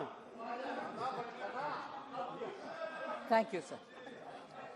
Sir, there was this question, sir, if there was reduced allocation for child labor. I want to just suggest here, sir, the allocation to the National Child Labor Project in Ministry of Labor and Employment is for committed liabilities of schools run by the ministry till 31st March 2023. Now, this program is also being subsumed under Samagra Shiksha Abhiyan from 22-23. So it's not getting closed, it's getting subsumed into the Samagra Shiksha Abhiyan and under the Department of School Education. And Samagra Shiksha Abhiyan has an outlay of 37,383 crores for this year, for which the budget is presented. So through this shift, we think the focus on integrated child labor management and also mainstreaming children coming out of child labor will be far more focused through the education department. And that is why this has been done. And you're already aware that for bridging the gap of education lost, we've brought in 200 television channels from where it was 12 through e-Vidya. We expect to have that fulfilling the needs of children in poorer government schools, poorer families who can't afford to buy a phone. Sir, just very quickly, I'll go to education, because that's also something on which many members wondered if I had reduced the allocation. I have not reduced the allocation. 2020-21, it was 84,219 crores. In the RE of 2021-22, it went up to 88,000 crores. And this year, for the first time, it is over 18% increase, rising to 4,00,000 crores for education. So also, sorry? Mr. Arif, I think I've answered quite a few of your questions. I'm coming. More of your questions are being answered. There will be quite a lot of members who will say, why partiality? Only Mr. Arif's questions are being answered. That's all right. 1 lakh, over 1 lakh budget is given for education. I'm sure they'll take care of your needs also. Sir, MSME sector. This has been quite a concern of lots of members because MSME in India is the backbone of India's manufacturing. It is actually all over the country and they need the support. We have definitely taken a lot of schemes to reach them. 20,000 crores has been given to the subordinate debt for MSMEs, which will help MSMEs which are already in distress. Second, 3 lakh crore of collateral-free automatic loans for businesses, which has been enhanced to 4.5 lakh crores, and another 50,000 has been added for those in hospitality sector.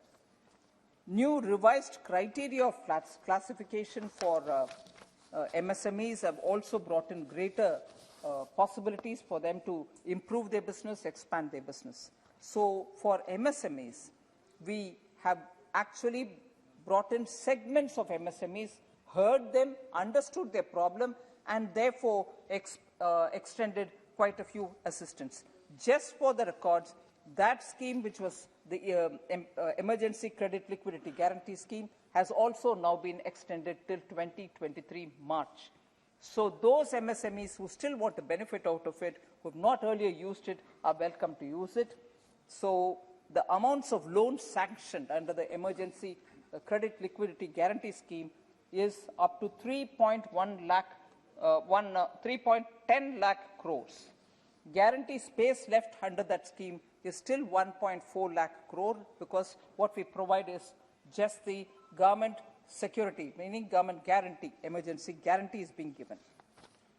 Amount of disbursement made, 2.36 lakh crores have already been dispersed. They've gone to the hands of the MSMEs, 2.36 lakh crores. So I'm coming almost to the end of those clarifications which members wanted.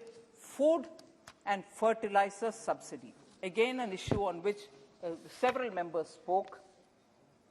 In the RE of 21-22, allocation for food subsidy is 2.86 lakh crores. This is higher because Pradhan Mantri Garib Kalyan Anna Yojana, under which around 1 lakh crore additional allocation has been made in food subsidy. Food subsidy allocation for 22-23 is 2.07 lakh crores, which is best estimate that is based on the requirement at this point in time. So there's no reduction in the food subsidy. Fertilizer subsidy, sir. Fertilizer subsidy.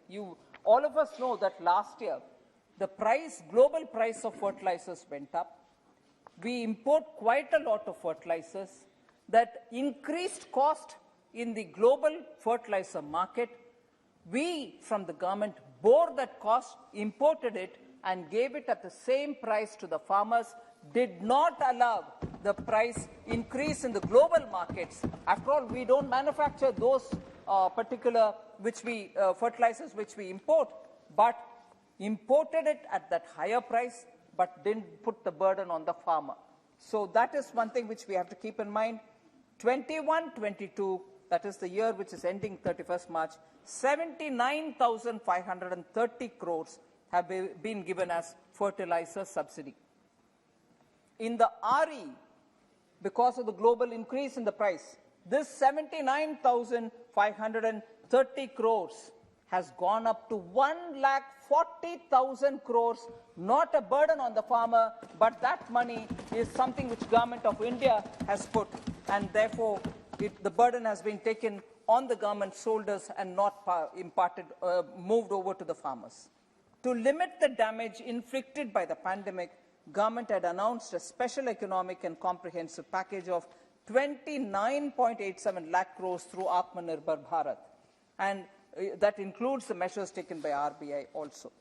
Sir, PM Garib Kalyan Yojana, we all know, was 1.70 lakh crores, ex gratia of 1,000 in 2 installments of 500 rupees were given to old age citizens, widows, disabled beneficiaries of National Social Assistance Program, NSAP, and so on.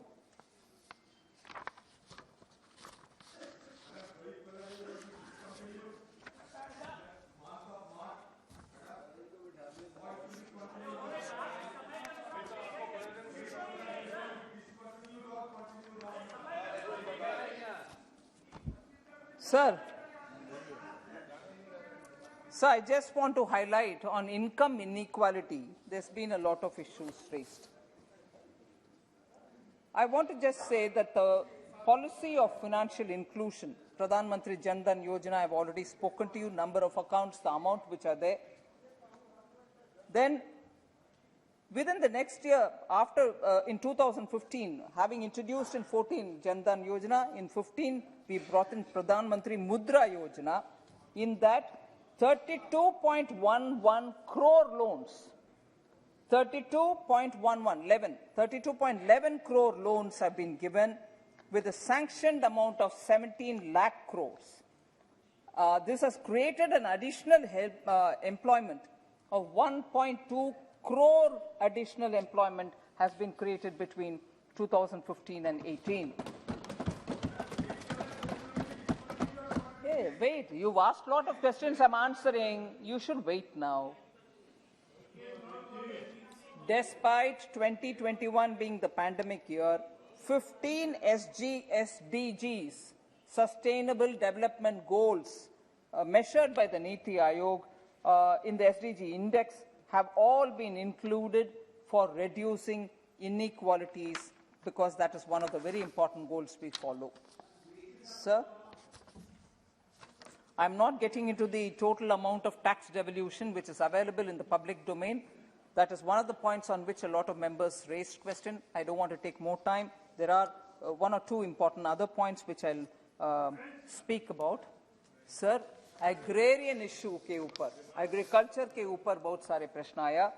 I just want to give some highlights. 2013-14, expenditure of Department of Agriculture and Cooperation was about 19,000 crores, 13-14, last year of UPA. Agriculture के ऊपर 19,000 crores था उनके budget.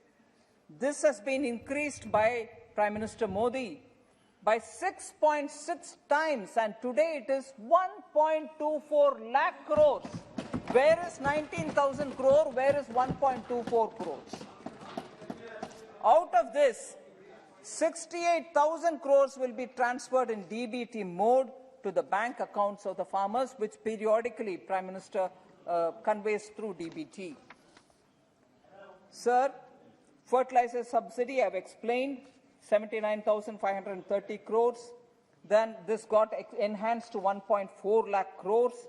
So, fertilizer subsidy. Agricultural infrastructure fund has been created with a size of 1 lakh crore.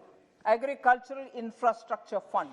That's been brought by us, and I want to highlight the importance of it. Infrastructure is main critical point, and we wanted to continue strengthening that. That has been announced by us.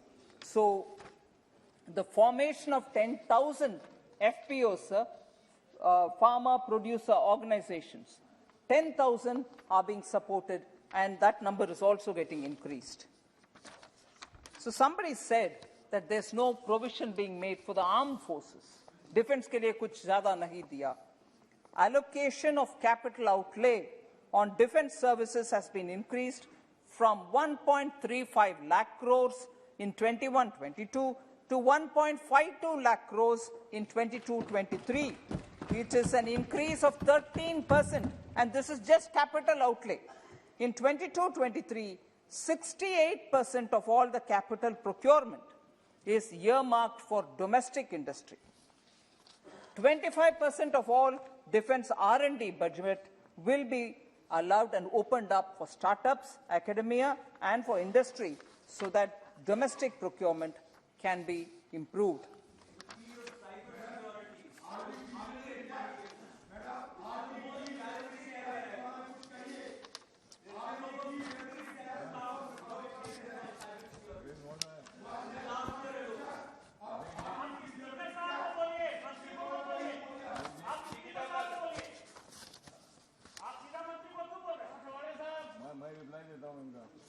Sir,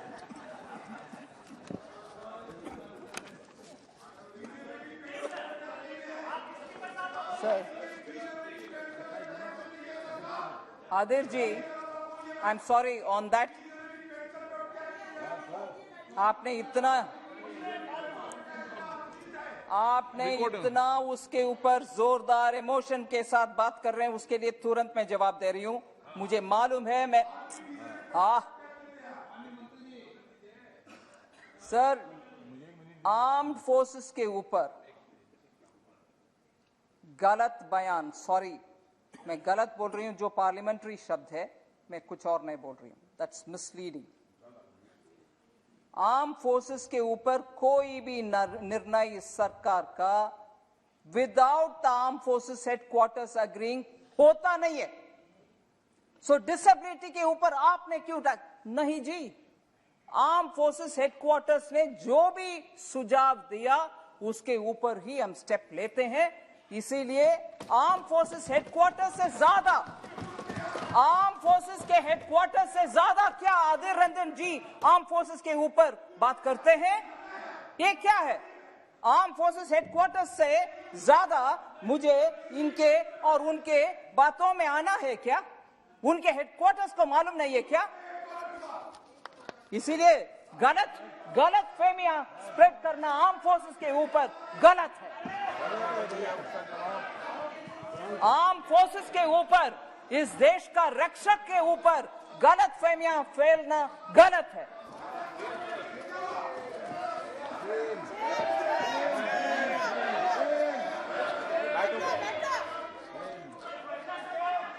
आदिर जी, आप जो भी टिप्पणी हमारे ऊपर डाल दीजिए, उसका जवाब मैं दूंगी, मगर इस देश का रक्षा करने के वाले के ऊपर मिसलीडिंग इंफॉर्मेशन नहीं देना, नहीं देना, नहीं, गलत है। माननीय स्पीकर साहब,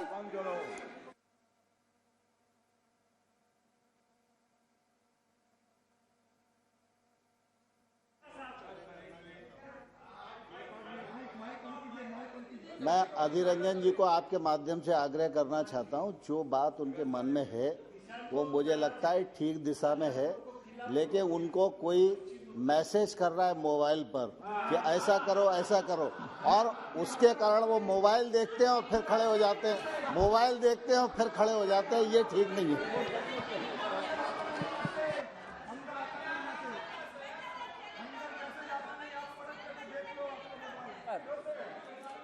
रेस्पेक्टेड स्पीकर सर, एक आध और विषय है जिसके ऊपर अन्य मंत्री जी, sir, some members raised question about BSNL. I have the minister next to me who has been patiently answering a lot of questions in the morning. Because that became a part of the budget discussion, I want to explain a few things, sir. BSNL. What? मैं क्या बोलना, आप guide नहीं करेंगे। आप इनका बैठे हुए खड़े हुए कोई जवाब मत दो। आप कुछ sir, BSNL again has been subject to a lot of misinformation. BSNL has been subject to a lot of misinformation. I want to clarify some of them.